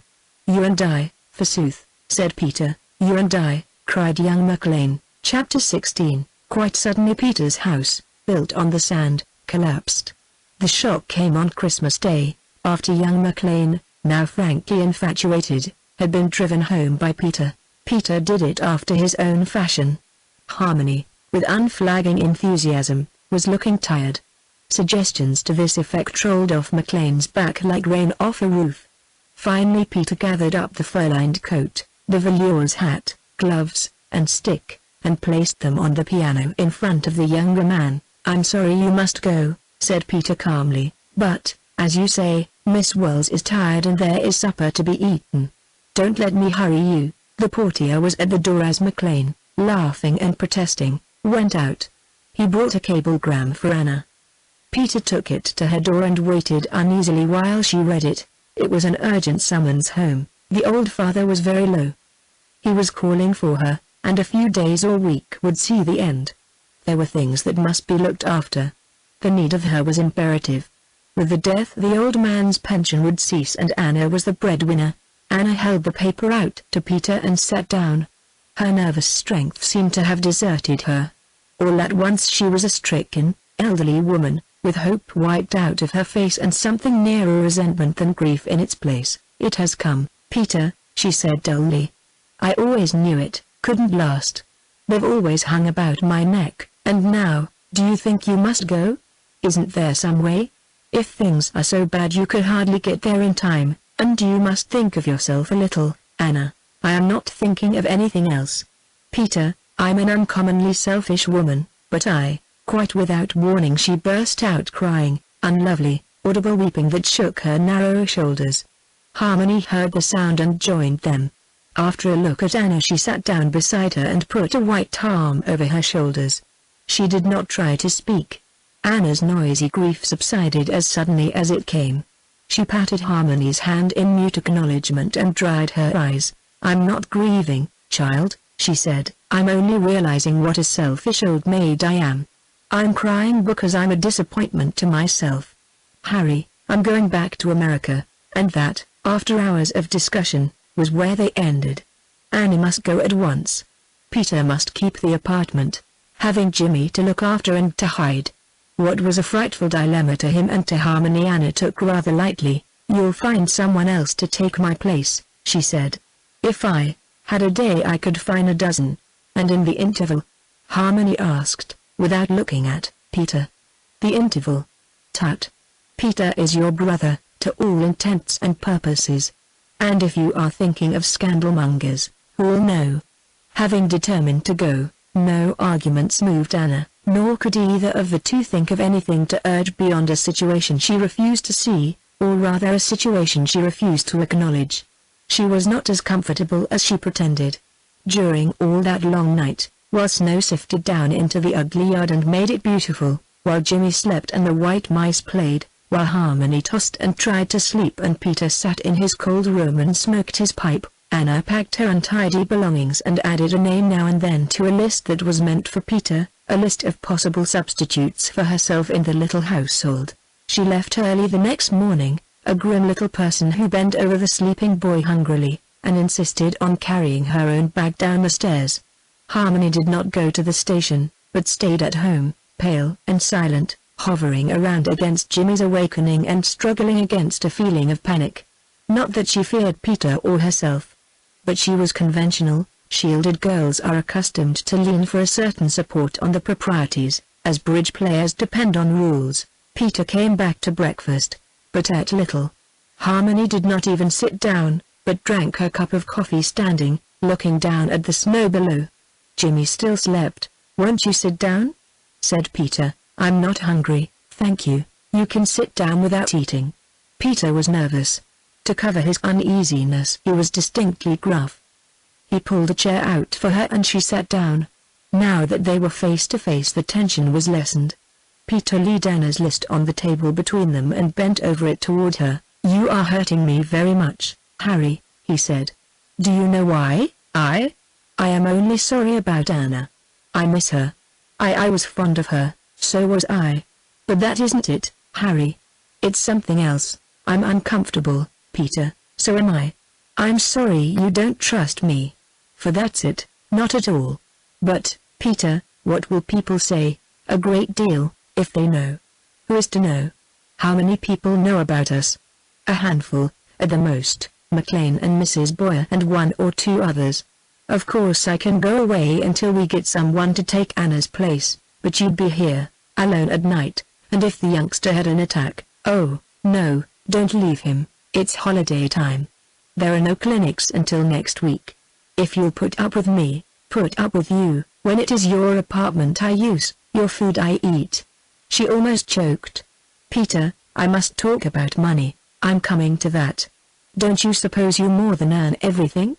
Doesn't it humiliate me hourly to see you working here, Peter? Would you rob me of my last vestige of self-respect?" This being unanswerable, Peter fell back on his major premise. "If you'll put up with me for a day or so, I'll take this list of Anna's and hunt up somebody. Just describe the person you desire and I'll find her."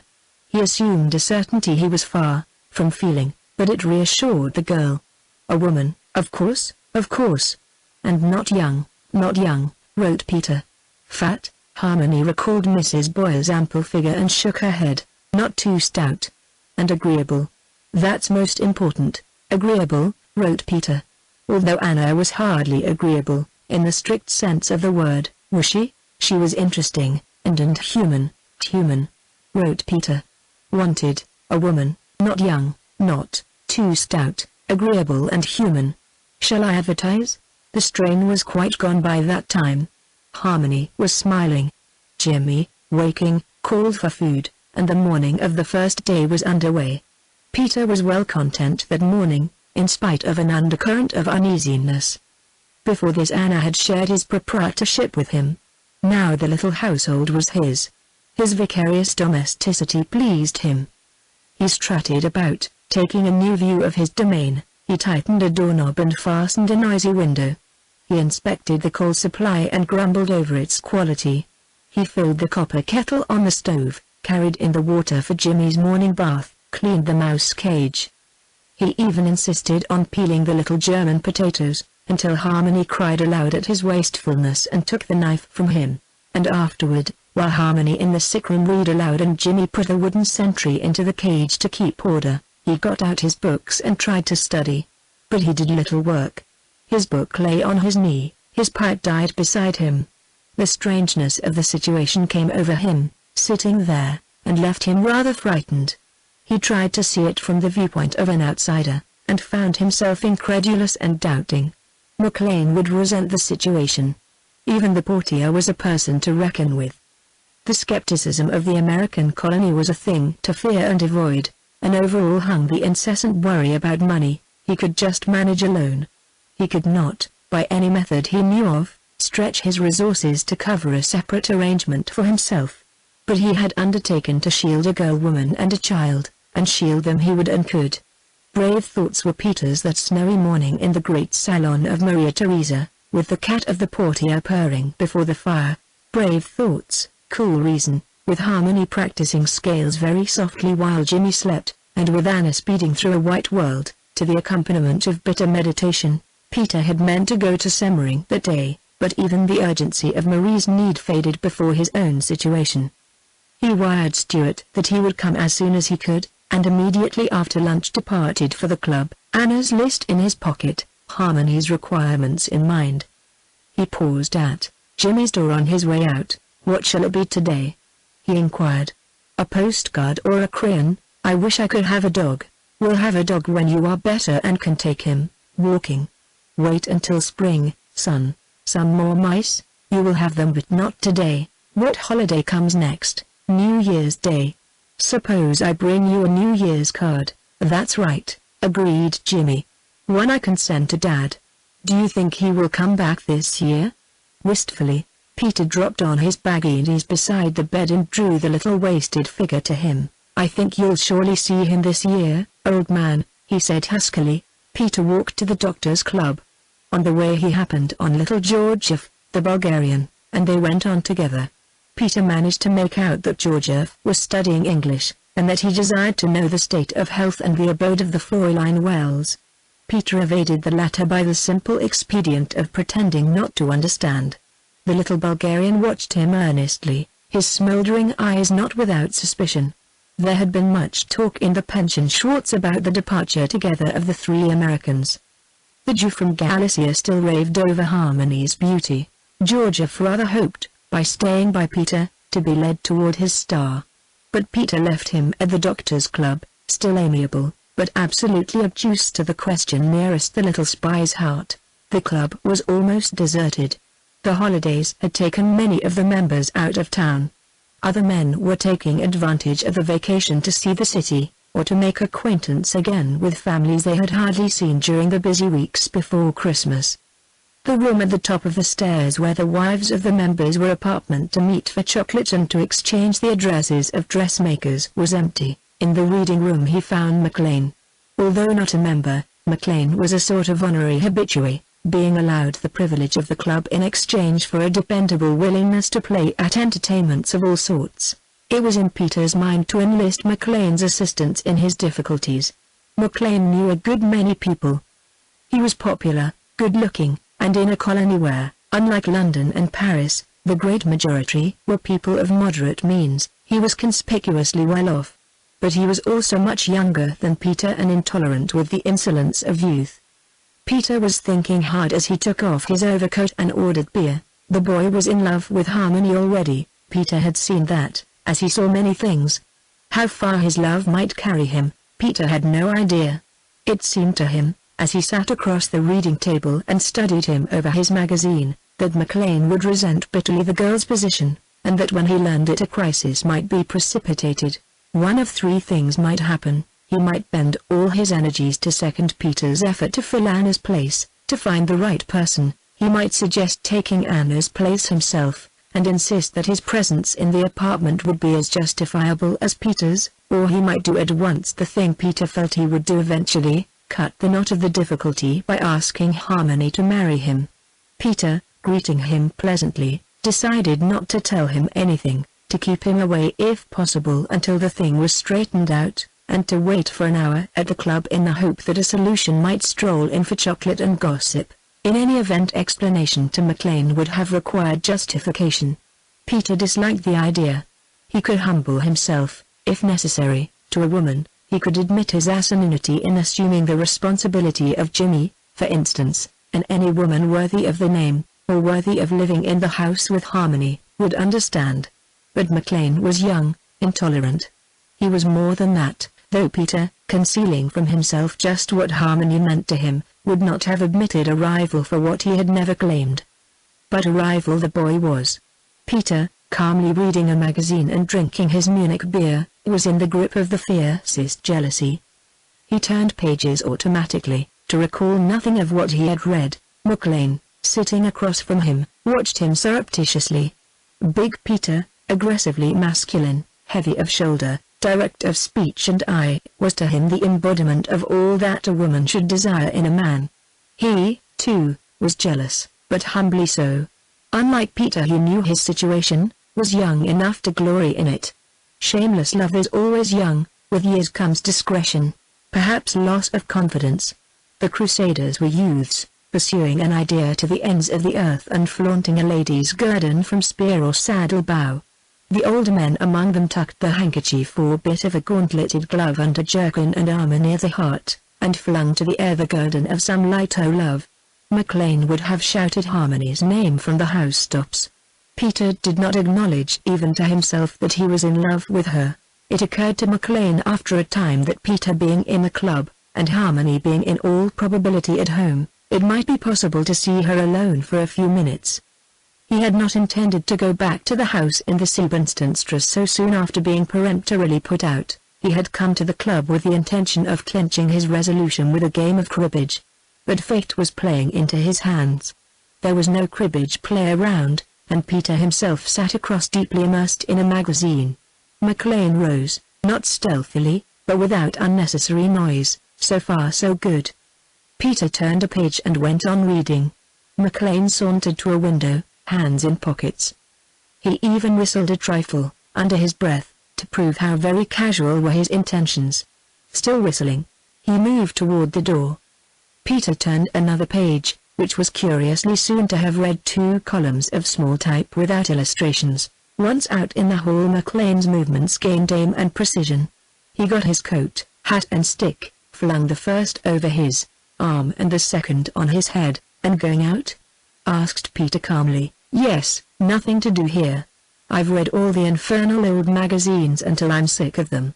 Indignant, too, from his tone. Walking? Yes. Mind if I go with you? Not at all. Peter, taking down his old overcoat from its hook, turned and caught the boy's eye. It was a swift exchange of glances, but illuminating Peter's whimsical, but with a sort of grim determination, Maclean's sheepish, but equally determined. Rotten afternoon, said Maclean as they started for their stairs. Half rain, half snow. Streets are ankle-deep. I'm not particularly keen about walking, but I don't care for this tomb alone. Nothing was further from Maclean's mind than a walk with Peter that afternoon. He hesitated halfway down the upper flight. You don't care for cribbage, do you? Don't know anything about it. How about Pinochle? They had both stopped, equally determined, equally hesitating. Pinochle it is, acquiesced Maclean. I was only going because there was nothing to do. Things went very well for Peter that afternoon up to a certain point. He beat Maclean unmercifully, playing with cold deliberation. Maclean wearied, fidgeted, railed at his luck. Peter played on grimly. The club filled up toward the coffee hour.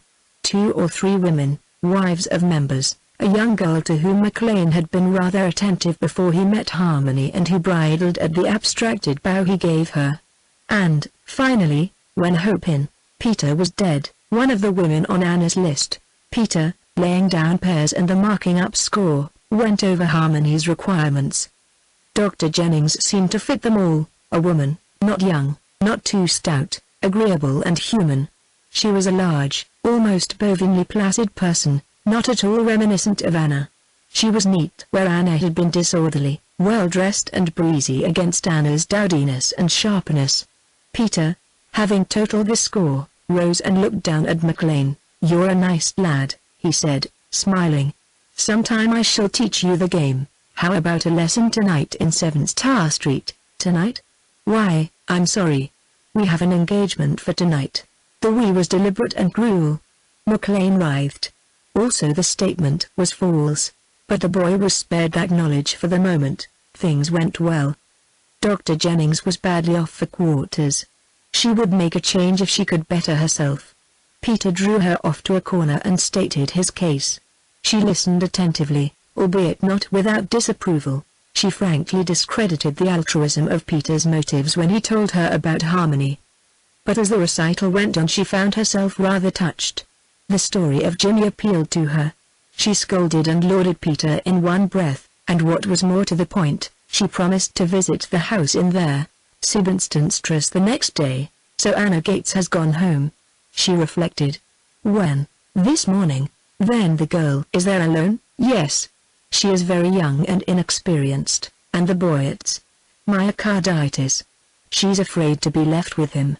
Is she quite alone? Absolutely, and without funds, except enough for her lessons.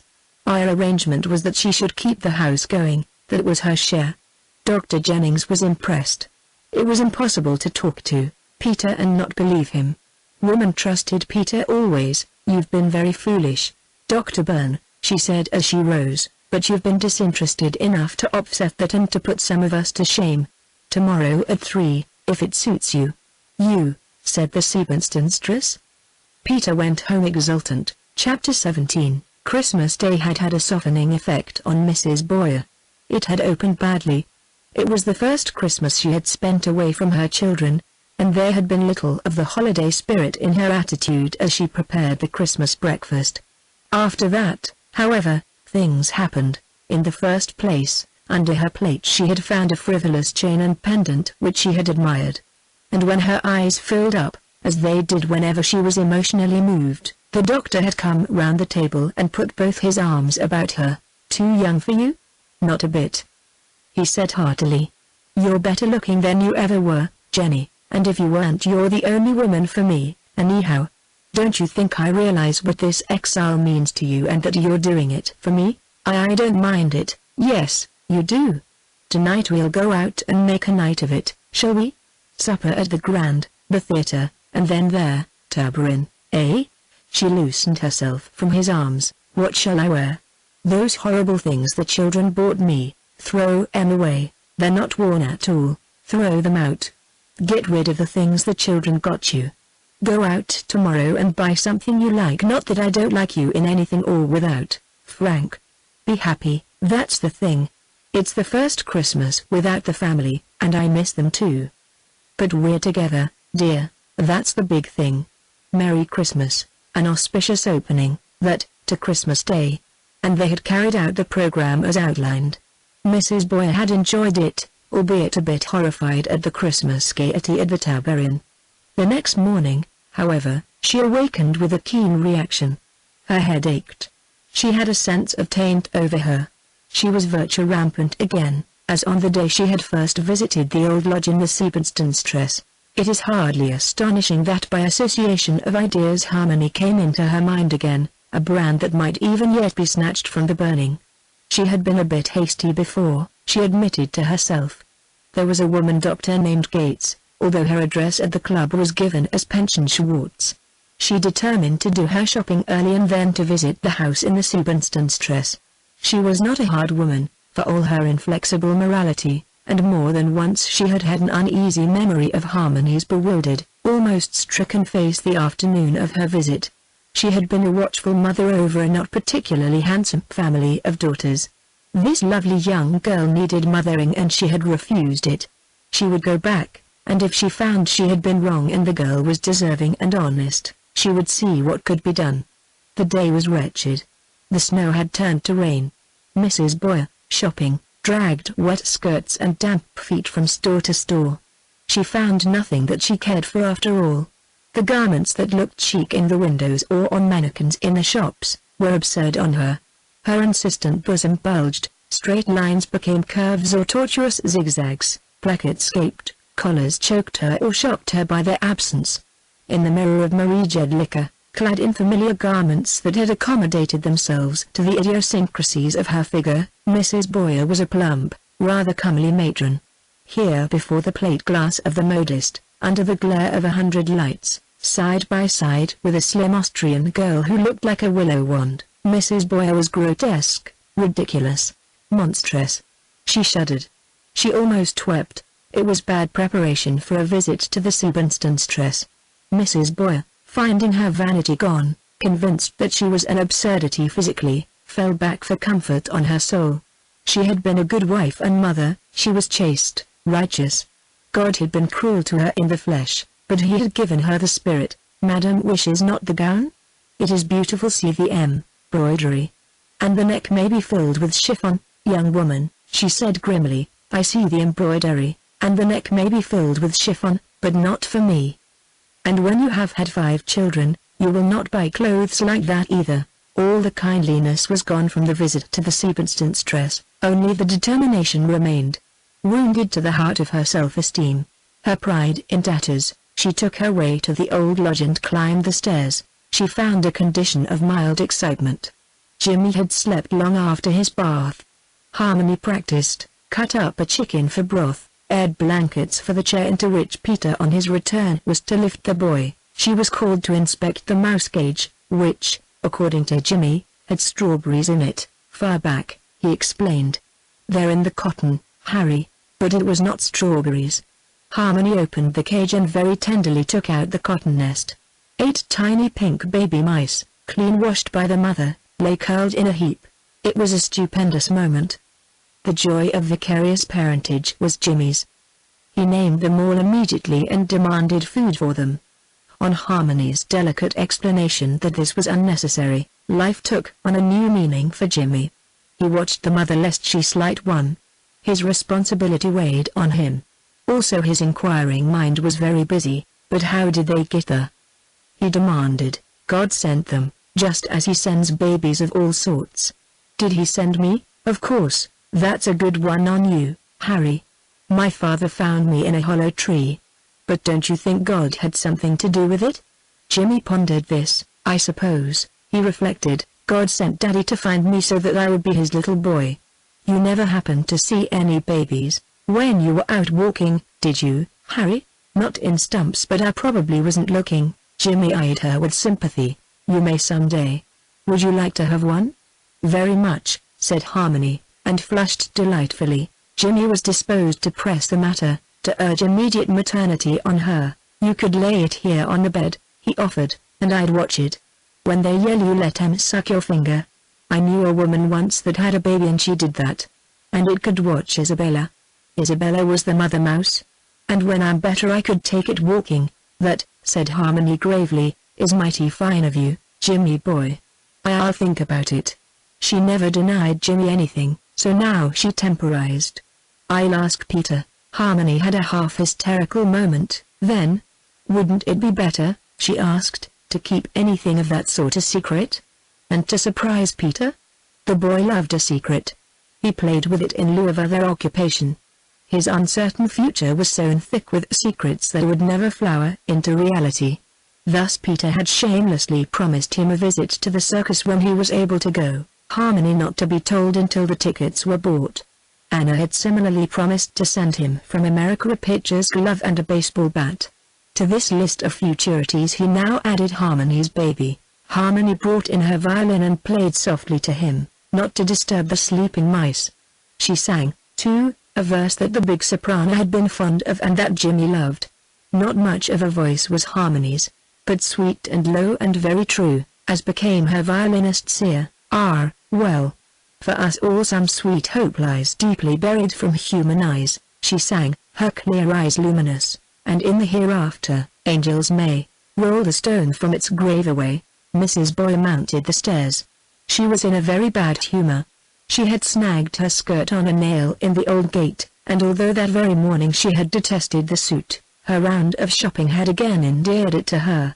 She told the portier in English what she thought of him, and climbed ponderously, pausing at each landing to examine the damage. Harmony, having sung Jimmy to sleep, was in the throes of an experiment. She was trying to smoke. A very human young person was Harmony, apartment to be exceedingly wretched if her hat were of last year's fashion, anxious to be inconspicuous by doing what everyone else was doing, conventional as are the very young, fearful of being an exception, and nearly everyone was smoking. Many of the young women whom she met at the master's house had yellowed fingers and smoked in the ante-room. The big soprano had smoked, Anna and Scatchy had smoked. In the coffee houses milliners' apprentices produced little silver mouthpieces to prevent soiling their pretty lips and smoked endlessly. Even Peter had admitted that it was not a vice, but only a comfortable bad habit. And Anna had left a handful of cigarettes. Harmony was not smoking, she was experimenting. Peter and Anna had smoked together and it had looked comradely.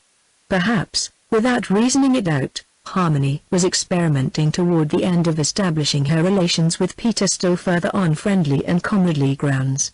Two men might smoke together, a man and a woman might smoke together as friends. According to Harmony's ideas, a girl bearing potatoes might inspire sentiment, but smoking a cigarette never. She did not like it. She thought, standing before her little mirror, that she looked fast, after all. She tried pursing her lips together, as she had seen Anna do, and blowing out the smoke in a thin line. She smoked very hard, so that she stood in the center of a gray nimbus. She hated it, but she persisted. Perhaps it grew on one, perhaps, also, if she walked about it would choke her less. She practiced holding the thing between her first and second fingers, and found that easier than smoking. Then she went to the salon where there was more air, and tried exhaling through her nose. It made her sneeze. On the sneeze came Mrs. Boyer's ring. Harmony thought very fast. It might be the bread or the milk, but again she flung the cigarette into the stove, shut the door, and answered the bell. Mrs. Boyer's greeting was colder than she had intended. It put Harmony on the defensive at once, made her uncomfortable. Like all the innocent falsely accused, she looked guiltier than the guiltiest. Under Mrs. Boyer's searching eyes the enormity of her situation overwhelmed her. And overall, through salon and passage, hung the damning odor of a cigarette. Harmony, leading the way in, was a sheep before her shearer. "I'm calling on all of you," said Mrs. Boyer, sniping. "I meant to bring Dr. Boyer's cards for everyone, including Dr. Byrne. I'm sorry. Dr. Byrne is out, and Dr. Gates, she is away." Mrs. Boyer raised her eyebrows and ostentatiously changed the subject, requesting a needle and thread to draw the rent together. It had been in Harmony's mind to explain the situation, to show Jimmy to Mrs. Boyer, to throw herself on the older woman's sympathy, to ask advice. But the visitor's attitude made this difficult. To add to her discomfort, through the grating in the stove door was coming a thin thread of smoke. It was, after all, Mrs. Boyer who broached the subject again. She had had a cup of tea, and Harmony, sitting on a stool, had mended the rent so that it could hardly be seen. Mrs. Boyer, softened by the tea and by the proximity of Harmony's lovely head bent over her task, grew slightly more expansive. "I ought to tell you something, Miss Wells," she said. "You remember my other visit, perfectly." Harmony bent still lower. "I did you an injustice at that time. I've been sorry ever since. I thought that there was no Dr. Gates. I'm sorry, but I'm not going to deny it. People do things in this wicked city that they wouldn't do at home. I confess I misjudged Peter Byrne. You can give him my apologies, since he won't see me, but he isn't here or of course he'd see you." "Then," demanded Mrs. Boyer grimly, "if Peter Byrne is not here, who has been smoking cigarettes in this room?" "There is one still burning in that stove." Harmony's hand was forced. She was white as she cut the brown silk thread and rose to her feet. "I think," she said, "that I'd better go back a few weeks, Mrs. Boyer, and tell you a story, if you have time to listen. If it is disagreeable, not at all. It is about Peter Byrne and myself, and some others. It is really about Peter. Mrs. Boyer, will you come very quietly across the hall?" Mrs. Boyer, expecting heaven knows what, rose with celerity. Harmony led the way to Jimmy's door and opened it. He was still asleep, a wasted small figure on the narrow bed. Beside him the mice frolicked in their cage. The sentry kept guard over Peter's shameless letters from the Tyrol. The strawberry babies wriggled in their cotton. "We are not going to have him very long," said Harmony, softly. "Peter is making him happy for a little while." Back in the salon of Maria Theresa she told the whole story. Mrs. Boyer found it very affecting. Harmony sat beside her on a stool and she kept her hand on the girl's shoulder. When the narrative reached Anna's going away, however, she took it away. From that point on she sat uncompromisingly rigid and listened. "Then you mean to say," she exploded when Harmony had finished, "that you intend to stay on here, just the two of you, and Jimmy, Bar? What has the child to do with it? We will find someone to take Anna's place." "I doubt it. And until you do, there is nothing wicked in what we are doing.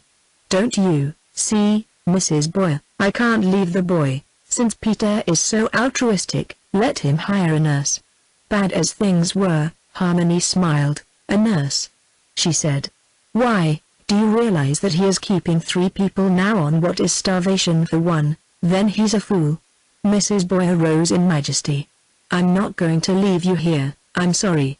You must see, I see nothing but a girl deliberately putting herself in a compromising portion and worse. Mrs. Boyer, get your things on. I guess Dr. Boyer and I can look after you until we can send you home." "I am not going home yet," said poor Harmony, biting her lip to steady it.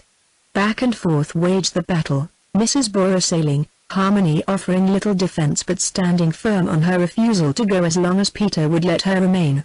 "It means so much to me," she ventured, goaded. "And I earn my lodging and board. I work hard and I make him comfortable. It costs him very little and I give him something in exchange. All men are not alike. If the sort you have known are different." This was unfortunate. Mrs. Boyer stiffened. She ceased offensive tactics, and retired grimly into the dignity of her high calling of virtuous wife and mother. She washed her hands of Harmony and Peter. She tied on her veil with shaking hands, and prepared to leave Harmony to her fate. "Give me your mother's address," she demanded. "Certainly not. You absolutely refuse to save yourself? From what? From Peter? There are many worse people than Peter to save myself from, Mrs. Boyer. Uncharitable people, and uncruel people." Mrs. Boyer shrugged her plump shoulders. "Meaning me?" she retorted. "My dear child, people are always cruel who try to save us from ourselves." Unluckily for Harmony, one of Anna's specious arguments must pop into her head at that instant and demand expression. "People are living their own lives these days, Mrs. Boyer. Old standards have gone. It is what one's conscience condemns that is wrong, isn't it? Not merely breaking laws that were made to fit the average, not the exception." "Anna! Anna!" Mrs. Boyer flung up her hands. "You are impossible," she snapped. "After all, I believe it is Peter who needs protection. I shall speak to him." She started down the staircase, but turned for a parting volley. "And just a word of advice. Perhaps the old standards have gone. But if you really expect to find a respectable woman to chaperone you, keep your views to yourself." Harmony, a bruised and wounded thing, crept into Jimmy's room and sank on her knees beside the bed. One small hand lay on the coverlet. She dared not touch it for fear of waking him, but she laid her cheek close to it for comfort. When Peter came in, much later, he found the boy wide awake and Harmony asleep, a crumpled heap beside the bed. "I think she's been crying," Jimmy whispered. "She's been sobbing in her sleep." "And strike a match, Peter, there may be more mice." Chapter 18. Mrs. Boyer, bursting with indignation, went to the doctor's club. It was typical of the way things were going with Peter that Dr. Boyer was not there, and that the only woman in the clubrooms should be Dr. Jennings. Young McLean was in the reading room, eating his heart out with jealousy of Peter, vacillating between the desire to see Harmony that night and fear lest Peter forbid him the house permanently if he made the attempt. He had found a picture of the Fräulein Engel, from the opera, in a magazine, and was sitting with it open before him. Very deeply and really in love was McLean that afternoon, and the Fräulein Engel and Harmony were not unlike. The double doors between the reading room and the reception room adjoining were open. McLean, lost in a rosy future in which he and Harmony sat together for indefinite periods, with no Peter to scowl over his books at them, a future in which life was one long piano-violin duo, with the candles in the chandelier going out one by one, leaving them at last alone in scented darkness together. McLean heard nothing until the mention of their instant stress roused him. After that he listened. He heard that Dr. Jennings was contemplating taking Anna's place at the lodge, and he comprehended after a moment that Anna was already gone. Even then the significance of the situation was a little time in dawning on him. When it did, however, he rose with a stifled oath. Mrs. Boyer was speaking. "It is exactly as I tell you," she was saying. "If Peter Byrne is trying to protect her reputation, he is late doing it. Personally, I have been there twice. I never saw Anna Gates. And she is registered here at the club as living in the pension Schwartz.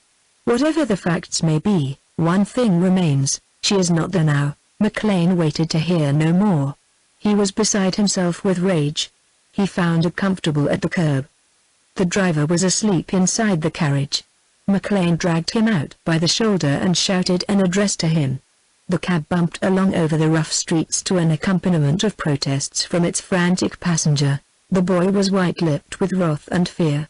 Peter's silence that afternoon as to the state of affairs loomed large and significant. He had thought once or twice that Peter was in love with Harmony. He knew it now in the clearer vision of the moment. He recalled things that maddened him. The dozen intimacies of the little ménage, the caress in Peter's voice when he spoke to the girl, Peter's steady eyes in the semi-gloom of the salon while Harmony played. At a corner they must pause for the inevitable regiment. McLean cursed, bending out to see how long the delay would be. Peter had been gone for half an hour, perhaps, but Peter would walk. If he could only see the girl first, talk to her, tell her what she would be doing by remaining. He was there at last, flinging across the courtyard like a madman. Peter was already there, his footprints were fresh in the slush of the path. The house door was closed but not locked. McLean ran up the stairs. It was barely twilight outside, but the staircase well was dark. At the upper landing he was compelled to fumble for the bell. Peter admitted him. The corridor was unlighted, but from the salon came a glow of lamplight. McLean, out of breath and furious, faced Peter. "I want to see Harmony," he said without preface. Peter eyed him. He knew what had happened, had expected it when the bell rang, had anticipated it when Harmony told him of Mrs. Boyer's visit. In the second between the peal of the bell and his opening the door he had decided what to do. "Come in." McLean stepped inside. He was smaller than Peter, not so much shorter as slenderer. Even Peter winced before the look in his eyes. "Where is she?" "In the kitchen, I think." "Come into the salon." McLean flung off his coat. Peter closed the door behind him and stood just inside. He had his pipe as usual. "I came to see her, not you, Byrne, so I gather." "I'll let you see her, of course. But don't you want to see me first?" "I want to take her away from here." "Why? Are you better able to care for her than I am?" McLean stood rigid. He had thrust his clenched hands into his pockets. "You're a scoundrel, Byrne," he said steadily. "Why didn't you tell me this afternoon?"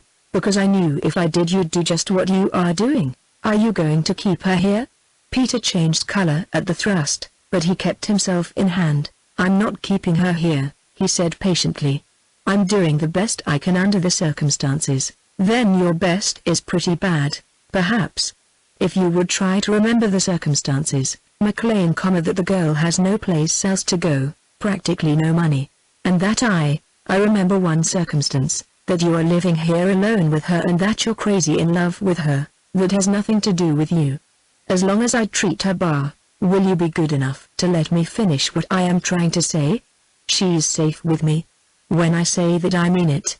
She will not go away from here with you or with anyone else if I can prevent it. And if you care enough about her to try to keep her happy you'll not let her know you have been here. I've got a woman coming to take Anna's place. That ought to satisfy you." "Dr. Jennings?" "Yes, she'll not come. Mrs. Boyer has been talking to her. Inside of an hour the whole club will have it. Every American in Vienna will know about it in a day or so. I tell you, Byrne, you're doing an awful thing." Peter drew a long breath. He had had his bad half hour before McLean came, had had to stand by, wordless, and see Harmony trying to smile, see her dragging about, languid and white, see her tragic attempts to greet him on the old familiar footing. Through it all he had been sustained by the thought that a day or 2 days would see the old footing re-established, another woman in the house, life again worth the living and Harmony smiling up frankly into his eyes. Now this hope had departed. "You can't keep me from seeing her, you know," McLean persisted.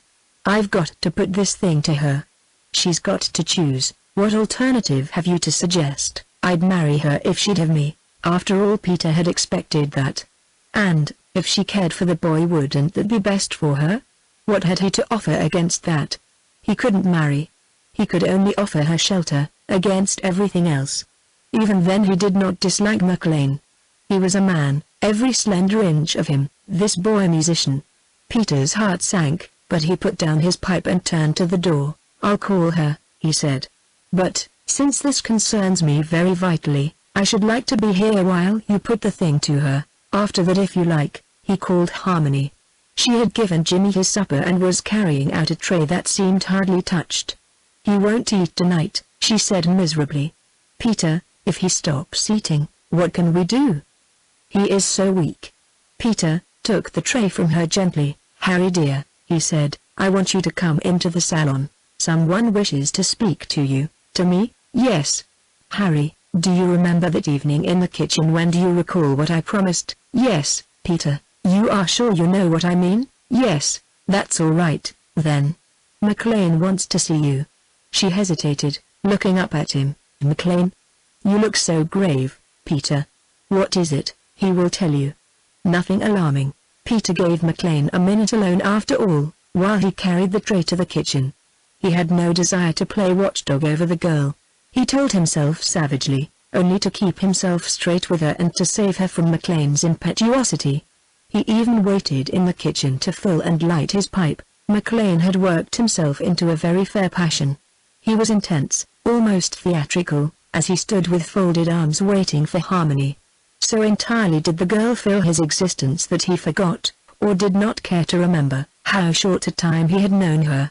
As Harmony she dominated his life and his thoughts. As Harmony he addressed her when, rather startled, she entered the salon and stood just inside the closed door. Peter said you wanted to speak to me, McLean groaned. Peter?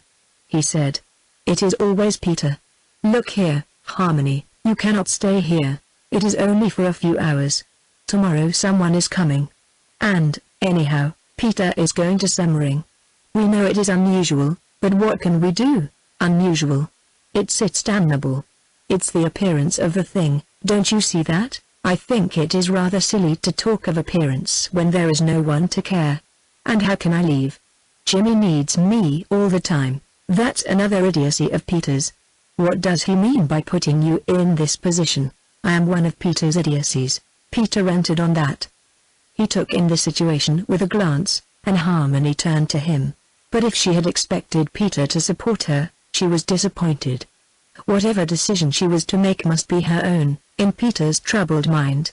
He crossed the room and stood at one of the windows, looking out, a passive participant in the scene. The day had been a trying one for Harmony.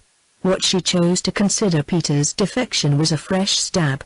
She glanced from McLean, flushed and excited, to Peter's impassive back. Then she sat down, rather limp, and threw out her hands helplessly. What am I to do? She demanded. Everyone comes with cruel things to say, but no one tells me what to do. Peter turned away from the window. You can leave here, ventured McLean. That's the first thing. After that, yes, and after that, what? McLean glanced at Peter. Then he took a step toward the girl. You could marry me, Harmony, he said unsteadily. I hadn't expected to tell you so soon, or before a third person. He faltered before Harmony's eyes, full of bewilderment. I'd be very happy if you could see it that way. I care a great deal, you see. It seemed hours to Peter before she made any reply, and that her voice came from miles away. Is it really as bad as that? She asked. Have I made such a mess of things that someone, either you or Peter, must marry me to straighten things out? I don't want to marry anyone. Do I have to? Certainly you don't have to, said Peter.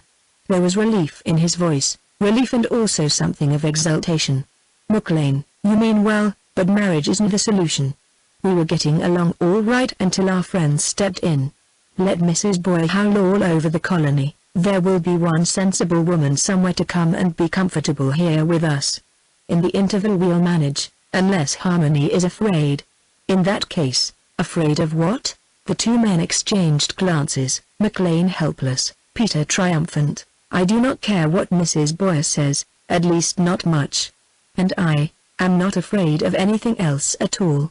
McLean picked up his overcoat. At least, he appealed to Peter, you'll come over to my place? No, said Peter. McLean made a final appeal to Harmony. If this gets out, he said, you are going to regret it all your life. I shall have nothing to regret, she retorted proudly. Had Peter not been the McLean would have made a better case, would have pleaded with her, would have made less of a situation that roused her resentment and more of his love for her.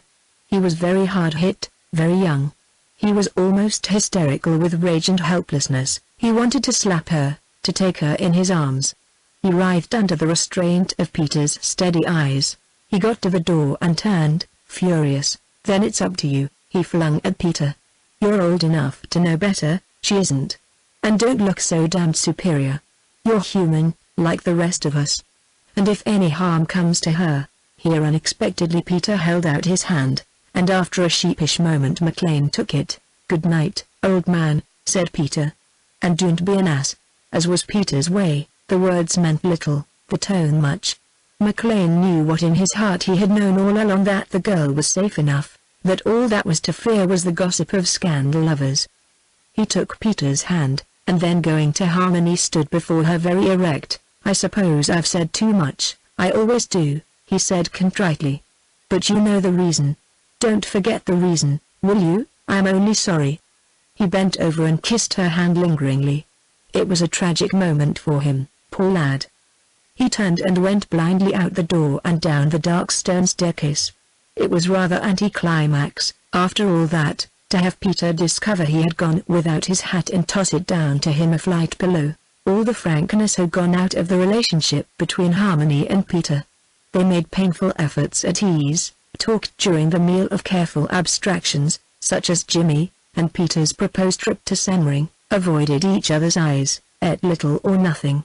Once when Harmony passed Peter his coffee cup, their fingers touched, and between them they dropped the cup. Harmony was flushed and pallid by turns.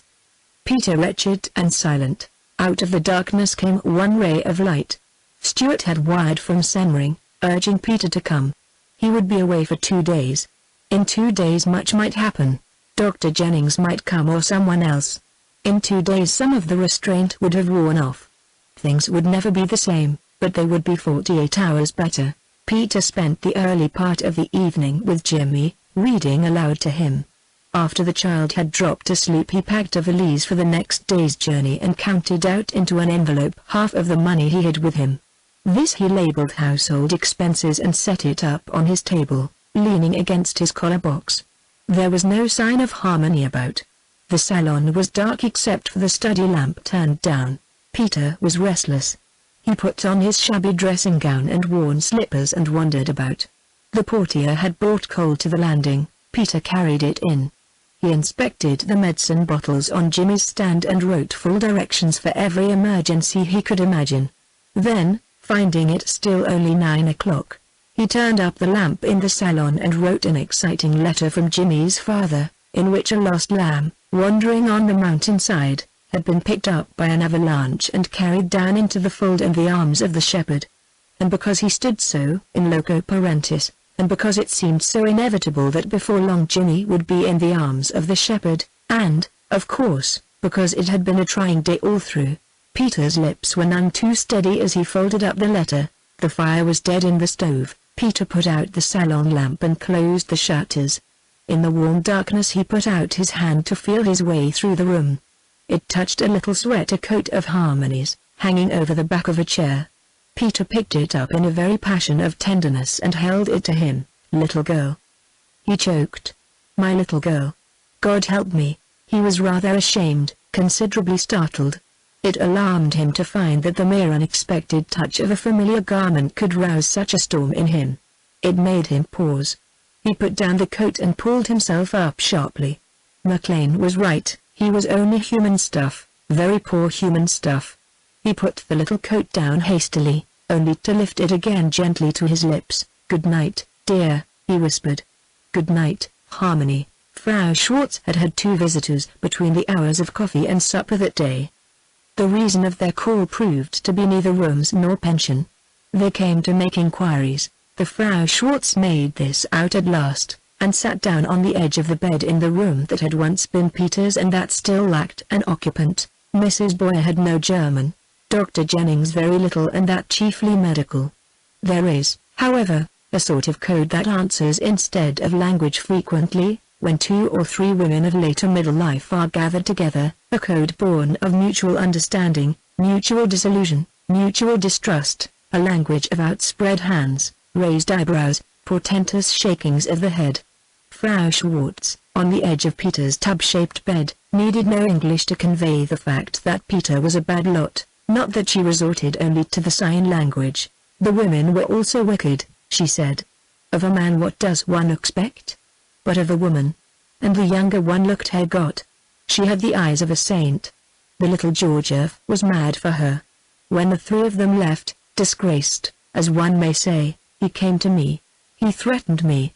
The Herr Schwartz, God rest his soul, was a violent man, but never spoke he so to me, she says, interpreted Dr. Jennings, that they were a bad lot. That the younger one made eyes at the Herr Schwartz. Mrs. Boyer drew her ancient sables about her and put a tremulous hand on the other woman's arm. "What an escape for you," she said. "If you had gone there to live and then found the establishment queer." From the kitchen of the pension, Olga was listening, an ear to the door. Behind her, also listening, but less advantageously, was Katrina. "American ladies," said Olga. "Too old and fat, more hot water," growled Katrina. "Why do not the Americans stay in their own country, where the water, I have learned, comes hot from the earth?" Olga, bending forward, opened the door a crack wider. "Sh. They do not come for rooms. They inquire for the Herr, Dr. Byrne and the others." "No, of a certainty." "Then let me to the door, a moment." "She tells them everything and more. She says how she is wicked, Katrina. She says the Fräulein Harmony was not good, that she sent them all away. Here, take the door." Thus it happened that Dr. Jennings and Mrs. Boyer, having shaken off the dust of a pension that had once harbored 3 malefactors, and having retired Peter and Anna and Harmony into the limbo of things best forgotten or ignored, found themselves, at the corner, confronted by a slovenly girl in heelless slippers and wearing a knitted shawl over her head. "The Frau Schwartz is wrong," cried Olga passionately in Vienna dialect. "They were good, all of them.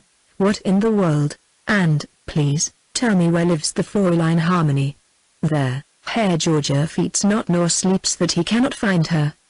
Dr. Jennings was puzzled. "She wishes to know where the girl lives," she interpreted to Mrs. Boyer. "A man wishes to know, naturally," said Mrs. Boyer. "Well, don't tell her," Olga gathered from the tone rather than the words that she was not to be told. She burst into a despairing appeal in which the Herr Georgia, Peter, a necktie Peter had forgotten, open windows, and hot water were inextricably confused. Dr. Jennings listened, then waved her back with a gesture. "She says," she interpreted as they walked on, "that Dr. Peter, by which I suppose she means Dr. Byrne, has left a necktie, and that she'll be in hot water if she does not return it." Mrs. Boyer sniffed. "In love with him, probably, like the others," she said. Chapter 19. Peter went to Semmering the next morning, tiptoeing out very early and without breakfast. He went in to cover Jimmy, lying diagonally across his small bed amid a riot of tossed blankets. The communicating door into Harmony's room was open. Peter kept his eyes carefully from it, but his ears were less under control. He could hear her soft breathing. There were days coming when Peter would stand where he stood then and listen, and find only silence. He tore himself away at last, closing the outer door carefully behind him and lighting a match to find his way down the staircase. The portier was not awake. Peter had to rouse him, and to stand by while he donned the trousers which he deemed necessary to the dignity of his position before he opened the street door. Reluctant as he had been to go, the change was good for Peter. The dawn grew rosy, promised sunshine, fulfilled its promise. The hurrying crowds at the depot interested him. He enjoyed his coffee, taken from a bare table in the station. The horizontal morning sunlight, shining in through marvelously clean windows, warmed the marble of the floor, made black shadows beside the heaps of hand luggage everywhere, turned into gold the hair of a toddling baby venturing on a tour of discovery. The same morning light, alas, revealed to Peter a break across the toe of one of his shoes. Peter sighed, then smiled. The baby was catching at the bits of dust that floated in the sunshine. Suddenly a great wave of happiness overwhelmed Peter. It was a passing thing, born of nothing, but for the instant that it lasted Peter was a king. Everything was well. The world was his oyster. Life was his, to make it what he would, youth and hope and joy. Under the beatific influence he expanded, grew, almost shone. Youth and hope and joy that cometh in the morning. The ecstasy passed away, but without reaction. Peter no longer shone, he still glowed. He picked up the golden-haired baby and hugged it. He hunted out a beggar he had passed and gave him 5 hellers. He helped a suspicious old lady with an oilcloth-covered bundle. He called the guard on the train son and forced a grin out of that dignitary. Peter traveled 3rd class, which was quite comfortable, and no bother about nicked Rauchen signs. His unreasonable cheerfulness persisted as far as Glognitz. There, With the increasing ruggedness of the scenery and his first view of the Raxalp, came recollection of the urgency of Stuart's last message, of Marie Jedlicka, of the sordid little tragedy that awaited him at the end of his journey. Peter sobered. Life was rather a mess, after all, he reflected. Love was a blessing, but it was also a curse. After that he sat back in his corner and let the mountain scenery take care of itself, while he recalled the look he had surprised once or twice in Marie's eyes when she looked at Stuart. It was sad, pitiful. Marie was a clever little thing. If only she'd had a chance! Why wasn't he rich enough to help the ones who needed help? Marie could start again in America, with no one the wiser, and make her way, smart as the devil. These Austrian girls. Peter reflected, poor little gutter snipe. The weather was beautiful. The sleet of the previous day in Vienna had been a deep snowfall on the mountains. The Schwarzer was frozen, the castle of Liechtenstein was grey against a white world. A little pilgrimage church far below seemed snowed in against the faithful. The third-class compartment filled with noisy skiing parties. The old woman opened her oilcloth bundle, and taking a cat out of a box inside fed it a sausage. Up and up, past the Weinzettel and in the station Brutenstein, across the highest viaduct, the Cauldron, and so at last to Semmering. The glow had died at last for Peter. He did not like his errand, was very vague, indeed, as to just what that errand might be. He was stiff and rather cold. Also he thought the cat might stifle in the oilcloth, but the old woman too clearly distrusted him to make it possible to interfere. Anyhow, he did not know the German for either cat or oilcloth. He had wired Stuart, but the latter was not at the station. This made him vaguely uneasy. He hardly knew why. He did not know Stuart well enough to know whether he was punctilious in such matters or not. As a matter of fact, he hardly knew him at all. It was because he had appealed to him that Peter was there, it being only necessary to Peter to be needed, and he was anywhere. The pension Waldheim was well up the mountains. He shouldered his valise and started up first long flights of steps through the pines, then a steep road. Peter climbed easily. Here and there he met groups coming down, men that he thought probably American, pretty women in tams and sweaters. He watched for Marie, but there was no sign of her. He was half an hour, perhaps, in reaching the Waldheim. As he turned in at the gate he noticed a sledge, with a dozen people following it, coming toward him. It was a singularly silent party. Peter, with his hand on the door knocker, watched its approach with some curiosity. It stopped, and the men who had been following closed up round it. Even then Peter did not understand. He did not understand until he saw Stuart, limp and unconscious, lifted out of the straw and carried toward him. Suicide may be moral cowardice, but it requires physical bravery. And Marie was not brave. The balcony had attracted her, it opened possibilities of escape, of unceasing regret and repentance for Stuart, of publicity that would mean an end to the situation. But every inch of her soul was craven at the thought. She crept out often and looked down, and as often drew back, shuddering. To fall down, down onto the treetops, to be dropped from branch to branch, a broken thing, and perhaps even not yet dead. That was the unthinkable thing, to live for a time and suffer. Stuart was not ignorant of all that went on in her mind. She had threatened him with the balcony, just as, earlier in the winter, it had been a window ledge with which she had frightened him. But there was this difference, whereas before he had drawn her back from the window and clapped her into sanity, now he let her alone. At the end of one of their quarrels she had flung out onto the balcony, and then had watched him through the opening in the shutter. He had lighted a cigarette. Stuart spent every daylight hour at the hotel, or walking over the mountain roads, seldom alone with Anita, but always near her. He left Marie sulking or sewing, as the case might be. He returned in the evening to find her still sulking, still sewing, but Marie did not sulk all day, or so. She too was out, never far from Stuart, always watching. Many times she escaped discovery only by a miracle, as when she stooped behind Knock's cart, pretending to tie her shoe, or once when they all met face to face, and although she lowered her veil Stuart must have known her instantly had he not been so intent on helping Anita over a slippery gutter. She planned a dozen forms of revenge and found them impossible of execution. Stuart himself was frightfully unhappy. For the first time in his life he was really in love, with all the humility of the condition. There were days when he would not touch Anita's hand, when he hardly spoke, when the girl herself would have been outraged at his conduct had she not now and then caught him watching her, seeing the wretchedness in his eyes. The form of Marie's revenge was unpremeditated, after all. The light mountain snow was augmented by a storm, roads were plowed through early in the morning, leaving great banks on either side. Sleigh bells were everywhere. Coasting parties made the steep roads a menace to the pedestrian, every up-climbing sleigh carried behind it a string of sleds. Going back to the starting point, below the hotel was the Serpentine Coast, a long and dangerous course, full of high-banked curves, of sudden descents, of long straightaway dashes through the woodland. 2 miles, perhaps 3, it wound its tortuous way down the mountain. Up by the high road to the crest again, only a mile or less. Thus it happened that the track was always clear, except for speeding sleds.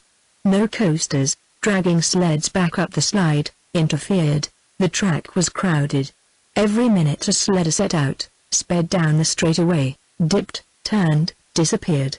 A dozen would be lined up, waiting for the interval and the signal. And here, watching from the porch of the church, in the very shadow of the saints, Marie found her revenge. Stuart had given her a little wrist watch. Stuart and Anita were 12th in line.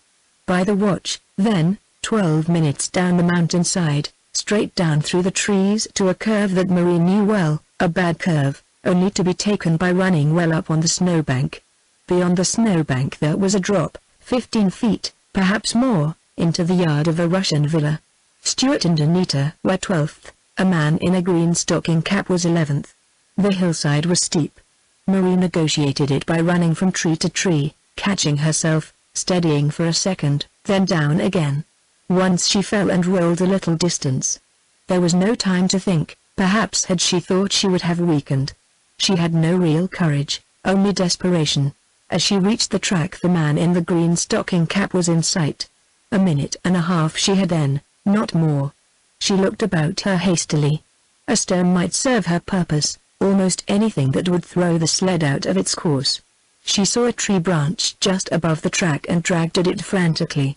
Someone was shouting at her from an upper window of the Russian villa. She did not hear.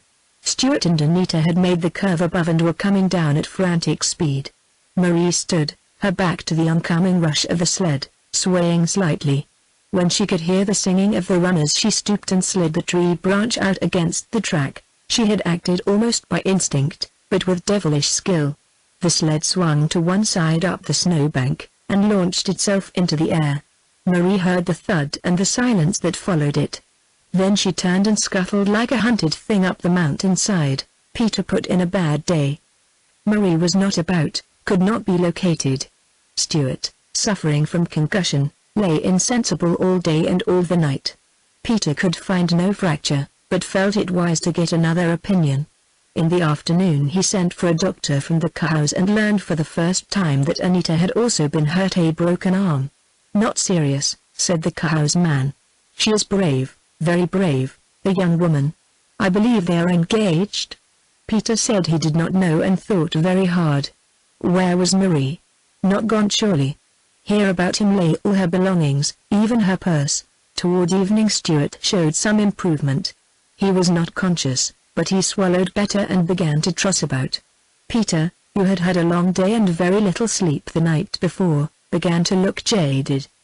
He would have sent for a nurse from the cows, but he doubted Stuart's ability to stand any extra financial strain, and Peter could not help any. The time for supper passed, and no Marie.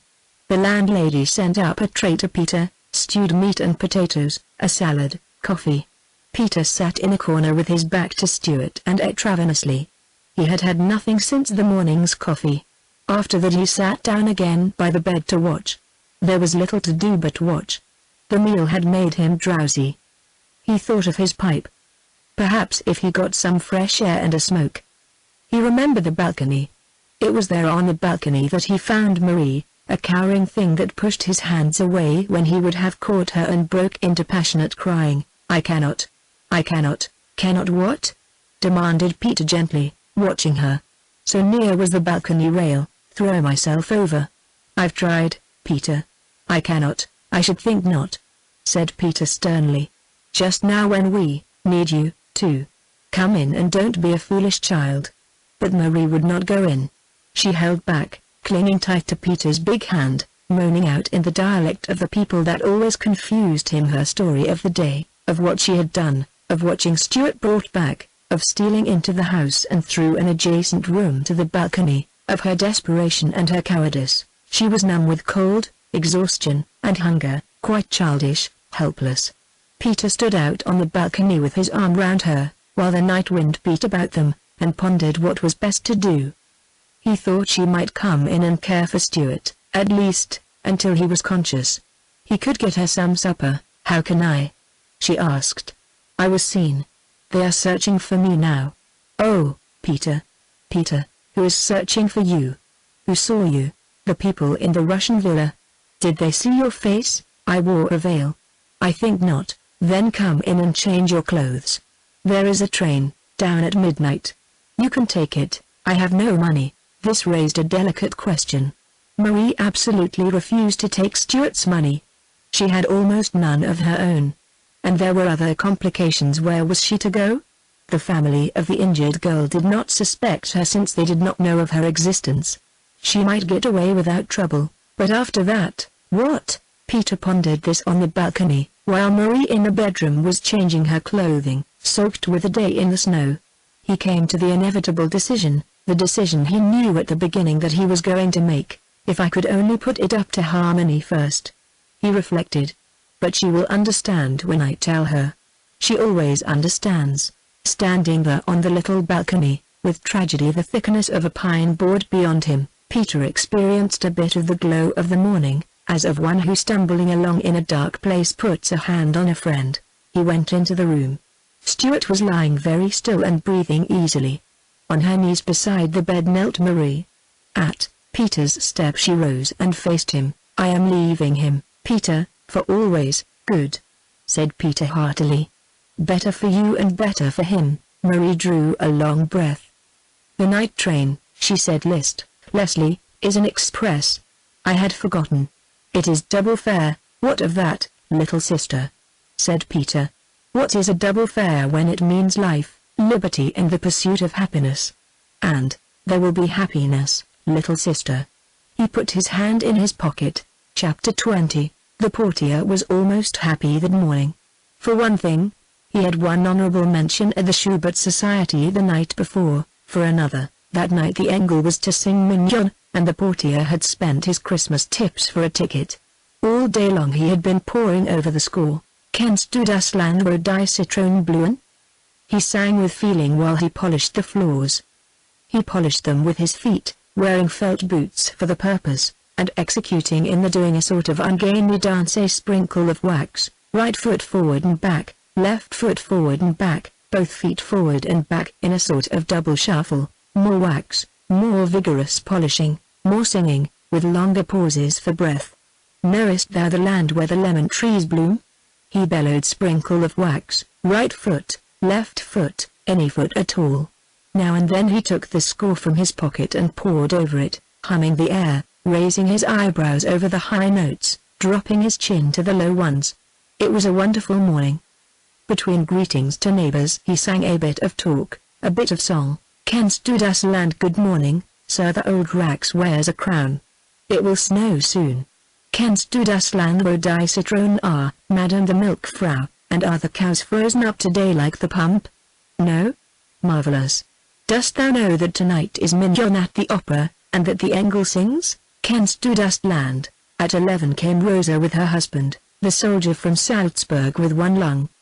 He was having a holiday from his sentry duty at the hospital, and the one lung seemed to be a libel, for while the women had coffee together and a bit of mackerel he sang a very fair bass to the portier's tenor. Together they pored over the score, and even on their way to the beer hall hummed together such bits as they recalled. On one point they differed. The score was old and soiled with much thumbing. At one point, destroyed long since, the sentry sang A sharp, the portier insisted on A natural. They argued together over 3 steins of beer. The waiter, referred to, decided for A flat. It was a serious matter to have one's teeth set, as one may say, for a natural and then to be shocked with an unexpected half-tone up or down. It destroyed the illusion, it disappointed, it hurt. The sentry stuck to the sharp "it was sung so at the Salzburg Opera." The portier snapped his thumb at the Salzburg Opera. Things were looking serious. They walked back to the locale in silence. The sentry coughed. Possibly there was something, after all, in the one-lung rumor. It was then that the portier remembered Harmony. She would know. Perhaps she had the score. Harmony was having a bad morning. She had slept little until dawn, and Peter's stealthy closing of the outer door had wakened her by its very caution. After that there had been no more sleep. She had sat up in bed with her chin in her hands and thought.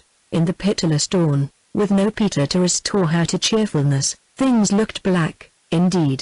To what had she fallen, that first one man and then another must propose marriage to her to save her? To save her from what? From what people thought, or each from the other? Were men so evil that they never trusted each other?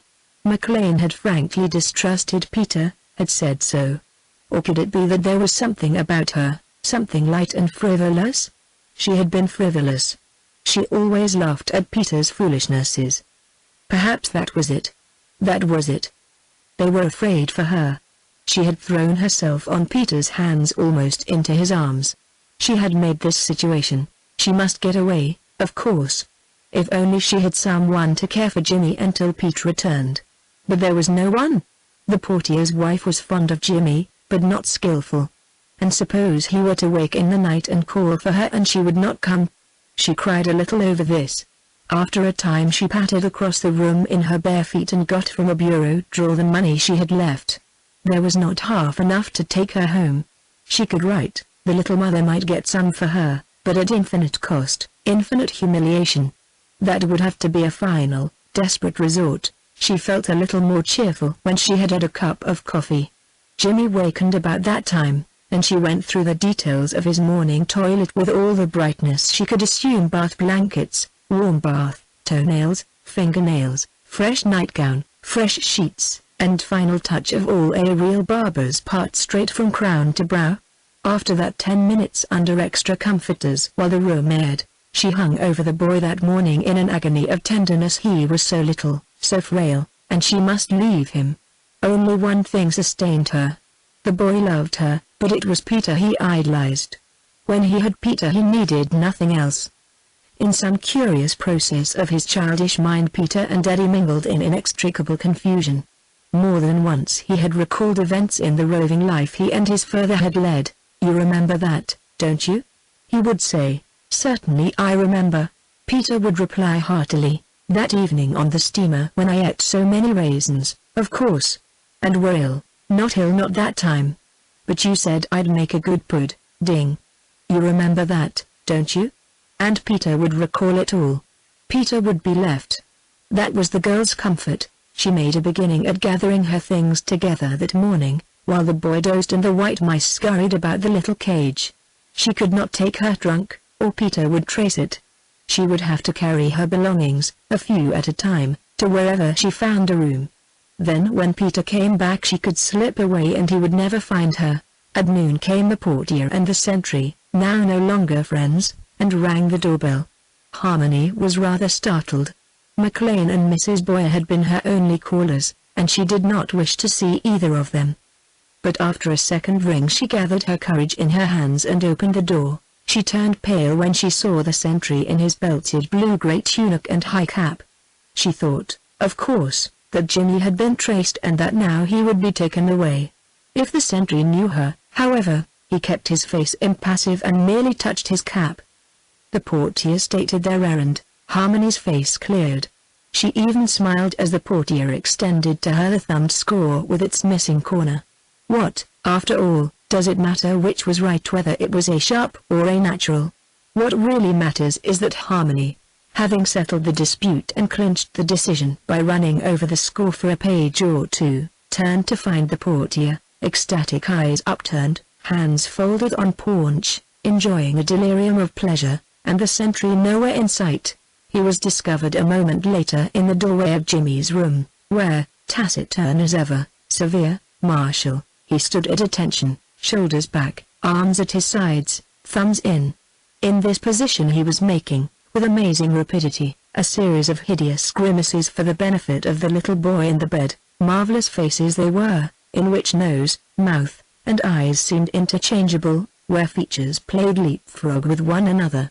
When all was over, perhaps when his repertoire was exhausted, the sentry returned his nose to the center of his face, replaced eyes and mouth, and wiped the ensemble with a blue cotton handkerchief. Then, still in silence, he saluted and withdrew, leaving the youngster enraptured, staring at the doorway. Harmony had decided the approximate location of her room. In the higher part of the city, in the 16th district, there were many unpretentious buildings. She had hunted board there, and she knew. It was far from the Stadt, far from the fashionable part of town, a neighborhood of small shops, of frank indigence. Surely she could find a room, and perhaps in one of the small stores, what she failed to secure in the larger, a position. Rosa having taken her soldier away, Harmony secured the portier's wife to sit with Jimmy and spent 2 hours that afternoon looking about for a room. She succeeded finally in finding one, a small and wretchedly furnished bedroom, part of the suite of a cheap dressmaker. The approach was forbidding enough. One entered the cover-like, cobble-paved court under the building, filled with wagons, feeding horses, quarrelsome and swearing teamsters. From the side a stone staircase took off and led, twisting from one landing cave to another, to the upper floor. Here lived the dressmaker, amid the constant whirring of sewing machines, the babel of work people. Harmony, seeking not a home but a hiding place, took the room at once. She was asked for no reference. In a sort of agony lest this haven fail her, she paid for a week in advance. The wooden bed, the cracked mirror over the table, even the pigeons outside on the windowsill were hers for a week. The dressmaker was friendly, almost garrulous. "I will have it cleaned," she explained. "I have been so busy, the masquerade season is on. The Fräulein is American, is she not?" "Yes, one knows the Americans. They are chic, not like the English. I have some American customers," Harmony started. The dressmaker was shrewd. Many people hid in the 16th district. She hastened to reassure the girl. "They will not disturb you. And just now I have but one, a dancer. I shall have the room cleaned. Goodbye, Fräulein." So far, good. She had a refuge now, one spot that the venom of scandal could not poison, where she could study and work hard, although there could be no more lessons, one spot where Peter would not have to protect her, where Peter, indeed, would never find her. This thought, which should have brought comfort, brought only new misery. Peace seemed dearly bought all at once. Shabby, wholesome, hearty Peter, with his rough hair and quiet voice, his bulging pockets and steady eyes. She was leaving Peter forever, exchanging his companionship for that of a row of pigeons on a windowsill. He would find someone, of course, but who would know that he liked toast made hard and plenty of butter, or to leave his bed clothing loose at the foot, Peter being very long in department to lop over. The lopping over brought a tear or two. A very teary and tragic young heroine, this Harmony, prone to go about for the last day or two with a damp little handkerchief tucked in her sleeve. She felt her way down the staircase and into the cave below. Fate hangs by a very slender thread sometimes. If a wagon had not lumbered by as she reached the lowest step, so that she must wait and thus had time to lower her veil, she would have been recognized at once by the little Georgiev, waiting to ascend. But the wagon was there. Harmony lowered her veil. The little Georgiev, passing a veiled young woman in the gloom, went up the staircase with even pulses and calm and judicial bearing, up to the tiny room a floor or two below Harmony's, where he wrote reports to the Minister of War and mixed them with sonnets to Harmony.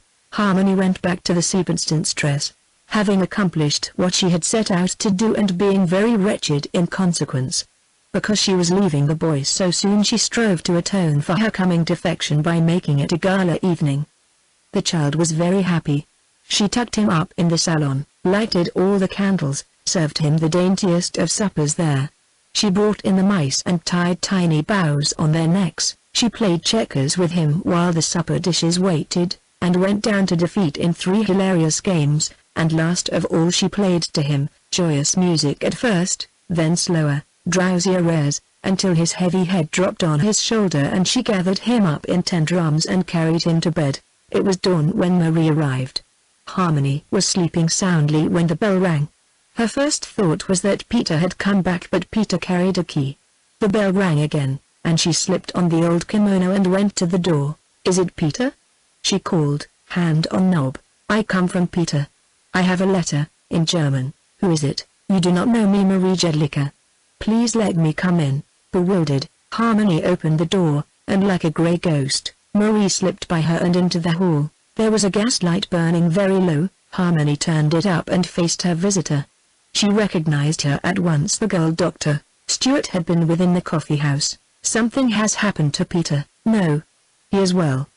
He sent this to the Fräulein Wells." "I am the Fräulein Wells." Marie held out the letter and staggered. Harmony put her in a chair. She was bewildered, almost frightened. Crisis of some sort was written on Marie's face. Harmony felt very young, very incapable. The other girl refused coffee, would not even go into the salon until Peter's letter had been read. She was a fugitive, a criminal. The Austrian law is severe to those that harbor criminals. Let Harmony read: "Dear Harry, will you forgive me for this and spread the wings of your splendid charity over this poor child? Perhaps I am doing wrong in sending her to you, but just now it is all I can think of. If she wants to talk, let her talk. It will probably help her. Also feed her, will you? And if she cannot sleep, give her one of the blue powders I fixed for Jimmy. I'll be back later today if I can make it, Peter." Harmony glanced up from the letter. Marie sat drooping in her chair. Her eyes were sunken in her head. She had recognized her at once, but any surprise she may have felt at finding Harmony in Peter's apartment was sunk in a general apathy, a compound of nervous reaction and fatigue. During the long hours in the express she had worn herself out with fright and remorse. There was nothing left now but exhaustion. Harmony was bewildered, but obedient. She went back to the cold kitchen and lighted a fire. She made Marie as comfortable as she could in the salon, and then went into her room to dress. There she read the letter again, and wondered if Peter had gone through life like this, picking up waifs and strays and shouldering their burdens for them. Decidedly, life with Peter was full of surprises. She remembered, as she hurried into her clothes, the boys' club back in America and the spelling matches. Decidedly, also, Peter was an occupation, a state of mind, a career. No musician, hoping for a career of her own, could possibly marry Peter. That was a curious morning in the old lodge of Maria Theresa, while Stuart in the pension Waldheim struggled back to consciousness, while Peter sat beside him and figured on an old envelope the problem of dividing among four enough money to support one, while McLean ate his heart out in wretchedness in his hotel. Marie told her story over the early breakfast, sitting with her thin elbows on the table, her pointed chin in her palms. "And now I am sorry," she finished. "It has done no good. If it had only killed her, but she was not much hurt." I saw her rise and bend over him. Harmony was silent. She had no stock of aphorisms for the situation, no worldly knowledge, only pity. "Did Peter say he would recover?" "Yes. They will both recover and go to America. And he will marry her." Perhaps Harmony would have been less comfortable, Marie less frank, had Marie realized that this establishment of Peter's was not on the same basis as Stuart's had been, or had Harmony divined her thought. The presence of the boy was discovered by his waking. Marie was taken in and presented. She looked stupefied. Certainly the Americans were a marvelous people to have taken into their house and their hearts this strange child if he were strange. Marie's suspicious little slum mind was not certain. In the safety and comfort of the little apartment the Viennese expanded, cheered. She devoted herself to the boy, telling him strange folk tales, singing snatches of songs for him. The youngster took a liking to her at once. It seemed to Harmony, going about her morning routine, that Marie was her solution and Peter's. During the afternoon she took a package to the branch post office and mailed it by parcel post to the Wohlbergers. On the way she met Mrs. Boyer face to face. That lady looked severely ahead, and Harmony passed her with her chin well up and the eyes of a wounded animal. McLean sent a great box of flowers that day. She put them, for lack of a vase, in a pitcher beside Jimmy's bed. At dusk a telegram came to say that Stuart was better and that Peter was on his way down to Vienna. He would arrive at 8. Time was very short now. Seconds flashed by, minutes galloped. Harmony stewed the chicken for supper, and creamed the breast for Jimmy. She fixed the table, flowers in the center, the best cloth, Peter's favorite cheese.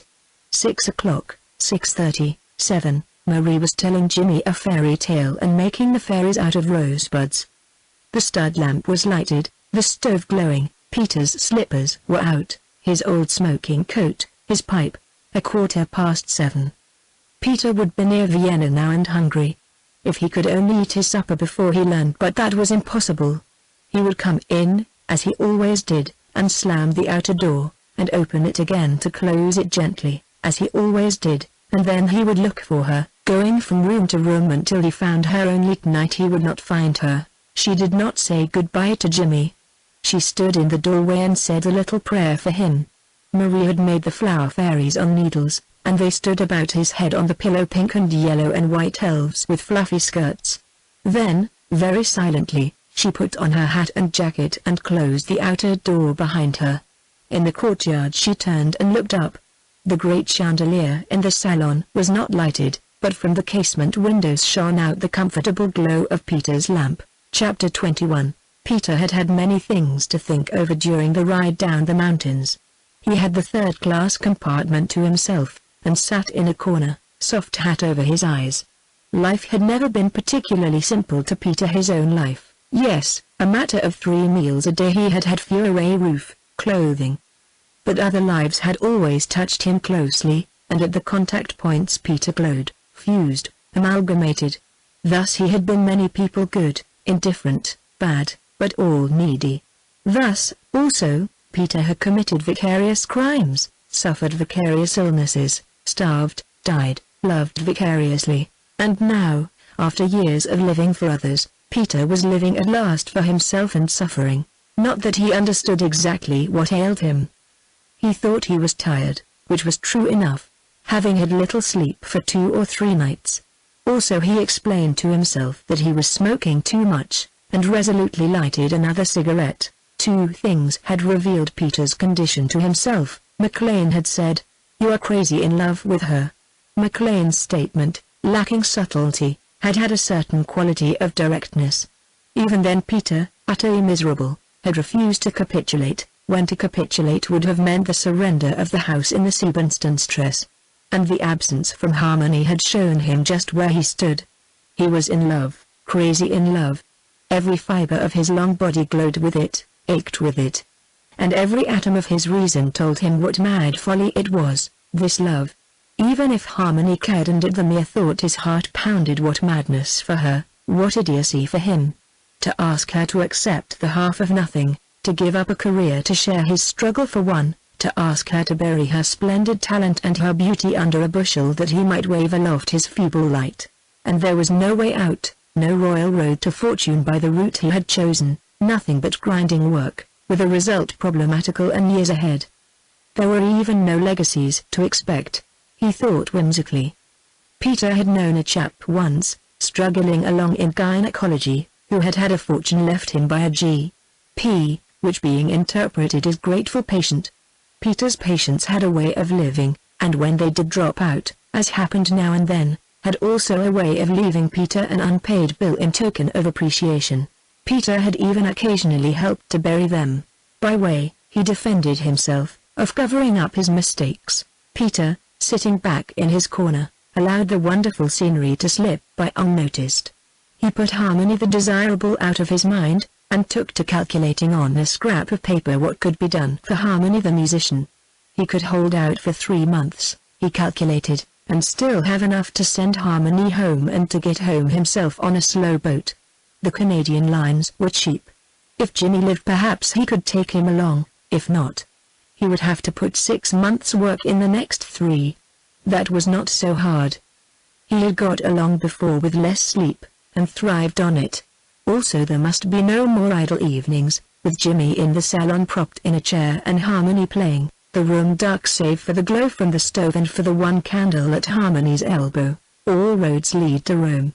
Peter's thoughts, having traveled in a circle, were back again to Harmony, the desirable Harmony playing in the firelight, Harmony hushed over the brick stove, Harmony paring potatoes that night in the kitchen when Harmony Stuart knew all about the accident and its cause. Peter had surmised as much when the injured man failed to ask for Marie. He tested him finally by bringing Marie's name into the conversation. Stuart ignored it, accepted her absence, refused to be drawn. That was at first.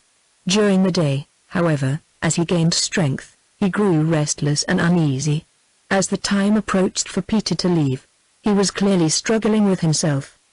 The landlady had agreed to care for him and was bustling about the room.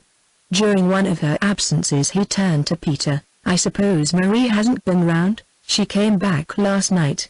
Did she tell you?" "Yes, poor child, she's a devil," Stuart said, and lay silent.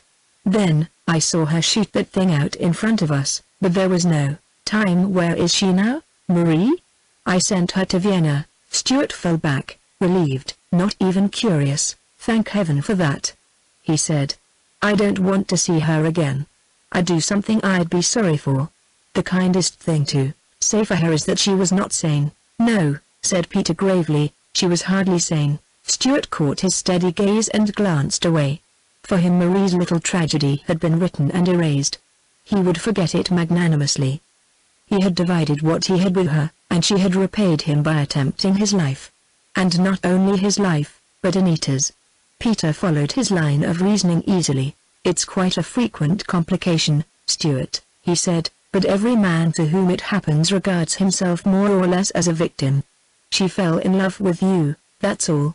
Her conduct is contrary to the ethics of the game, but she's been playing poor cards all along. Where is she? That doesn't matter, does it?" Stuart had lain back and closed his eyes.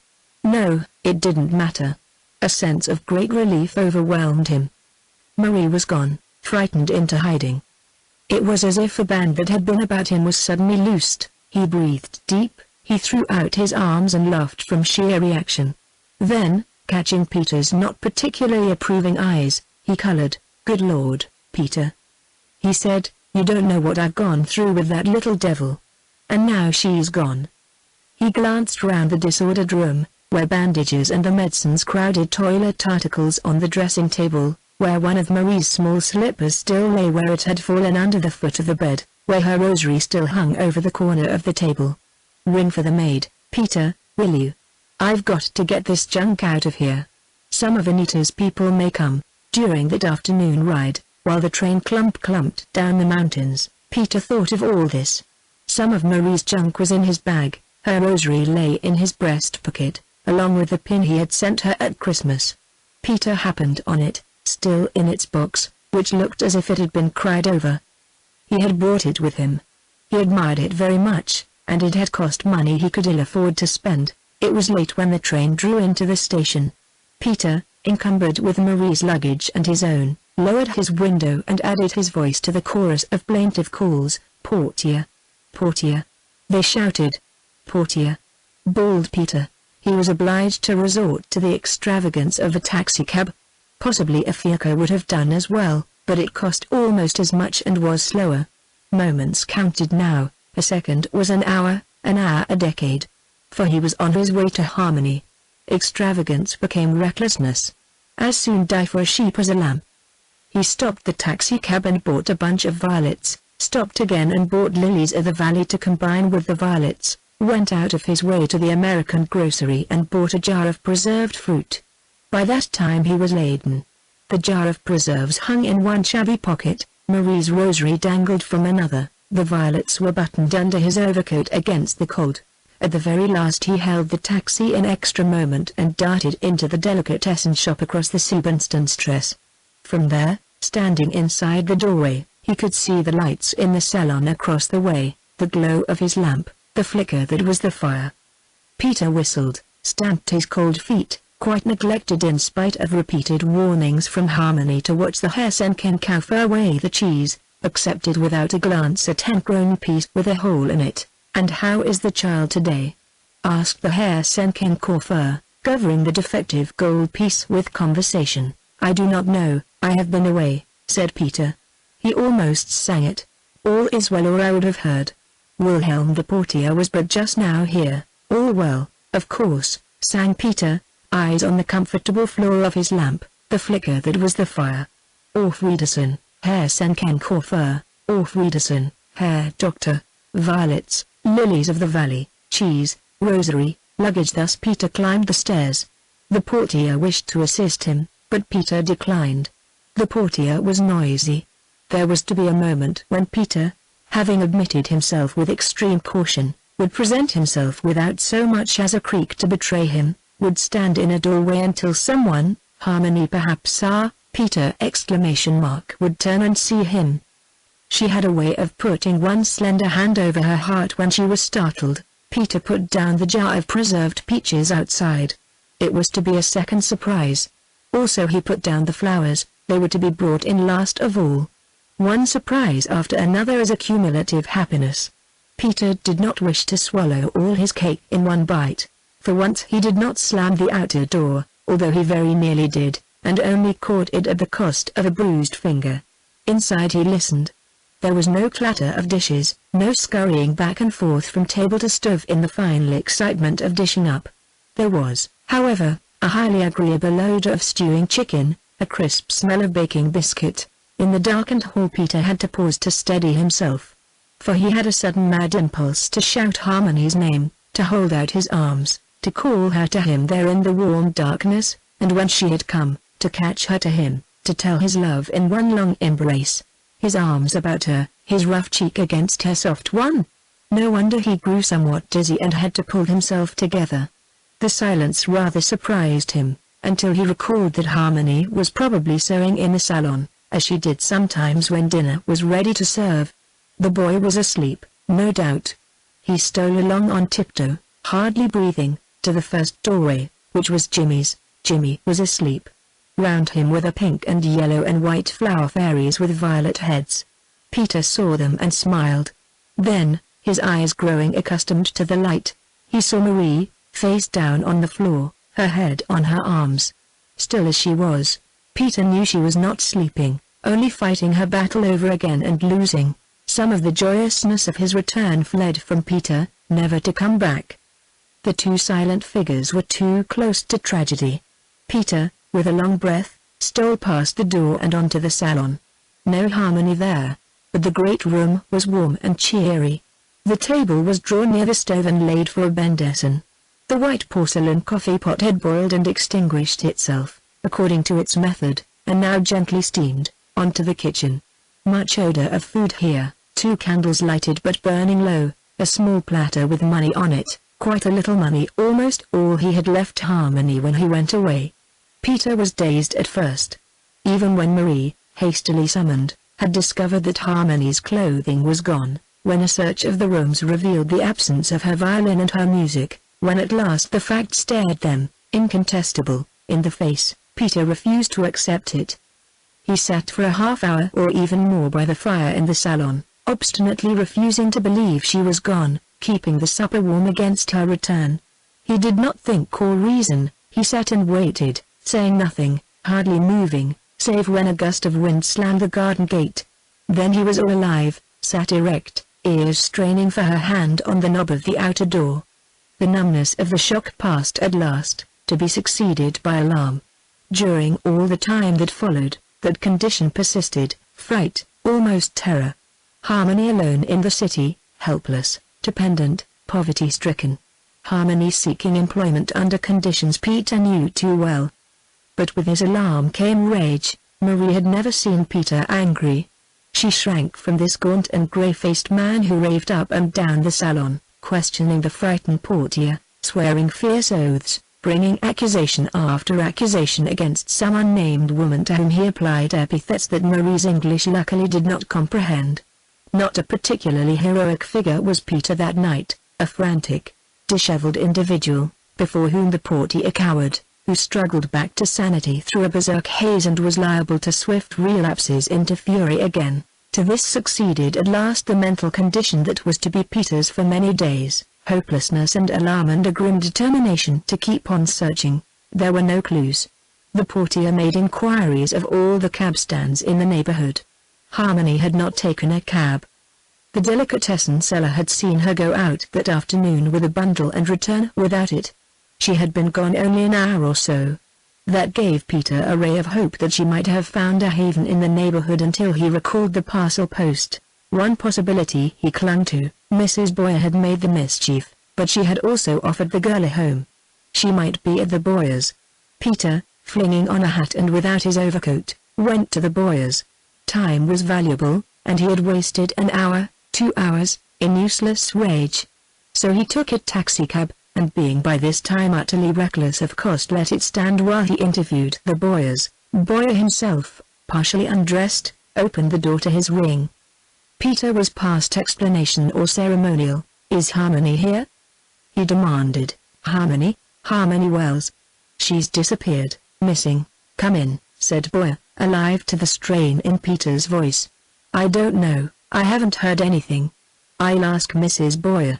During the interval it took for a whispered colloquy in the bedroom, and for Mrs. Boyer to don her flannel wrapper, Peter suffered the tortures of a damned. Whatever Mrs. Boyer had meant to say by way of protest at the intrusion on the sacred privacy of 11 o'clock and bedtime died in her throat. Her plump and terraced chin shook with agitation, perhaps with guilt. Peter, however, had got himself in hand. He told a quiet story. Boyer listened. Mrs. Boyer, clutching her wrapper about her unstayed figure, listened. "I thought," finished Peter, "that since you had offered her a refuge from me she might have come here." "I offered her a refuge before I had been to the pension, Schwartz." "Ah," said Peter slowly. "And what about the pension, Schwartz, need you ask? I learned that you were all put out there. I am obliged to say, Dr. Byrne, that under the circumstances had the girl come here I could hardly I will speak ! I could hardly have taken her in." Peter went white and ducked as from a physical blow, stumbling out into the hall again. There he thought of something to say in reply, repudiation, thought better of it, started down the stairs. Boyer followed him helplessly. At the street door, however, he put his hand on Peter's shoulder. "You know, old man, I don't believe that. These women." "I know," said Peter simply. "Thank you. Good night." Chapter 22. Harmony's only thought had been flight, from Peter, from McLean, from Mrs. Boyer. She had devoted all her energies to losing herself, to cutting the threads that bound her to the life in the Subenstanstress. She had drawn all her money, as Peter discovered later. The discovery caused him even more acute anxiety. The city was full of thieves. Poverty and its companion, crime, lurked on every shadowy staircase of the barrack-like houses, or peered, red-eyed, from every alleyway. And into this city of contrasts of grey women of the night hugging gratings for warmth and accosting passers-by with loathsome gestures, of smug civilians hiding sensuous mouths under great moustaches, of dapper soldiers to whom the young girl unattended was potential prey, into this night city of terror, this day city of frightful contrasts, ermine rubbing elbows with frost-nipped flesh, destitution sauntering along the fashionable prater for lack of shelter, gilt wheels of royalty and yellow wheels of courtesans. Harmony had ventured alone for the second time. And this time there was no Peter Byrne to accost her cheerily in the twilight and win her by sheer friendliness. She was alone. Her funds were lower, much lower. And something else had gone her faith. Mrs. Boyer had seen to that. In the autumn Harmony had faced the city clear-eyed and unafraid. Now she feared it, met it with averted eyes, alas. Understood it. It was not the Harmony who had bade a brave farewell to Scatchy and the big soprano in the station who fled to her refuge on the upper floor of the house in the Woolbaggers. This was a hunted creature, alternately flushed and pale, who locked her door behind her before she took off her hat, and who, having taken off her hat and surveyed her hiding place with tragic eyes, fell suddenly to trembling, alone there in the gaslight. She had had no plans beyond flight. She had meant, once alone, to think the thing out.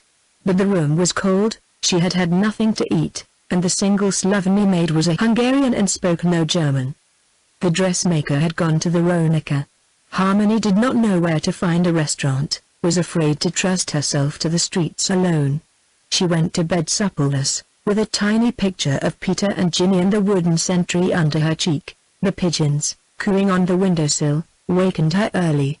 She was confused at first, got up to see if Jimmy had thrown off his blankets, and wakened to full consciousness with the sickening realization that Jimmy was not there. The dressmaker, whose name was Munia Rafe, slept late after her evening out.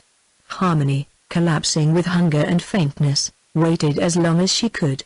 Then she put on her things desperately and ventured out. Surely at this hour Peter would not be searching, and even if he were, he would never think of the 16th district.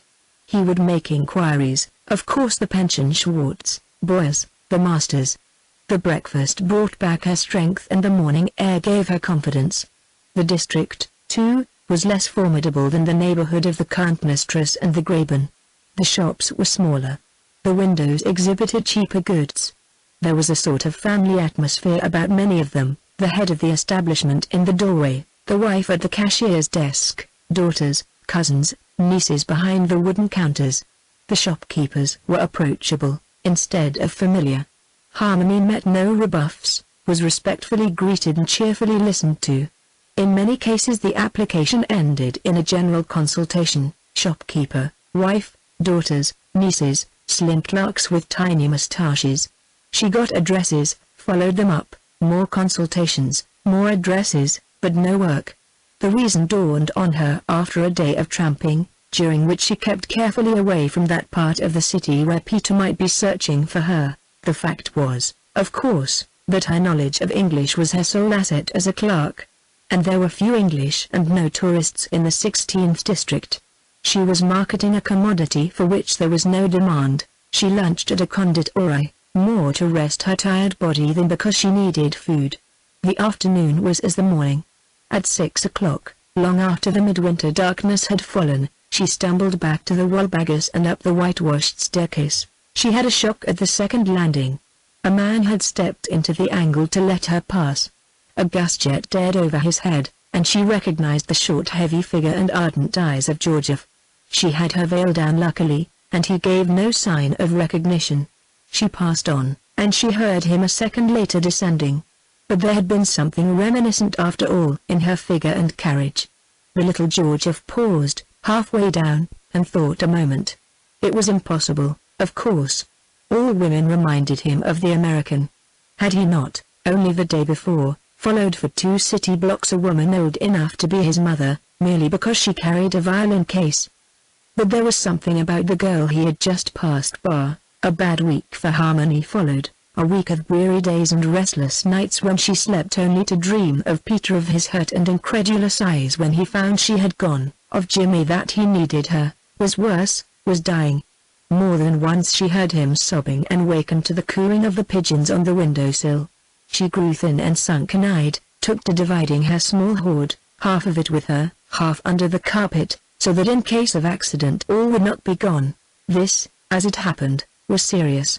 One day, the 6th, she came back wet to the skin from an all-day rain, to find that the carpet bank had been looted. There was no clue. The stolid Hungarian, startled out of her lethargy, protested innocence. The little dressmaker, who seemed honest and friendly, wept in sheer sympathy. The fact remained: half the small hoard was gone. 2 days more, a Sunday and a Monday. On Sunday Harmony played, and Georgiev in the room below, translating into cipher a recent conference between the Austrian Minister of War and the German ambassador, put aside his work and listened. She played, as once before she had played when life seemed sad and tragic, the humoresque.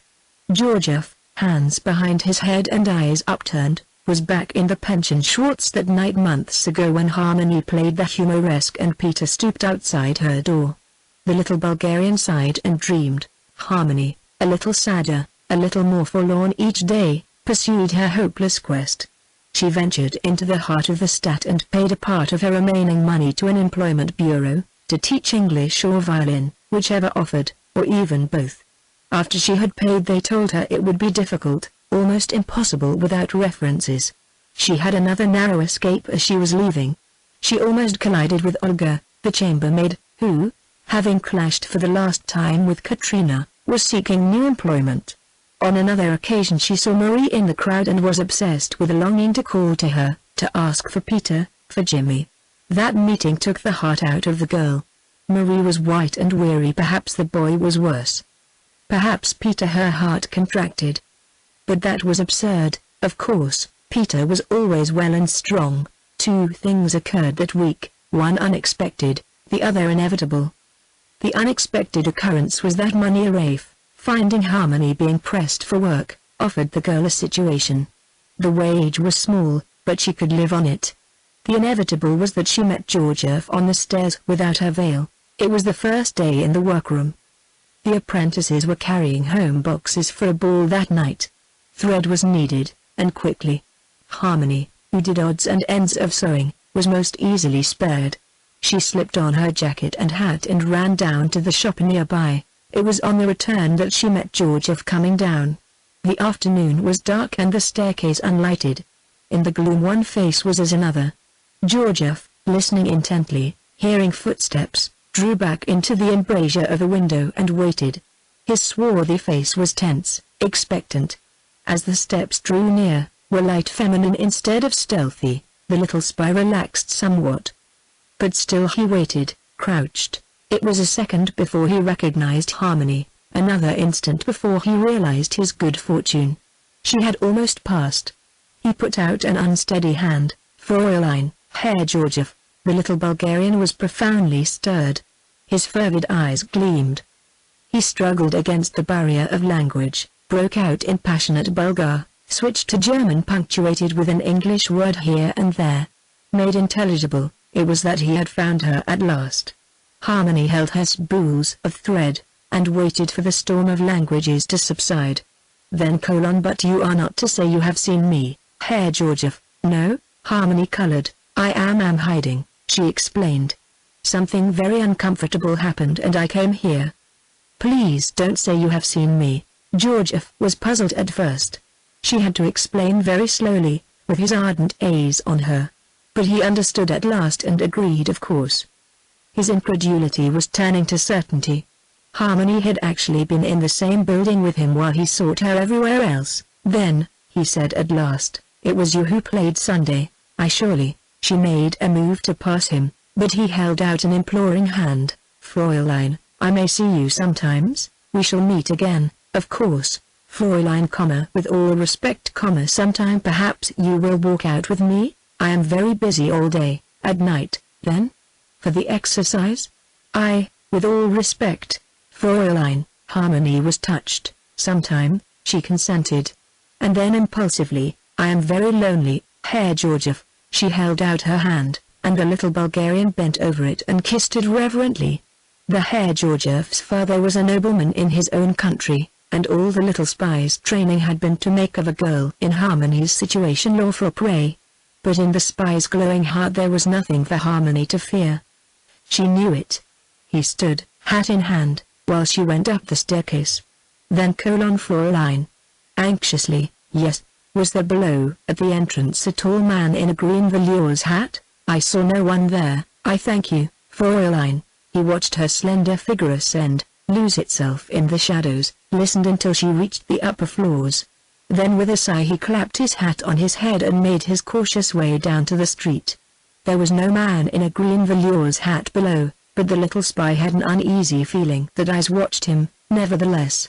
Life was growing complicated for the Herr Georgiev. Life was pressing very close to Harmony also in those days, a life she had never touched before. She discovered, after a day or two in the workroom, that Munir Rafe's business lay almost altogether among the demi-monde. The sewing girls, of Marie's type many of them, found in the customers endless topics of conversation. Some things Harmony was spared, much of the talk being in dialect. But a great deal of it she understood, and she learned much that was not spoken. They talked freely of the women, their clothes, and they talked a great deal about a newcomer, an American dancer, for whom Munir was making an elaborate outfit. The American's name was Lillian Legrand. She was dancing at one of the variety theaters. Harmony was working on a costume for the Legrand woman, a gold brocade slashed to the knee at one side and with a fragment of bodice made of gilt tissue. On the day after her encounter with Georgiev she met her. There was a dispute over the gown, something about the draping. Munir, flushed with irritation, came to the workroom door and glanced over the girls. She singled out Harmony finally and called her. "Come and put on the American's gown," she ordered. "She wishes, heaven knows what she wishes." Harmony went unwillingly. Nothing she had heard of the Fräulein Legrand had prepossessed her. Her uneasiness was increased when she found herself obliged to shed her gown and to stand for one terrible moment before the little dressmaker's amused eyes. "Thou art very lovely, very chic," said Magneon. The dress added to rather than relieved Harmony's discomfiture. She donned it in one of the fitting rooms, made by the simple expedient of curtaining off a corner of the large reception room. The slashed skirt embarrassed her. The low cut made her shrink.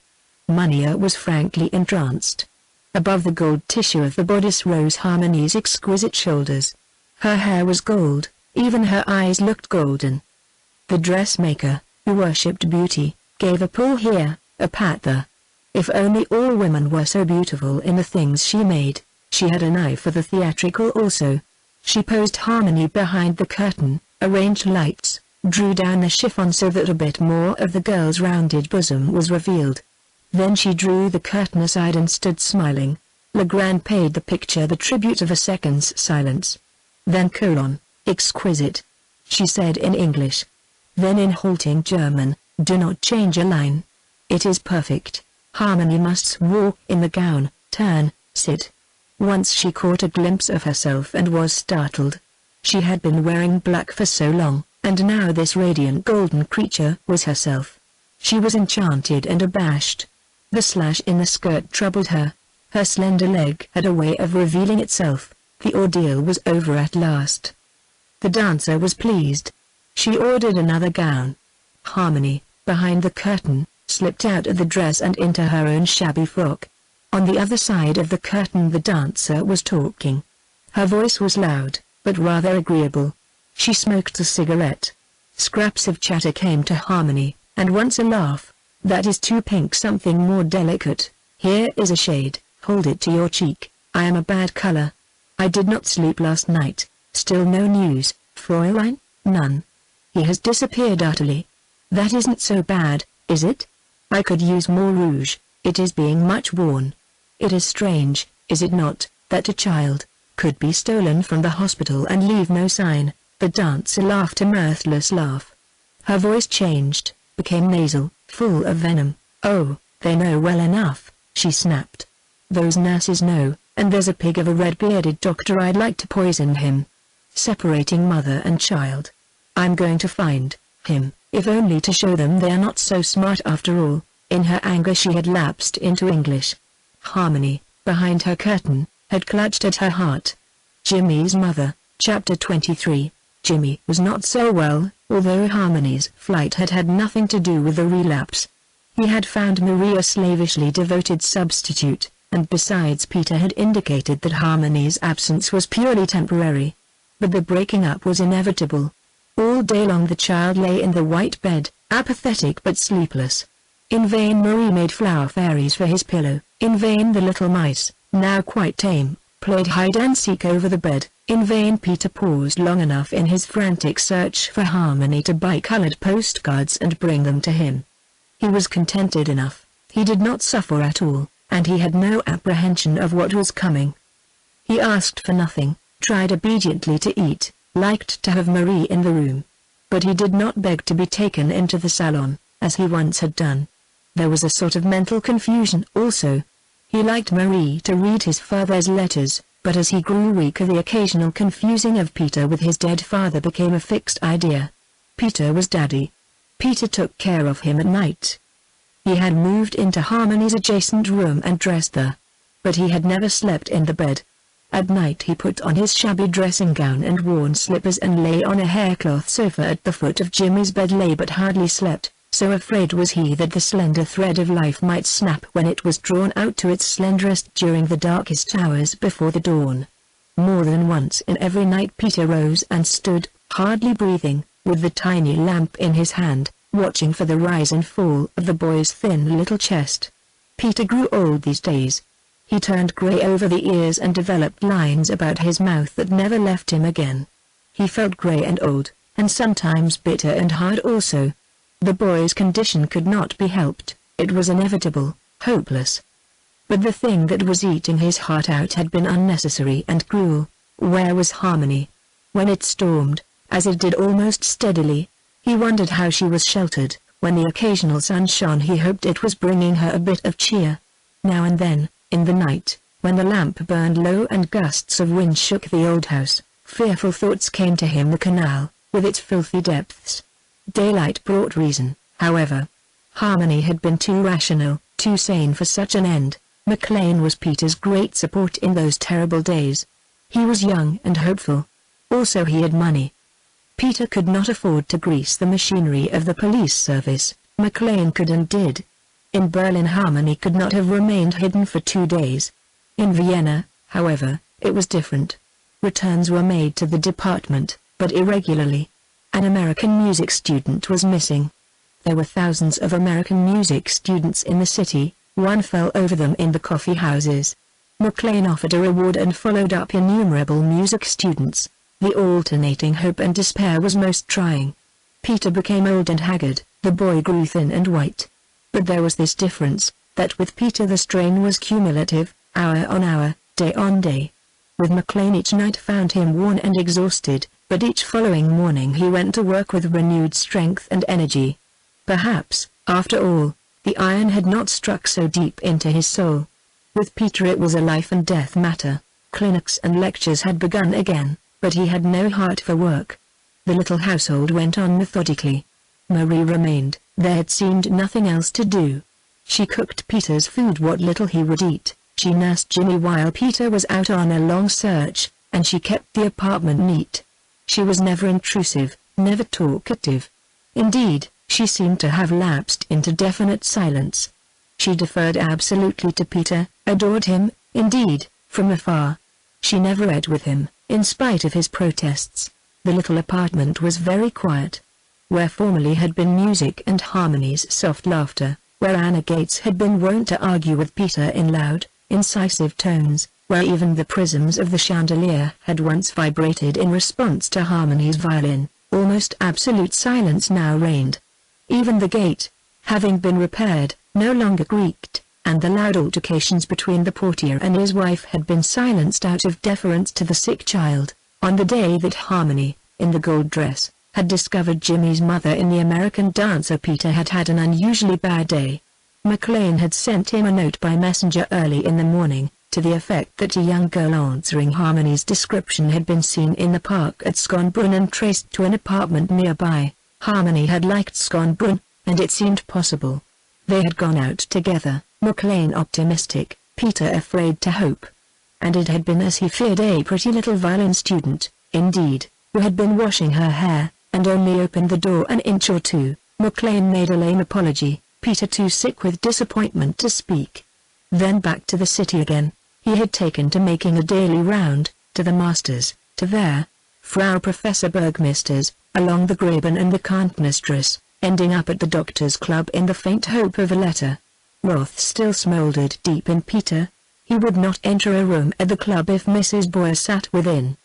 He had had a long hour with Dr. Jennings, and left that cheerful person writhing in a basement.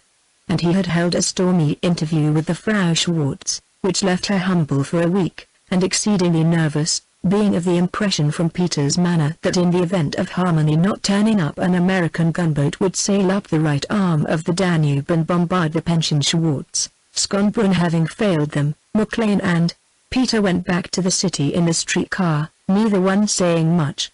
Even McLean's elasticity was deserting him. His eyes, from much peering into crowds, had taken on a strained, concentrated look. Peter was shabbier than ever beside the other man's ultra-fashionable dress. He sat, bent forward, his long arms dangling between his knees, his head down. Their common trouble had drawn the two together, or had drawn McLean close to Peter, as if he recognized that there were degrees in grief and that Peter had received almost a death wound. His old rage at Peter had died. Harmony's flight had proved the situation as no amount of protestation would have done. The thing now was to find the girl, then he and Peter would start even, and the battle to the best man. They had the car almost to themselves. Peter had not spoken since he sat down. McLean was busy over a notebook, in which he jotted down from day to day such details of their search as might be worth keeping. Now and then he glanced at Peter as if he wished to say something, hesitated, fell to work again over the notebook. Finally he ventured, "How's the boy?" "Not so well today. I'm having a couple of men in to see him tonight." He doesn't sleep. Do you sleep? Not much. He's on my mind, of course. That and other things, Peter. Don't you think wouldn't it be better to have a nurse? You can't go like this all day and be up all night, you know. And Marie has him most of the day. McLean, of course, had known Marie before. The boy ought to have a nurse, I think. He doesn't move without my hearing him. That's an argument for me. Do you want to get sick? Peter turned a white face toward McLean, a face in which exasperation struggled with fatigue. Good Lord, boy, he rasped, don't you suppose I'd have a nurse if I could afford it? Would you let me help? I'd like to do something. I'm a useless cub in a sick room, but I could do that. Who's the woman he liked in the hospital? Nurse Elizabeth. I don't know, Mac. There's no reason why I shouldn't let you help, I suppose. It hurts, of course, but if he would be happier, that's settled, then, said McLean. Nurse Elizabeth, if she can come. And look here, old man. I've been trying to say this for a week and haven't had the nerve. Let me help you out for a while. You can send it back when you get it, any time, a year or 10 years. I'll not miss it, but Peter refused. He tempered the refusal in his kindly way. I can't take anything now, he said. But I'll remember it, and if things get very bad I'll come to you. It isn't costing much to live. Marie is a good manager, almost as good as Harmony was. This with difficulty. He found it always hard to speak of Harmony. His throat seemed to close on the name. That was the best McLean could do, but he made a mental reservation to see Marie that night and slip her a little money. Pete need never know, would never notice. At a cross street the car stopped, and the little Bulgarian, Georgiev, got on. He inspected the car carefully before he came in from the platform, and sat down unobtrusively in a corner. Things were not going well with him either. His small black eyes darted from face to face suspiciously, until they came to a rest on Peter. It was Georgiev's business to read men. Quickly he put together the bits he had gathered from Harmony on the staircase, added to them Peter's despondent attitude, his strained face, the abstraction which required a touch on the arm from his companion when they reached their destination, recalled Peter outside the door of Harmony's room in the pension. Schwartzen built him a little story that was not far from the truth. Peter left the car without seeing him. It was the hour of the promenade, when the ring and the larger business streets were full of people, when Demmel's was thronged with pretty women eating American ices, with military men drinking tea and nibbling Austrian pastry. The hour when the flower women along the Stephansplatz did a rousing business in roses, when sterile women burned candles before the Madonna in their cathedral, when the lottery did the record business of the day. It was Peter's forlorn hope that somewhere among the crowd he might happen on Harmony. For some reason he thought of her always as in the crowd, with people close, touching her, men staring at her, following her. He had spent a frightful night in the opera, scanning seat after seat, not so much because he hoped to find her as because inaction was intolerable. And so, on that afternoon, he made his slow progress along the Kantnerstrasse, halting now and then to scrutinize the crowd. He even peered through the doors of shops here and there, hoping while he feared that the girl might be seeking employment within, as she had before in the early days of the winter, because of his stature and powerful physique, and perhaps, too, because of the wretchedness in his eyes, people noticed him. There was one place where Peter lingered, where a new building was being erected, and where because of the narrowness of the passage the dense crowd was thinned as it passed. He stood by choice outside a hairdresser's window, where a brilliant light shone on each face that passed. Inside the clerks had noticed him. Two of them standing together by the desk spoke of him. He is there again, the grey man. So. But, yes, there is his back, poor one. It is the Fräulein Engel he waits to see, perhaps, more likely Legrand, the American. He is American. He is Russian. Look at his size, but his shoes. Triumphantly. They are American, little one. The third girl had not spoken. She was wrapping in tissue a great golden rose made for the hair. She placed it in a box carefully. I think he is of the police, she said, or a spy. There is much talk of war, foolishness. Does a police officer sigh always? Or a spy have such sadness in his face? And he grows thin and white, the rose, Fräulein. The clerk who had wrapped up the flower held it out to the customer. The customer, however, was not looking. She was gazing with strange intentness at the back of a worn grey overcoat. Then with a curious clutch at her heart she went white. Harmony, of course, Harmony come to fetch the golden rose that was to complete Legrand's costume. She recovered almost at once and made an excuse to leave by another exit. She took a final look at the grey sleeve that was all she could see of Peter, who had shifted a bit, and stumbled out into the crowd, walking along with her lip trembling under her veil, and with the slow and steady ache at her heart that she had thought she had stilled for good. It had never occurred to Harmony that Peter loved her. He had proposed to her twice, but that had been in each case to solve a difficulty for her. And once he had taken her in his arms. But that was different. Even then he had not said he loved her, had not even known it, to be exact.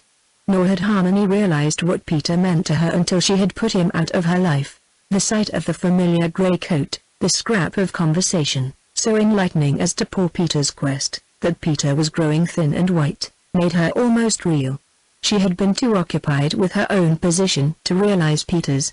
With the glimpse of him came a great longing for the house on the Seebensteinstrasse, for Jimmy's arms about her neck, for the salon with the lamp lighted and the sleet beating harmlessly against the casement windows, for the little kitchen with the brick stove, for Peter. Doubts of the wisdom of her course assailed her. But to go back meant, at the best, adding to Peter's burden of Jimmy and Marie, meant the old situation again, too, for Marie most certainly did not add to the respectability of the establishment. And other doubts assailed her. What if Jimmy were not so well, should die, as was possible, and she had not let his mother see him? Munya Rafe was very busy that day. Harmony did not leave the workroom until 8 o'clock. During all that time, while her slim fingers worked over fragile laces and soft chiffons, she was seeing Jimmy as she had seen him last, with the flower fairies on his pillow, and Peter, keeping watch over the crowd in the Kantnerstrasse, looking with his steady eyes for her. No part of the city was safe for a young girl after night, she knew. The 16th district was no better than the rest, rather worse in places. But the longing to see the house on the Seebensteinstrasse grew on her, became from a naked sharp and insistent pain. She must go, must see once again the comfortable glow of Peter's lamp, the flicker that was the fire. She ate no supper. She was too tired to eat, and there was the pain. She put on her wraps and crept down the whitewashed staircase. The paved courtyard below was to be crossed and it was poorly lighted. She achieved the street, however, without molestation. To the streetcar was only a block, but during that block she was accosted twice. She was white and frightened when she reached the car, the Seebensteinstrasse at last. The street was always dark. The delicatessen shop was closed, but in the wild game store next a light was burning low, and a flame flickered before the little shrine over the money drawer. The game seller was a religious man. The old stucco house dominated the neighborhood. From the time she left the car Harmony saw it, its long flat roof black against the dark sky, its rows of unlighted windows, its long wall broken in the center by the gate. Now from across the street its whole facade lay before her. Peter's lamp was not lighted, but there was a glow of soft firelight from the salon windows. The light was not regular, it disappeared at regular intervals, was blotted out. Harmony knew what that meant. Someone beyond range of where she stood was pacing the floor, back and forward, back and forward. When he was worried or anxious Peter always paced the door. She did not know how long she stood there. One of the soft trains was falling, or more accurately, condensing. The saturated air was hardly cold. She stood on the pavement unmolested, while the glow died lower and lower, until at last it was impossible to trace the pacing figure. No one came to any of the windows. The little lamp before the shrine in the wild game shop burned itself out. The portier across the way came to the door, glanced up at the sky and went in. Harmony heard the rattle of the chain as it was stretched across the door inside. Not all the windows of the suite opened on the street. Jimmy's windows and Peter's opened toward the back of the house, where in a brick-paved courtyard the wife of the portier hung her washing, and where the portier himself kept a hutch of rabbits. A wild and reckless desire to see at least the light from the child's room possessed Harmony. Even the light would be something. To go like this, to carry with her only the memory of a dark looming house without cheer was unthinkable. The gate was never locked. If she but went into the garden and round by the spruce tree to the back of the house, it would be something. She knew the garden quite well. Even the darkness had no horror for her. Little Scatchy had had a habit of leaving various articles on her windowsill and of instigating searches for them at untimely hours of night. Once they had found her hairbrush in the rabbit hutch. So Harmony, ashamed but unarmed, made her way by the big spruce to the corner of the old lodge and thus to the courtyard. Ah, this was better. Lights all along the apartment floor and moving shadows, on Jimmy's windowsill a jar of milk. And voices. Someone was singing. Peter was singing, droning softly, as one who puts a drowsy child to sleep. Slower and slower, softer and softer, over and over, the little song Harmony had been wont to sing: Ah well. For us all some sweet hope lies deeply buried from human eyes. And in the hereafter angels may roll this tone from its grave away, slower and slower, softer and softer, until it died away altogether. Peter, in his old dressing gown, came to the window and turned down the gaslight beside it to a blue point. Harmony did not breathe. For a minute, 2 minutes, he stood there looking out. Far off the twin clocks of the votive kirk struck the hour. All about lay the lights of the old city, so very old, so wise, so cunning, so cold. Peter stood looking out, as he had each night since Harmony went away. Each night he sang the boy to sleep, turned down the light and stood by the window. And each night he whispered to the city that sheltered Harmony somewhere, what he had whispered to the little sweater coat the night before he went away: Good night, dear. Good night, Harmony. The rabbits stirred uneasily in the hutch. A passing gust shook the great tree overhead and sent down a sharp shower onto the bricks below. Peter struck a match and lit his pipe. The flickering light illuminated his face, his rough hair, his steady eyes. Good night, Peter, whispered Harmony. Good night, dear. Walter Stewart had made an uncomplicated recovery, helped along by relief at the turn events had taken. In a few days he was going about again, weak naturally, rather handsomer than before because a little less florid. But the week's confinement had given him an opportunity to think over many things. Peter had set him thinking, on the day when he had packed up the last of Marie's small belongings and sent them down to Vienna. Stewart, lying in bed, had watched him. Just how much talk do you suppose this has made, Bern? He asked. Haven't an idea. Some probably. The people in the Russian villa saw it, you know. Stewart's brows contracted. Damnation. Then the hotel has it, of course, probably. Stewart groaned. Peter closed Marie's American trunk of which she had been so proud, and coming over looked down at the injured man. Don't you think you'd better tell the girl all about it? No, doggedly. I know, of course, it wouldn't be easy, but you can't get away with it, Stewart. That's one way of looking at it. There's another. What's that? Starting with a clean slate. If she's the sort you want to marry, and not a prude, she'll understand, not at first, but after she gets used to it. She wouldn't understand in 1,000 years. Then you'd better not marry her. You know, Stewart, I have an idea that women imagine a good many pretty rotten things about us, anyhow. A sensible girl would rather know the truth and be done with it. What a man has done with his life before the right girl comes into it isn't a personal injury to her, since she wasn't a part of his life then. You know what I mean, but she has a right to know it before she chooses. How many would choose under those circumstances? He jibed. Peter smiled. Quite a few, he said cheerfully. It's a wrong system, of course, but we can get a little truth out of it. You can't get away with it stuck in Stewart's mind for several days. It was the one thing Peter said that did stick. And before Stewart had recovered enough to be up and about he had made up his mind to tell Anita. In his mind he made quite a case for himself. He argued the affair against his conscience and came out victorious. Anita's party had broken up. The winter sports did not compare, they complained, with Street Maritz. They disliked German cooking. Into the bargain the weather was not good, the night's snows turned soft by midday, and the crowds that began to throng the hotels were solid citizens, not the fashionables of the Riviera. Anita's arm forbade her traveling.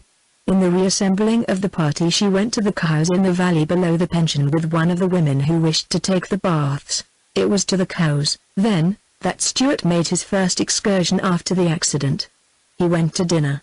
Part of the chaperone's treatment called for an early retiring hour, which was highly as he had wished it and rather unnerving after all.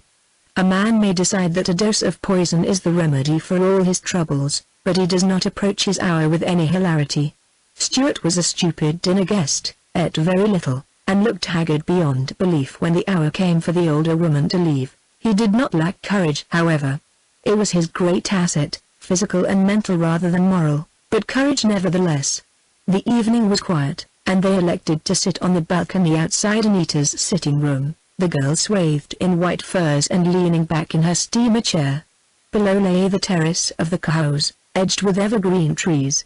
Beyond and far below that was the mountain village, a few scattered houses along a frozen stream.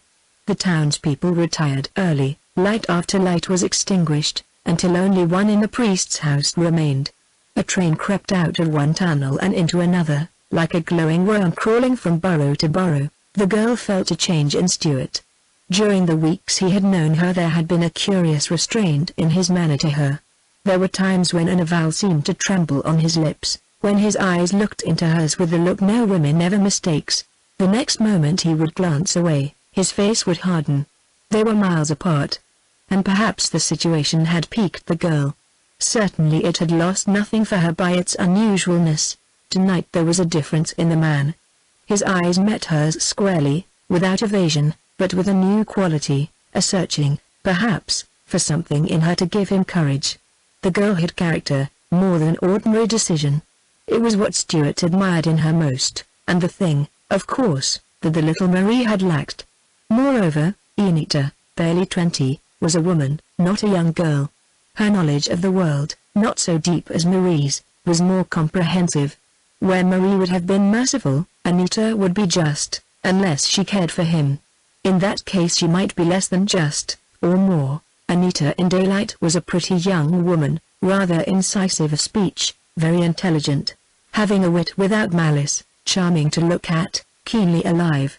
Anita in the dusk of the balcony, waiting to hear she knew not what, was a judicial white goddess, formidably still, frightfully potential. Stuart, who had embraced many women, did not dare a finger on her arm. He had decided on a way to tell the girl the story, a preamble about his upbringing, which had been indifferent, his struggle to get to Vienna, his loneliness there, all leading with inevitable steps to Marie. From that, if she did not utterly shrink from him, to his love for her, it was his big hour, that hour on the balcony. He was reaching, through love, heights of honesty he had never scaled before. But as a matter of fact he reversed utterly his order of procedure. The situation got him, this first evening absolutely alone with her. That and her nearness, and the pathos of her bandaged, useless arm. Still he had not touched her.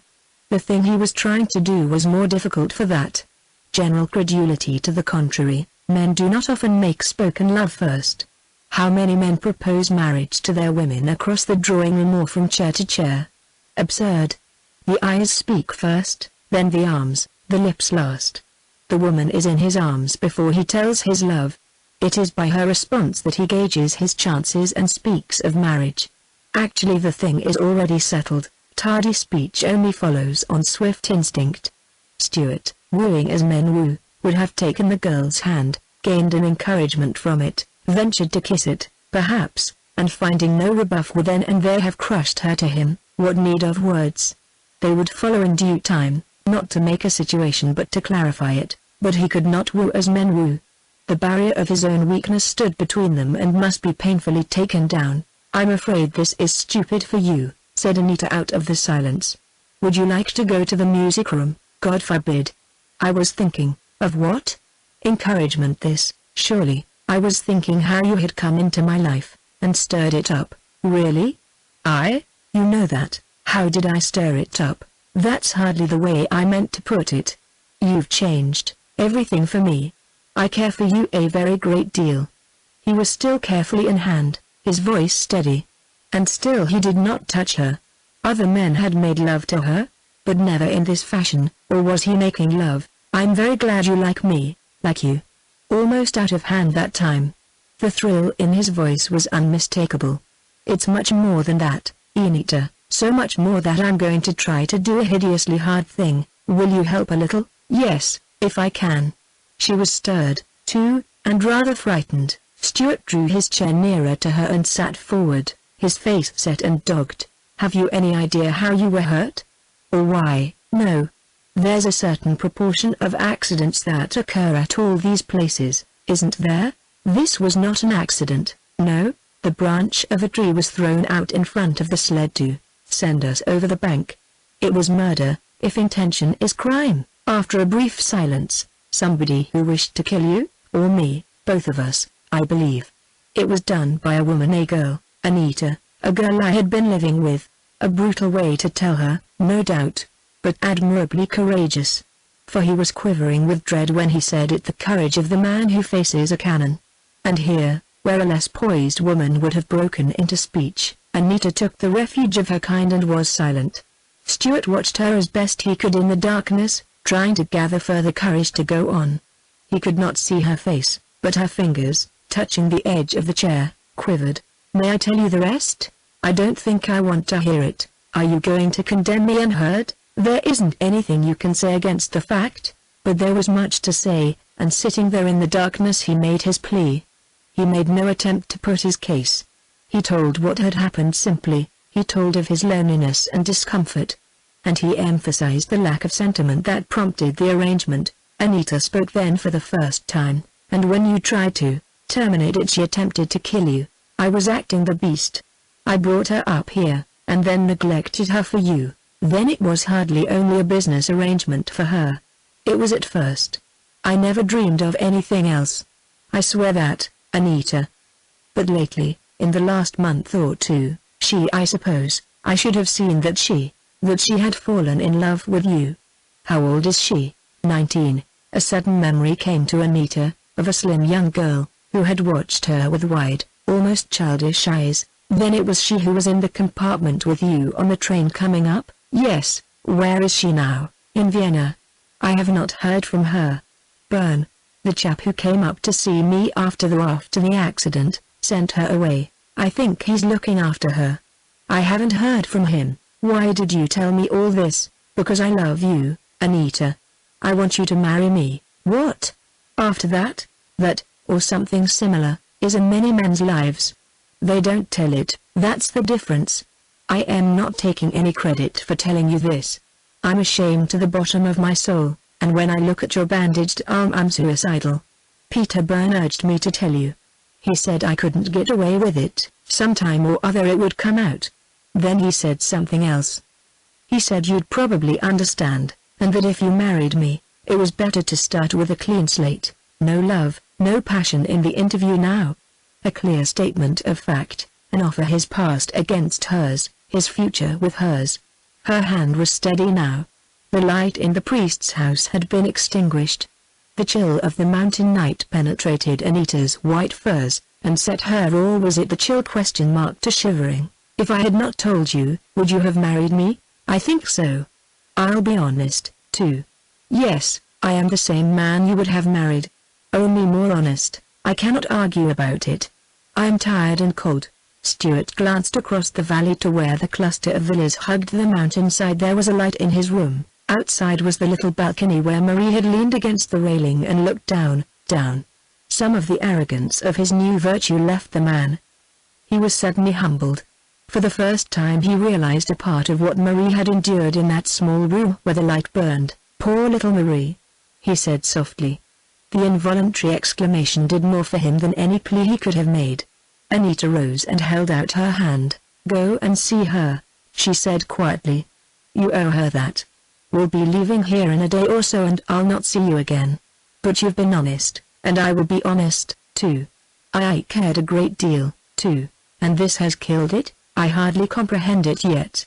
I shall have to have time to think, but if you are going away I'm afraid to leave you. You'll think this thing over, alone, and all the rules of life you've been taught will come. Please, I must think. I will write you, I promise. He caught her hand and crushed it between both of his. I suppose you would rather I did not kiss you? Humbly, I do not want you to kiss me. He released her hand and stood looking down at her in the darkness. If he could only have crushed her to him, made her feel the security of his love, of his sheltering arms. But the barrier of his own building was between them. His voice was husky. "I want you to try to remember, past what I have told you, to the thing that concerns us both. I love you. I never loved the other woman. I never pretended I loved her. And there will be nothing more like that. I shall try to remember." Anita left Semmering the next day, against the protests of the doctor and the pleadings of the chaperone. She did not see Stuart again.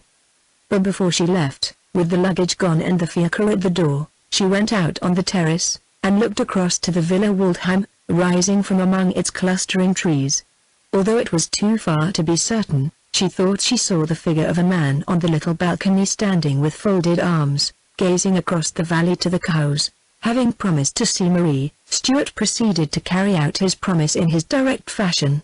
He left Semmering the evening of the following day, for Vienna. The strain of the confession was over, but he was a victim of sickening dread. To one thing only he dared to pin his hopes. Anita had said she cared a great deal. And, after all, what else mattered? The story had been a jolt. He told himself. Girls were full of queer ideas of right and wrong, bless them. But she cared. She cared. He arrived in Vienna at 9 o'clock that night.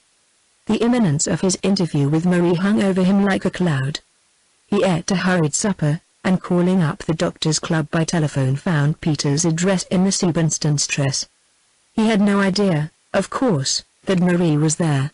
He wanted to see Peter to learn where Marie had taken refuge, and incidentally to get from Peter a fresh supply of moral courage for the interview. For he needed courage. In vain on the journey down had he clothed himself in armor of wrath against the girl. The very compartment in the train provoked softened memories of her. Here they had bought a luncheon, though Marie had first seen the racks. Again at this station she had curled up and put her head on his shoulder for a nap. But again, at this part of the journey he had first seen Anita. He took a car to the Siebenstrasse. His idea of Peter's manner of living those days was exceedingly vague. He had respected Peter's reticence, after the manner of men with each other. Peter had once mentioned a boy he was looking after, in excuse for leaving so soon after the accident. That was all. The house on the Siebenstrasse loomed large and unlighted. The street was dark, and it was only after a search that Stuart found the gate. Even then he lost the path, and found himself among a group of trees, to touch the lowest branches of any of which resulted in a shower of raindrops. To add to his discomfort, someone was walking in the garden, coming toward him with light, almost stealthy steps. Stuart by his tree stood still, waiting. The steps approached, were very close, were beside him. So intense was the darkness that even then all he saw was a blacker shadow, and that was visible only because it moved. Then a hand touched his arm, stopped as if paralyzed, drew back slowly, fearfully. "Good heavens!" said poor Harmony faintly. "Please don't be alarmed. I have lost the path." Stuart's voice was almost equally nervous. "Is it to the right or the left?" It was a moment before Harmony had breath to speak, then "To the right a dozen paces or so, thank you. Perhaps I can help you to find it, I know it quite well." "Please don't bother." The whole situation was so unexpected that only then did it dawn on Stuart that this black shadow was a countrywoman speaking God's own language. Together, Harmony a foot or so in advance, they made the path. "The house is there. Ring hard, the bell is out of order. Are you not coming in?" "No. I do not live here. She must have gone just after that." Stuart, glancing at the dark facade of the house, turned round to find her gone, and a moment later heard the closing of the gate. He was bewildered. What sort of curious place was this? A great looming house that concealed in its garden a fugitive American girl who came and went like a shadow, leaving only the memory of a sweet voice strained with fright. Stuart was full of his encounter as he took the candle the portier gave him and followed the gentleman's gruff directions up the staircase. Peter admitted him, looking a trifle uneasy, as well he might with Marie in the salon. Stuart was too preoccupied to notice Peter's expression. He shook the rain off his hat, smiling. "How are you?" asked Peter dutifully. "Pretty good, except for a headache when I'm tired." "What sort of a place have you got here anyhow?" "Bern, old hunting lodge of Maria Theresa," replied Peter, still preoccupied with Marie and what was coming. "Rather interesting old place." "Rather," commented Stuart, "with goddesses in the garden and all the usual stunts." "Goddesses? Ran into one just now among the trees." "A woman I forswore, but thou being a goddess I forswore not the English-speaking goddess, by George." Peter was staring at him incredulously. Now he bent forward and grasped his arm in fingers of steel. "For heaven's sake, Stuart, tell me what you mean." "Who was in the garden?" Stuart was amused and interested. It was not for him to belittle a situation of his own making, an incident of his own telling. "I lost my way in your garden, wandered among the trees, broke through a hedgerow or two, struck a match and consulted the compass." Peter's fingers closed. "Quick," he said. Stuart's manner lost its jauntiness. "There was a girl there," he said shortly. "Couldn't see her. She spoke English. Said she didn't live here, and broke for the gate the minute I got to the path." "You didn't see her?" "No. Nice voice, though. Young." The next moment he was alone. Peter in his dressing gown was running down the staircase to the lower floor, was shouting to the portier to unlock the door, was a madman in everything but purpose. The portier let him out and returned to the bedroom. "The boy above is worse," he said briefly. "A strange doctor has just come, but now the hair doctor Byrne runs to the drugstore." The portier's wife shrugged her shoulders even while tears filled her eyes. "What can one expect?" she demanded. "The good hair god has forbidden theft and Rosa says the boy was stolen. Also their druggist has gone to visit his wife's mother. Perhaps I may be of service. I shall go up and see for a moment that hussy of the streets. Remain here. I shall go." Slowly and ponderously she climbed the stairs. Stuart, left alone, wandered along the dim corridor. He found Peter's excitement rather amusing. So this was where Peter lived, an old house, isolated in a garden where rambled young women with soft voices. "Hello, a youngster asleep." The boy, no doubt. He wandered on toward the lighted door of the salon and Marie. The place was warm and comfortable, but over it all hung the indescribable odor of drugs that meant illness. He remembered that the boy was frail. Marie turned as he stopped in the salon doorway, and then rose, white-faced.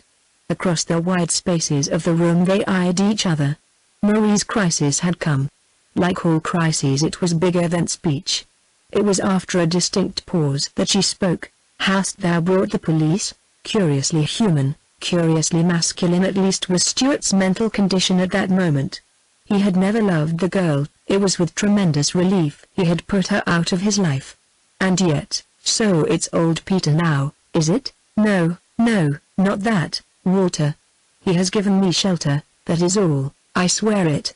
I look after the boy. Who else is here?" "No one else, but, tell that rot to someone who does not know you. It is true.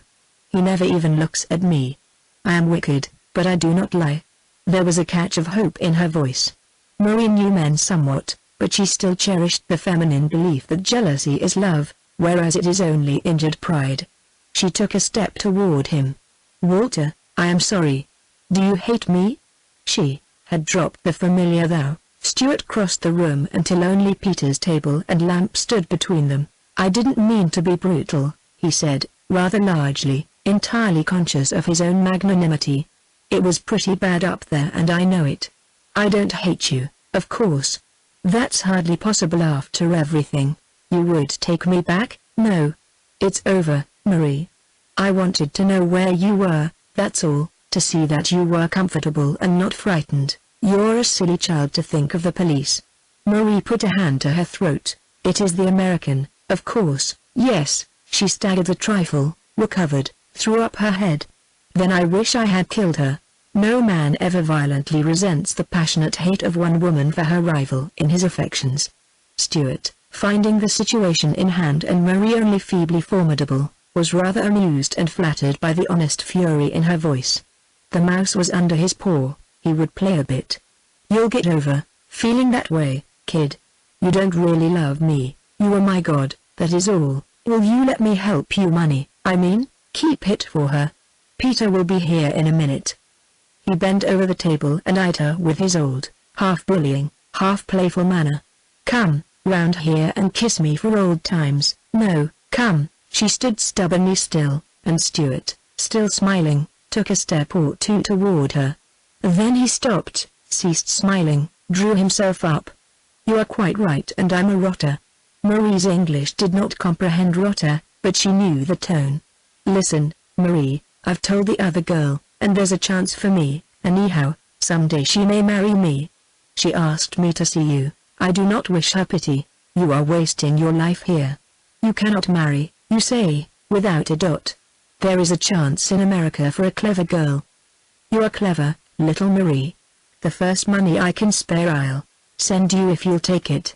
It's all I can do." This was a new Stuart, a man she had never known. Marie recoiled from him, eyed him nervously, sought in her childish mind for an explanation. When at last she understood that he was sincere, she broke down. Stuart, playing a new part and raw in it, found the situation irritating. But Marie's tears were not entirely bitter. Back of them her busy young mind was weaving a new warp of life, with all of America for its loom. Hope that had died lived again. Before her already lay that great country where women might labor and live by the fruit of their labor, where her tawdry past would be buried in the center of distant Europe. New life beckoned to the little Marie that night in the old salon of Maria Theresa, beckoned to her as it called to Stuart, opportunity to one, love and work to the other. "To America, I will go," she said at last simply. "And I will not trouble you there." "Good." Stuart held out his hand and Marie took it. With a quick gesture she held it to her cheek, dropped it. Peter came back half an hour later, downcast but not hopeless. He had not found harmony, but life was not all grey.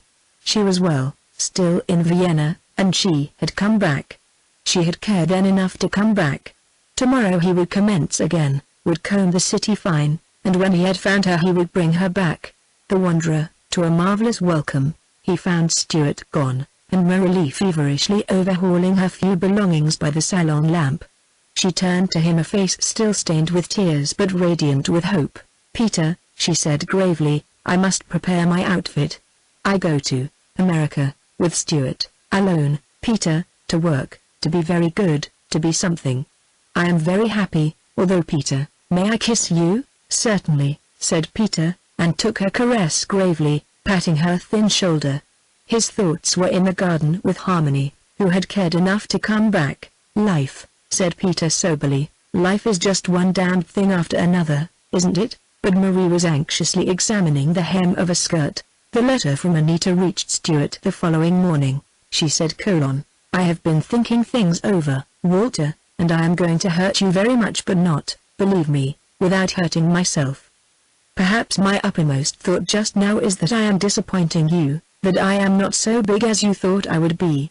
For now, in this final letter, I can tell you how much I cared. Oh, my dear, I did care. But I will not marry you. And when this reaches you I shall have gone very quietly out of your life. I find that such philosophy as I have does not support me tonight, that all my little rules of life are inadequate. Individual liberty was one, but there is no liberty of the individual. Life other lives pressed too closely. You, living your life as seemed best and easiest, and carrying down with you into shipwreck the little Marie and myself. For, face to face with the fact, I cannot accept it, Walter. It is not only a question of my past against yours. It is of steady revolt and loathing of the whole thing, not the flash of protest before one succumbs to the inevitable, but a deep-seated hatred that is a part of me and that would never forget. You say that you are the same man I would have married, only more honest for concealing nothing. But and forgive me this, it insists on coming up in my mind, were you honest, really? You told me, and it took courage. But wasn't it partly fear? What motive is unmixed? Honesty and fear, Walter. You were preparing against a contingency, although you may not admit this to yourself. I am not passing judgment on you. God forbid that I should. I am only trying to show you what is in my mind, and that this break is final. The revolt is in myself, against something sordid and horrible which I will not take into my life. And for that reason time will make no difference. I am not a child, and I am not unreasonable. But I ask a great deal of this life of mine that stretches ahead, Walter, home and children, the love of a good man, the fulfillment of my ideals.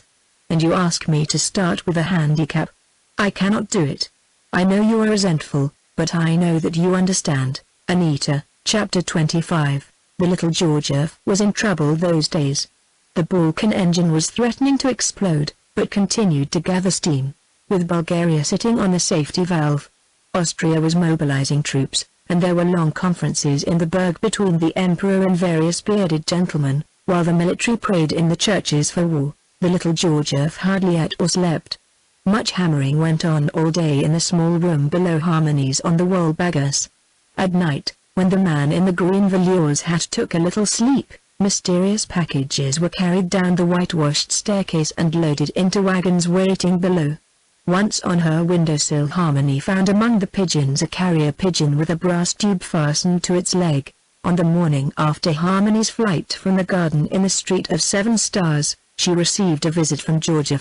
She had put in a sleepless night, full of heart-searching. She charged herself with cowardice in running away from Peter and Jimmy when they needed her, and in going back like a thief the night before. The conviction that the boy was not so well brought with it additional introspection. Her sacrifice seemed useless, almost childish. She had fled because two men thought it necessary, in order to save her reputation, to marry her, and she did not wish to marry. Marriage was fatal to the career she had promised herself, had been promised. But this career, for which she had given up everything else, would she find it in the workroom of a dressmaker? Ah, but there was more to it than that. Suppose how her cheeks burned when she thought of it! Suppose she had taken Peter at his word and married him? What about Peter's career? Was there any way by which Peter's poverty for one would be comfort for two? Was there any reason why Peter, with his splendid ability, should settle down to the hackwork of general practice, the very slough out of which he had so painfully climbed? Either of two things: go back to Peter, but not to marry him, or stay where she was. How she longed to go back only Harmony knew. There in the little room, with only the pigeons to see, she held out her arms longingly. "Peter," she said. "Peter, dear." She decided, of course, to stay where she was, a burden to no one. The instinct of the young girl to preserve her good name at any cost outweighed the vision of Peter at the window, haggard and tired, looking out. It was Harmony's chance, perhaps, to do a big thing, to prove herself bigger than her fears, stronger than convention. But she was young, bewildered, afraid. And there was this element, stronger than any of the others. Peter had never told her he loved her. To go back, throwing herself again on his mercy, was unthinkable. On his love, that was different. But what if he did not love her? He had been good to her, but then Peter was good to everyone. There was something else. If the boy was worse, what about his mother? Whatever she was or had been, she was his mother. Suppose he were to die and his mother not see him? Harmony's sense of fairness rebelled. In the small community at home, mother was sacred, her claims insistent. It was very early, hardly more than dawn. The pigeons cooed on the sill, over the ridge of the church roof. Across, a luminous strip foretold the sun. An ox cart, laden with vegetables for the market, lumbered along the streets. Puzzled and unhappy, Harmony rose and lighted her fire, drew on her slippers and the faded silk kimono with the pink butterflies. In the next room the dressmaker still slept, dreaming early morning dreams of lazy apprentices, overdue bills, complaining customers. Harmony moved lightly not to disturb her. She set her room in order, fed the pigeons, it was then she saw the carrier with its message, made her morning coffee by setting the tiny pot inside the stove. And all the time, moving quietly through her morning routine, she was there in that upper room in body only. In soul she was again in the courtyard back of the old lodge, in the Street of Seven Stars, with the rabbits stirring in the hutch, and Peter, with rapt gaze, gazing out over the city. Bed, toilet table, coffee pot, Peter, pigeons, rolls, Peter, sunrise over the church roof, and Peter again. Always Peter. Munir Rafe was stirring in the next room. Harmony could hear her, muttering and putting coal on the stove and calling to the Hungarian maid for breakfast. Harmony dressed hastily. It was one of her new duties to prepare the workroom for the day. The luminous streak above the church was rose now, time for the day to begin. She was not certain at once that someone had knocked at the door, so faint was the sound. She hesitated, listened. The knob turned slightly. Harmony, expecting Munir, called "Come in." It was the little Georgiev, very apologetic, rather grey of face. He stood in the doorway with his finger on his lips, one ear toward the stairway. It was very silent. Mania was drinking her coffee in bed, whither she had retired for warmth. "Pardon," said the Bulgarian in a whisper. "I listened until I heard you moving about." "Ah, Fräulein, that I must disturb you. Something has happened," exclaimed Harmony, thinking of Peter. "Of course, not yet. I fear it is about to happen. Fräulein, do me the honor to open your window. My pigeon comes now to you to be fed, and I fear on the sill, Fräulein." Harmony opened the window. The wild pigeons scattered at once, but the carrier, flying out a foot or two, came back promptly and set about its breakfast. "Will he let me catch him?" "Pardon, Fräulein, if I may enter." "Come in, of course." Evidently the defection of the carrier had been serious. A handful of grain on a wrong windowsill, and kingdoms overthrown. Georgiev caught the pigeon and drew the message from the tube. Even Harmony grasped the seriousness of the situation. The little Bulgarian's face, from grey became livid, tiny beads of cold sweat came out on his forehead. "What have I done?" cried Harmony. "Oh, what have I done? If I had known about the pigeon." Georgiev recovered himself. "The Fräulein can do nothing wrong," he said. "It is a matter of an hour's delay, that is all. It may not be too late." Mania Rafe, from the next room, called loudly for more coffee. The sulky Hungarian brought it without a glance in their direction. "Too late for what, Fräulein? If I may trouble you but glance from the window, to the street below. It is of an urgency." "Right please, Fräulein." Harmony glanced down into the half-light of the street. Georgiev, behind her, watched her, breathless, expectant. Harmony drew in her head. "Only a man in a green hat," she said. And down the street a group of soldiers. Ah, the situation dawned on the girl then, at least partially. "They're coming for you?" "It is possible. But there are many soldiers in Vienna, and I with a pigeon. Oh, it's too horrible. Herr Georgiev, stay here in this room. Lock the door. Mania will say that it is mine." "Ah no, Fräulein. It is quite hopeless. Nor is it a matter of the pigeon. It is war, Fräulein. Do not distress yourself. It is but a matter of imprisonment. There must be something I can do." Desperately. "I hear them below. Is there no way to the roof, no escape?" "None, Fräulein. It was an oversight. War is not my game. I am a man of peace. You have been very kind to me, Fräulein. I thank you. You are not going down." "Pardon, but it is better so. Soldiers they are of the provinces mostly, and not for a lady to confront. They are coming up." He listened. The clank of scabbards against the stone stairs was unmistakable. The little Georgiev straightened, threw out his chest, turned to descend, faltered, came back a step or two. His small black eyes were fixed on Harmony's face. "Fräulein," he said huskily, "you are very lovely. I carry always in my heart your image. Always so long as I live. Adieu." He drew his heels together, gave a stiff little bow and was gone down the staircase. Harmony was frightened, stricken. She collapsed in a heap on the floor of the room, her fingers in her ears. But she need not have feared. The little Georgiev made no protest, submitted to the inevitable like a gentleman and a soldier, went out of her life, indeed, as unobtrusively as he had entered it. The carrier pigeon preened itself comfortably on the edge of the washstand. Harmony ceased her hysterical crying at last and pondered what was best to do. Mania was still breakfasting. So incredibly brief are great moments. After a little thought Harmony wrote a tiny message, English, German, and French, and enclosed it in the brass tube. "The Herr Georgiev has been arrested," she wrote. An hour later the carrier rose lazily from the windowsill, flapped its way over the church roof and disappeared, like Georgiev, out of her life. Grim-visaged war had touched her and passed on. The incident was not entirely closed, however. A search of the building followed the capture of the little spy. Protesting tenants were turned out, beds were dismantled, closets searched, walls sounded for hidden hollows.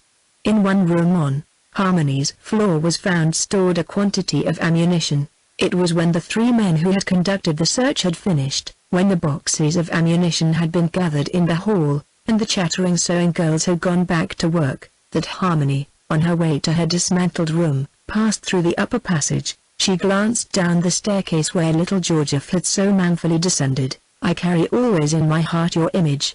Always so long as I live.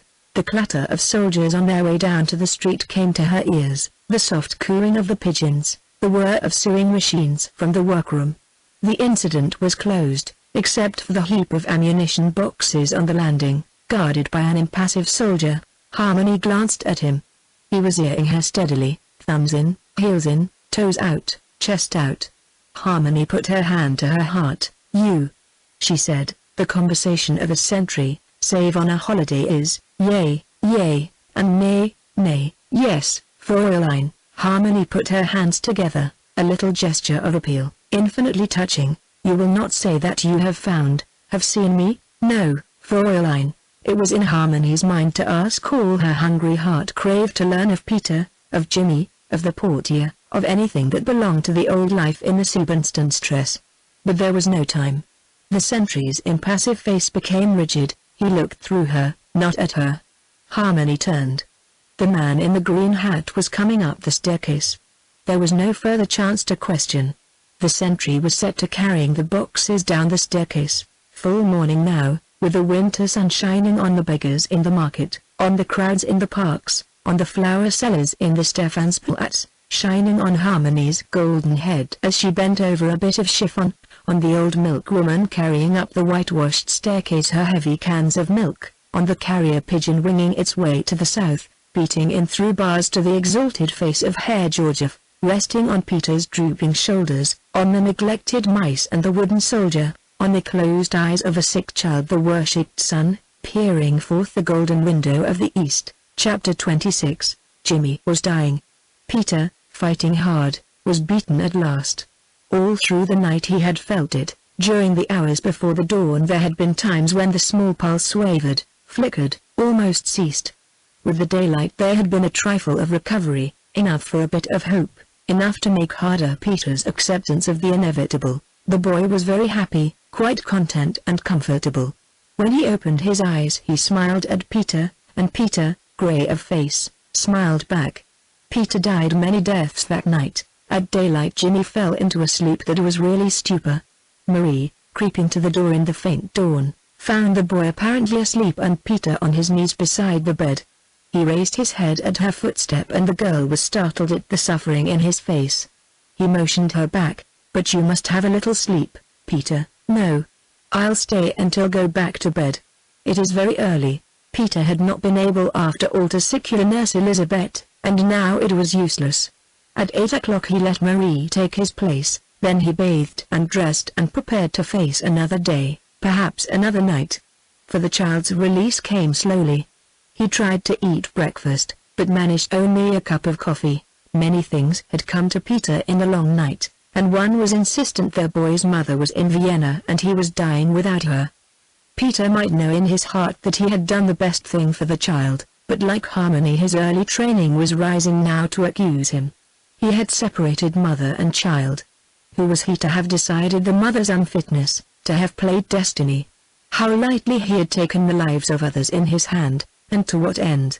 Harmony, God knows where, the boy dying without his mother. Whatever that mother might be, her place that day was with her boy. What a wreck he had made of things. He was humbled as well as stricken, poor Peter. In the morning he sent a note to McLean, asking him to try to trace the mother and enclosing the music hall clipping and the letter. The letter, signed only Mama, was not helpful. The clipping might prove valuable, and for heaven's sake be quick, wrote Peter. This is a matter of hours. I meant well, but I've done a terrible thing. Bring her, Mac, no matter what she is or where you find her. The portier carried the note. When he came up to get it he brought in his pocket a small rabbit and a lettuce leaf. Never before had the combination failed to arouse and amuse the boy. He carried the rabbit down again sorrowfully. He saw it not, he reported sadly to his wife. Be off to the church while I deliver this letter. And this rabbit we will not cook, but keep in remembrance. At 11 o'clock Marie called Peter, who was asleep on the horsehair sofa. He asks for you. Peter was instantly awake and on his feet. The boy's eyes were open and fixed on him. Is it another day? he asked. "Yes, boy." Another morning. "I am cold, Peter." They blanketed him, although the room was warm. From where he lay he could see the mice. He watched them for a moment. Poor Peter, very humble, found himself wondering in how many ways he had been remiss. To see this small soul launched into eternity without a foreword, without a bit of light for the journey. Peter's religion had been one of life and living, not of creed. Marie, bringing jugs of hot water, bent over Peter. "He knows, poor little one," she whispered, and so, indeed, it would seem. The boy, revived by a spoonful or two of broth, asked to have the two tame mice on the bed. Peter, opening the cage, found one dead, very stiff and stark. The catastrophe he kept from the boy. "One is sick, Jimmy boy," he said, and placed the mate, forlorn and shivering, on the pillow. After a minute: "If the sick one dies, will it go to heaven?" "Yes, honey, I think so." The boy was silent for a time. Thinking was easier than speech. His mind too worked slowly. It was after a pause, while he lay there with closed eyes, that Peter saw two tears slip from under his long lashes. Peter bent over and wiped them away, a great ache in his heart. "What is it, dear?" "I'm afraid it's going to die." "Would that be so terrible, Jimmy boy?" asked Peter gently. "To go to heaven, where there is no more death or dying. Where it is always summer and the sun always shines." No reply for a moment. The little mouse sat up on the pillow and rubbed its nose with a pinkish paw. The baby mice in the cage nuzzled their dead mother. "Is the grass?" "Yes, soft green grass." "Do boys in heaven go in their bare feet?" Ah, small mind and heart, so terrified and yet so curious. Indeed, yes. And there on his knees beside the white bed Peter painted such a heaven as no theologue has ever had the humanity to paint: a heaven of babbling brooks and laughing, playing children, a heaven of dear departed puppies and resurrected birds, a friendly deer, of trees in fruit, of speckled fish in bright rivers. Painted his heaven with smiling eyes and death in his heart, a child's heaven of games and friendly Indians, of sunlight and rain, sweet sleep and brisk awakening. The boy listened. He was silent when Peter had finished. Speech was increasingly an effort. "I should like to go there," he whispered at last. He did not speak again during all the long afternoon, but just at dusk he roused again. "I would like to see the sentry," he said with difficulty, and so again, and for the last time, Rosa's soldier from Salzburg with one lung, through all that long day. Then, Harmony sat over her work, unaccustomed muscles aching, the wiring machines in her ears. Manya, upset over the morning's excitement, was irritable and unreasonable. The gold tissue costume had come back from Le Grand with a complaint. Below in the courtyard all day curious groups stood gaping up the staircase, where the morning had seen such occurrences. At the noon hour, while the girls heated soup and carried in pails of salad from the corner restaurant, Harmony had fallen into the way of playing for them. To the music-loving Viennese girls this was the hour of the day. To sit back, soup bowl on knee, the machines silent, Manya quarreling in the kitchen with the Hungarian servant, and while the pigeons ate crusts on the windowsills, to hear this American girl play such music as was played at the opera. Her slim figure swaying, her whole beautiful face and body glowing with the melody she made, the girls found the situation piquant, altogether delightful. Although she did not suspect it, many rumors were rife about Harmony in the workroom. She was not of the people, they said, the daughter of a great American, of course, run away to escape a loveless marriage. This was borne out by the report of one of them who had glimpsed the silk petticoat. It was rumored also that she wore no chemise, but instead an infinitely coquettish series of lace and nainlook garments of a fineness. Harmony played for them that day, played, perhaps, as she had not played since the day she had moved the master to tears, played to Peter as she had seen him at the window, to Jimmy, to the little Georgia as he went down the staircase. And finally with a choke in her throat to the little mother back home, so hopeful, so ignorant. In the evening, as was her custom, she took the one real meal of the day at the corner restaurant, going early to avoid the crowd and coming back quickly through the winter night. The staircase was always a peril, to be encountered and conquered night after night, and even in the daytime not to be lightly regarded. On her way up this night she heard steps ahead, heavy, measured steps that climbed steadily without pauses. For an instant Harmony thought it sounded like Peter's step and she went dizzy, but it was not Peter. Standing in the upper hall, much as he had stood that morning over the ammunition boxes, thumbs in, heels in, toes out, chest out, was the sentry. Harmony's first thought was of Georgiev and more searching of the building. Then she saw that the sentry's impassive face wore lines of trouble. He saluted. "Please, Fräulein, yes, I have not told the Herr Doctor, I thank you, but the child dies, Jimmy? He dies all of last night and today. Tonight, it is, perhaps, but of moments." Harmony clutched at the iron stair rail for support. "You are sure?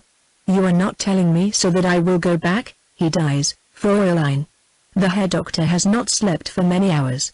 My wife, Rosa, sits on the stair to see that none disturb, and her cousin, the wife of the portier, weeps over the stove. Please, Fräulein, come with me. When did you leave the Siebenstundstress? But now, and he still lives? Ah, Fräulein, and asks for you." Now suddenly fell away from the girl all pride, all fear, all that was personal and small and frightened, before the reality of death. She rose, as women by divine gift do rise, to the crisis, ceased trembling, got her hat and coat and her shabby gloves and joined the sentry again. Another moment's delay to secure Legrand's address from Manya. Then out into the night, Harmony to the Siebenstundstress, the tall soldier to find the dancer at her hotel, or failing that, at the Ronacher Music Hall. Harmony took a taxicab. Nothing must be spared now. Bribed the chauffeur to greater speed, arrived at the house and ran across the garden, still tearless, up the stairs, past Rosa on the upper flight, and rang the bell. Marie admitted her with only a little gasp of surprise. There was nothing to warn Peter. One moment he sat by the bed, watch in hand, alone, drear, tragic-eyed. The next he had glanced up, saw Harmony and went white, holding to the back of his chair. Their eyes met, agony and hope in them, love and death, rapture and bitterness. In Harmony's, pleading, promise, something of doubt, in Peter's, only yearning, as of empty arms. Then Harmony dared to look at the bed and fell on her knees in a storm of grief beside it. Peter bent over and gently stroked her hair. Legrand was singing, the boxes were full. In the body of the immense theatre waiters scurried back and forward among the tables. Everywhere was the clatter of silver and steel on porcelain, the clink of glasses. Smoke was everywhere. Pipes, cigars, cigarettes. Women smoked between bites at the tables, using small paper or silver mouthpieces, even a gold one shone here and there. Men walked up and down among the diners, spraying the air with chemicals to clear it. At a table just below the stage sat the red-bearded dozen with the lady of the photograph. They were drinking cheap native wines and were very happy. From the height of his worldly wisdom he was explaining the people to her. In the box don't stare, Liebchen, he looks is the princeling I have told you of. Roses, of course. Last night it was orchids, last night. Were you here? He coughed. I have been told, Liebchen. Each night he sits there, and when she finishes her song he rises in the box, kisses their flowers and tosses them to her, shameless. Is she so beautiful? No. But you shall see. She comes. Legrand was very popular. She occupied the best place on the program, and because she sang in American, which is not exactly English and more difficult to understand, her songs were considered exceedingly risky.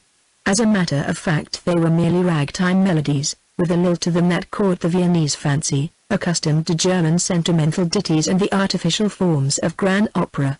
And there was another reason for her success. She carried with her a chorus of a dozen piccaninnies. In Austria darkies were as rare as cats, and there were no cats. So the little chorus has made good. Each day she walked in the Prater, ermine from head to foot, and behind her 2x2 trailed 12 little southern darkies in red velvet coats and caps, grinning sociably. When she drove a pair sat on the boot. Her voice was strong, not sweet, spoiled by years of singing against dishes and bottles in smoky music halls, spoiled by cigarettes and absinthe and foreign cocktails that resembled their American prototypes as the night resembles the day. She wore the gold dress, décolleté, slashed to the knee over rhinestone-spangled stockings. And back of her trailed the 12 little darkies. She sang Dixie, of course, and the old folks at home, then a ragtime medley, with the chorus showing rows of white teeth and clogging with all their short legs. Legrand danced to that, a whirling, nimble dance. The little rhinestones on her stockings flashed, her opulent bosom quivered. The dozenth, eyes on the dancer, squeezed his companion's hand. "I love thee," he whispered, rather flushed, and then she sang "Don't Cry, My Honey." Her voice, rather coarse but melodious, lent itself to the Negro rhythm, the swing and lilt of the lullaby. The little darkies, eyes rolling, preternaturally solemn, linked arms and swayed rhythmically, right, left, right, left. The glasses ceased clinking, sturdy citizens forgot their steak and beer for a moment and listened, knife and fork poised. Under the table the dozen's hand pressed its captive affectionately, his eyes no longer on Legrand, but on the woman across, his sweetheart, she who would be mother of his children. The words meant little to the audience, the rich, rolling southern lullaby held them rapt. "Don't cry, my honey, don't weep no more. Mammy's gwine to hold her baby. All the udder black trash sleepin' on the floor." The little darkies swayed, the singer swayed, empty arms cradled. She picked the tiniest darky up and held him, woolly head against her breast, and crooned to him, rocking on her jeweled heels. The crowd applauded. The man in the box kissed his flowers and flung them. Glasses and dishes clinked again. The dessert bent across the table. "Someday," he said. The girl blushed. Legrand made her way into the wings, surrounded by her little troop. A motherly colored woman took them, shooed them off, rounded them up like a flock of chickens, and there in the wings, grimly impassive, stood a private soldier of the old Franz Joseph, blocking the door to her dressing room. For a moment gold dress and dark blue-gray uniform confronted each other. Then the sentry touched his cap. "Madame," he said, "the child is in the Rebenstanstress and tonight he dies." "What child?" Her arms were full of flowers. "The child from the hospital. Please to make haste. Jimmy died an hour after midnight, quite peacefully, died with one hand in harmonies and one between Peter's two big ones. Toward the last he called Peter Daddy and asked for a drink." His eyes, moving slowly round the room, passed without notice the gray-faced woman in a gold dress who stood staring down at him, rested a moment on the cage of mice, came to a stop in the doorway, where stood the sentry, white and weary, but refusing rest. It was Harmony who divined the child's unspoken wish. "The manual?" she whispered. The boy nodded. And so just inside the door of the bedroom across from the old salon of Maria Theresa, the sentry, with sad eyes but no lack of vigor, went again through the Austrian manual of arms, and because he had no carbine he used Peter's old walking stick. When it was finished the boy smiled faintly, tried to salute, lay still. Chapter 27. Peter was going back to America and still he had not told Harmony he loved her. It was necessary that he go back. His money had about given out, and there was no way to get more save by earning it. The drain of Jimmy's illness, the inevitable expense of the small grave and the tiny stone Peter had insisted on buying, had made retreat his only course. True, Legrand had wished to defray all expenses, but Peter was inexorable. No money earned as the dancer earned hers should purchase peaceful rest for the loved little body. And after seeing Peter's eyes the dancer had not insisted. A week had seen many changes. Marie was gone. After a conference between Stuart and Peter that had been decided on, Stuart raised the money somehow, and Peter saw her off, palpitant and eager, with the pin he had sent her to simmering at her throat. She kissed Peter on the cheek in the station, rather to his embarrassment. From the lowered window, as the train pulled out, she waved a moist handkerchief. "I shall be very good," she promised him. The last words he heard above the grinding of the train were her cheery, "To America." Peter was living alone in the Street of 7 Stars, getting food where he might happen to be, buying a little now and then from the delicatessen shop across the street. For Harmony had gone back to the house in the Woolbaggers.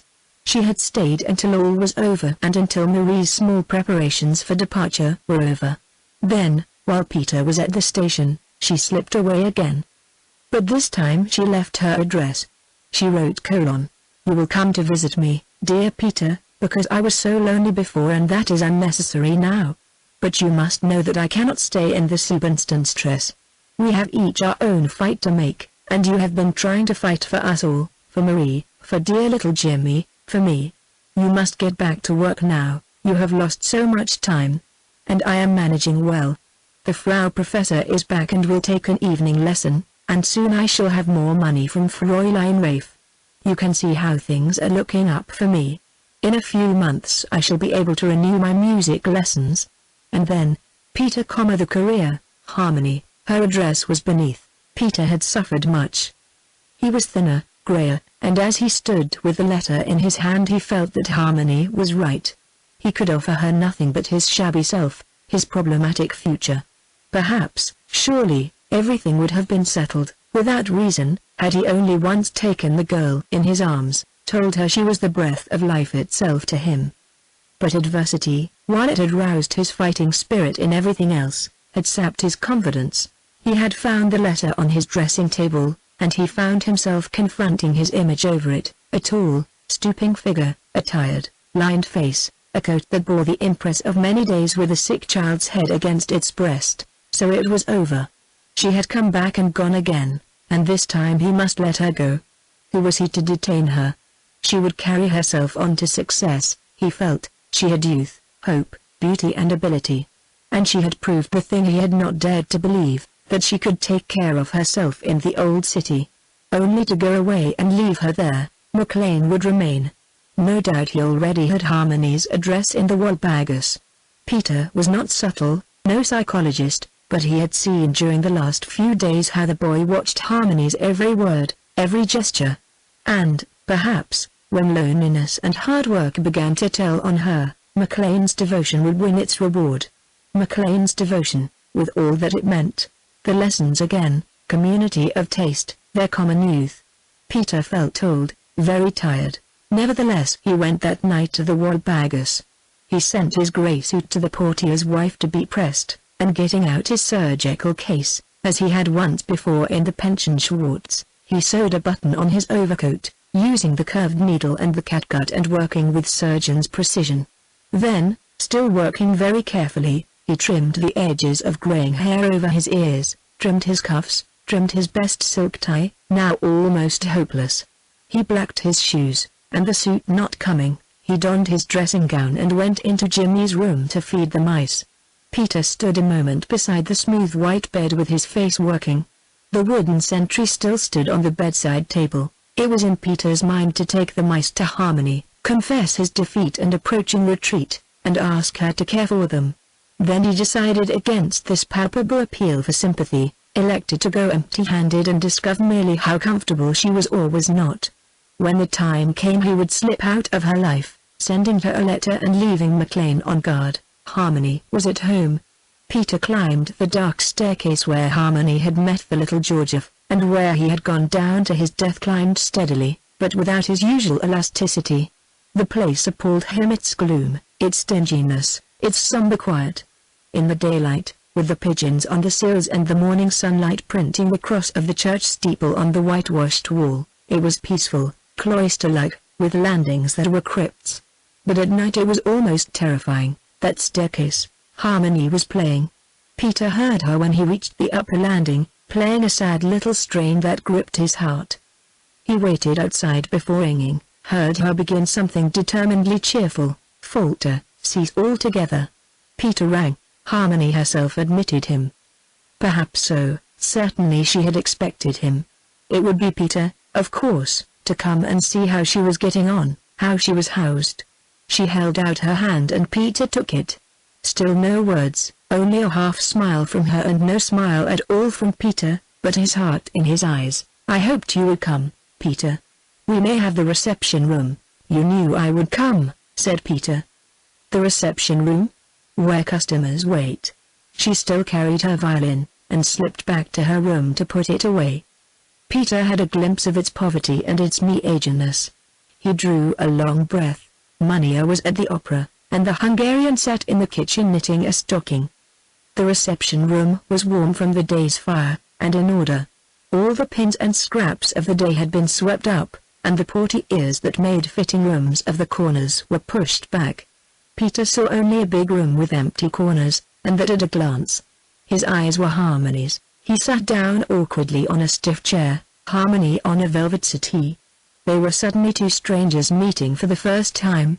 In the squalor of the pension Schwartz, in the comfortable intimacies of the Street of Seven Stars, they had been easy, unconstrained. Now suddenly Peter was tongue-tied. Only one thing in him clamored for utterance, and that he sternly silenced. I could not stay there, Peter. You understood? No. Of course, I understood. You were not angry? Why should I be angry? You came, like an angel of light, when I needed you. Only, of course, yes, I'll not say that, I think. Please say it, Peter. Peter writhed, looked everywhere but at her. Please, Peter. You said I always came when you needed me, only I always need you. Peter, not always, I think. Of course, when one is in trouble one needs a woman, but, well, of course, but I am generally in trouble, Harry dear. Frightfully ashamed of himself by that time was Peter, ashamed of his weakness. He sought to give a casual air to the speech by stooping for a neglected pin on the carpet. By the time he had stuck it in his lapel he had saved his mental forces from the rout of Harmony's eyes. His next speech he made to the center table, and missed a most delectable look in the aforesaid eyes. I didn't come to be silly, he said to the table. I hate people who whine, and I've got into a damnable habit of being sorry for myself. It's to laugh, isn't it, a great, hulking carcass like me, to be, Peter, said Harmony softly, aren't you going to look at me? I'm afraid, that's cowardice. And I've fixed my hair a new way. Do you like it? Splendid, said Peter to the center table. You didn't look. The rout of Harmony's eyes was supplemented by the rout of Harmony's hair. Peter, goaded, got up and walked about. Harmony was half exasperated. She would have boxed Peter's ears with a tender hand had she dared. His hands thrust savagely in his pockets. Peter turned and faced her at last. First of all, he said, I am going back to America, Harmony. I've got all I can get here, all I came for. He stopped, seeing her face. Well, of course, that's not true, I haven't. But I'm going back, anyhow. You needn't look so stricken, I haven't lost my chance. I'll come back sometime again and finish, when I've earned enough to do it. You will never come back, Peter. You have spent all your money on others, and now you are going back just where you were, and you are leaving me here alone. You are alone, anyhow, said Peter, making your own way and getting along. And McLean will be here. Are you turning me over to him? No reply. Peter was pacing the floor. Peter, yes, dear, do you remember the night in Anna's room at the Schwartz when you proposed to me? No reply. Peter found another pin. And that night in the old lodge when you proposed to me again? Peter turned and looked at her slender, swaying young figure, her luminous eyes, her parted, childish lips. Peter, I want you to ask me again. No, why, now, listen to me, Harmony. You're sorry for me, that's all. I don't want to be pitied. You stay here and work. You'll do big things. I had a talk with the master while I was searching for you, and he says you can do anything. But he looked at me in a sight I was with worry and frightened. He warned me off, Harmony. He says you must not marry, old pig, said Harmony. I will marry if I please. Nevertheless, Peter's refusal and the master's speech had told somewhat. She was colder, less vibrant. Peter came to her, stood close, looking down at her. I've said a lot I didn't mean to, he said. There's only one thing I haven't said. I oughtn't to say it, dear. I'm not going to marry you. I won't have such a thing on my conscience. But it doesn't hurt a woman to know that a man loves her. I love you, dear. You're my heaven and my earth, even my God. I'm afraid. But I will not marry you, not even if I ask you to, not even then, dear. To share my struggle, I see, slowly. It is to be a struggle, a hard fight, Harmony. I'm a pauper practically, and what am I? Two poverties don't make a wealth, even of happiness, said Peter steadily. In the time to come, when you would think of what you might have been, it would be 1,000 deaths to me, dear. People have married, women have married and carried on their work, too, Peter. Not your sort of women or your sort of work. And not my sort of man, Harry. I'm jealous of everyone about you. It would have to be the music or me, and you make the choice, said Harmony proudly. Very well, Peter, I shall do as you say. But I think it is a very curious sort of love. I wonder, Peter cried, if you realize what love it is that loves you enough to give you up. You have not asked me if I care, Peter. Peter looked at her. She was very near to tears, very sad, very beautiful. I'm afraid to ask, said Peter, and picking up his hat he made for the door. The heat turned, looked back, was lost. My sweetest heart. He cried, and took her in his hungry arms. But even then, with her arms about his neck at last, with her slender body held to him, her head on his shoulder, his lips to her soft throat, Peter put her from him as a starving man might put away food. He held her off and looked at her. I'm a fool and a weakling, he said gravely. I love you so much that I would sacrifice you. You are very lovely, my girl. My girl. As long as I live I shall carry your image in my heart. Ah, what the little Georgiev had said on his way to the death that waited down the staircase. Peter, not daring to look at her again, put away her detaining hand, squared his shoulders, went to the door. Goodbye, Harmony, he said steadily. Always in my heart.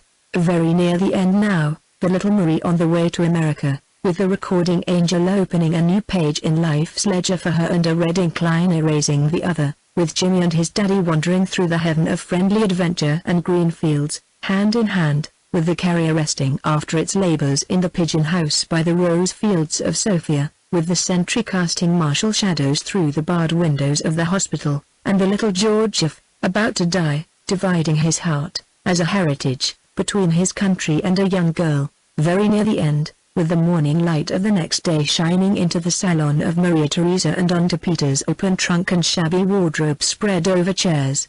An end of trunks and departure, as was the beginning. Early morning at the Gottsacre, or Godsacre, whence little Jimmy had started on his comfortable journey. Early morning on the frost-covered grass, the frozen roads, the snap and sparkle of the Donau. Harmony had taken her problem there, in the early hour before Mania would summon her to labor, took her problem and found her answer. The great cemetery was still and deserted. Harmony, none too warmly clad, walked briskly, a bunch of flowers in oiled paper against the cold. Already the air carried a hint of spring. There was a feeling of resurrection and promise. The dead earth felt alive underfoot. Harmony knelt by the grave and said the little prayer the child had repeated at night and morning. And, because he had loved it, with some vague feeling of giving him comfort, she recited the little verse: Ah well. For us all some sweet hope lies deeply buried from human eyes, and in the hereafter, angels may roll the stone from its grave away. When she looked up, Legrand was standing beside her. There was no scene, hardly any tears. She had brought out a great bunch of roses that bore only too clearly the stamp of whence they came. One of the piccaninnies had carried the box and stood impassively by, gazing at Harmony. Legrand placed her flowers on the grave. They almost covered it, quite eclipsed Harmony's. I come here every morning, she said simply. She had a cab waiting, and offered to drive Harmony back to the city. Her quiet almost irritated Harmony, until she had looked once into the woman's eyes. After that she knew. It was on the drive back, with the little darky on the box beside the driver, that Harmony got her answer. Legrand put a hand over Harmony's. I tried to tell you before how good I know you were to him. We loved him, and I resented it. But Dr. Byrne was right, I was not a fit person to have him. It was not that, not only that. Did he ever ask for me? But of course not. No, he had no remembrance. Silence for a moment. The loose windows of the cab clattered. I loved him very much when he came, said Legrand, although I did not want him. I had been told I could have a career on the stage. Ah, my dear, I chose the career, and look at me. What have I? A grave in the cemetery back there, and on it, roses sent me by a man I loathe. If I could live it over again, the answer was very close now. Would you stay at home? Who knows, I being I. And my husband did not love me. It was the boy always. There is only one thing worthwhile there, love of a good man. I have lived hard. And I know. But supposing that one has real ability, I mean some achievement already, and a promise. Legrand turned and looked at Harmony shrewdly. I see. You are a musician, I believe? Yes. And it is Dr. Byrne? Yes. Legrand bent forward earnestly. "My child," she said, "if one man in all the world looked at me as your doctor looks at you, I would be a better woman, and my music, play for your children, as you played for my little boy." Peter was packing, wrapping medical books in old coats, putting clean collars next to boots, folding pajamas and such like negligible garments with great care and putting in his dress coat in a roll. His pipes took time, and the wooden sentry he packed with great care and a bit of healthy emotion. Once or twice he came across trifles of Harmony's, and he put them carefully aside: the sweater coat, a folded handkerchief, a bow she had worn at her throat. The bow brought back the night before, and that reckless kiss on her white throat. Well for Peter to get away if he is to keep his resolution, when the sight of a ribbon bow can bring that look of suffering into his eyes. The portier below was polishing floors, right foot, left foot, any foot at all. And as he polished he sang in a throaty tenor, "Kennst du das Land wo die Zitronen blühen?" He sang at the top of his voice, and coughed, a bit of floor wax having got into the air. The antlers of the deer from the wild game shop hung now in his bedroom. When the wild game seller came over for coffee there would be a discussion probably. But were not the antlers of all deer similar? The portier's wife came to the doorway with a cooking fork in her hand. "A cab," she announced, with a devil's imp on the box. "Perhaps it is that American dancer. Run and pretty thyself." It was too late for more than an upward twist of a moustache. Harmony was at the door, but not the sad-eyed Harmony of a week before or the undecided and troubled girl of before that. A radiant Harmony, this, who stood in the doorway, who wished them good morning, and ran up the old staircase with glowing eyes and a heart that leapt and throbbed. A woman now, this Harmony, one who had looked on life and learned, one who had chosen her fate and was running to meet it, one who feared only death, not life or anything that life could offer. The door was not locked. Perhaps Peter was not up and not dressed. What did that matter? What did anything matter but Peter himself? Peter, sorting out lectures on McBurney's Point, had come across a bit of paper that did not belong there, and was sitting, by his open trunk, staring blindly at it. "You are very kind to me." "Yes, indeed, H.W. Quite the end now," with Harmony running across the room and dropping down on her knees among a riot of garments, down on her knees, with one arm round Peter's neck, drawing his tired head lower until she could kiss him. "Oh, Peter, Peter, dear," she cried. "I'll love you all my life if only you'll love me, and never, never let me go." Peter was dazed at first. He put his arms about her rather unsteadily, because he had given her up and had expected to go through the rest of life empty of arm and heart. And when one has one's arms set, as one may say, for loneliness and relinquishment, it is rather difficult. But Peter got the way of it swiftly. "Always," he said incoherently, "forever the two of us.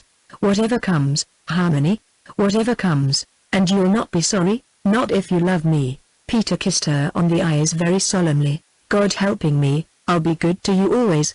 And I'll always love you." He tried to hold her away from him for a moment after that, to tell her what she was doing, what she was giving up. She would not be reasoned with. "I love you," was her answer to every line. And it was no divided allegiance she promised him. "Career? I shall have a career." "Yours, and your music," she colored, held him closer. "Some day," she whispered, "I shall tell you about that." Late winter morning in Vienna, with the schoolchildren hurrying home. The Alsace alive with humanity, soldiers and chimney sweeps, housewives and beggars. Before the hospital the crowd lines up along the curb. The head waiter from the coffee house across comes to the doorway and looks out. The sentry in front of the hospital ceases pacing and stands at attention.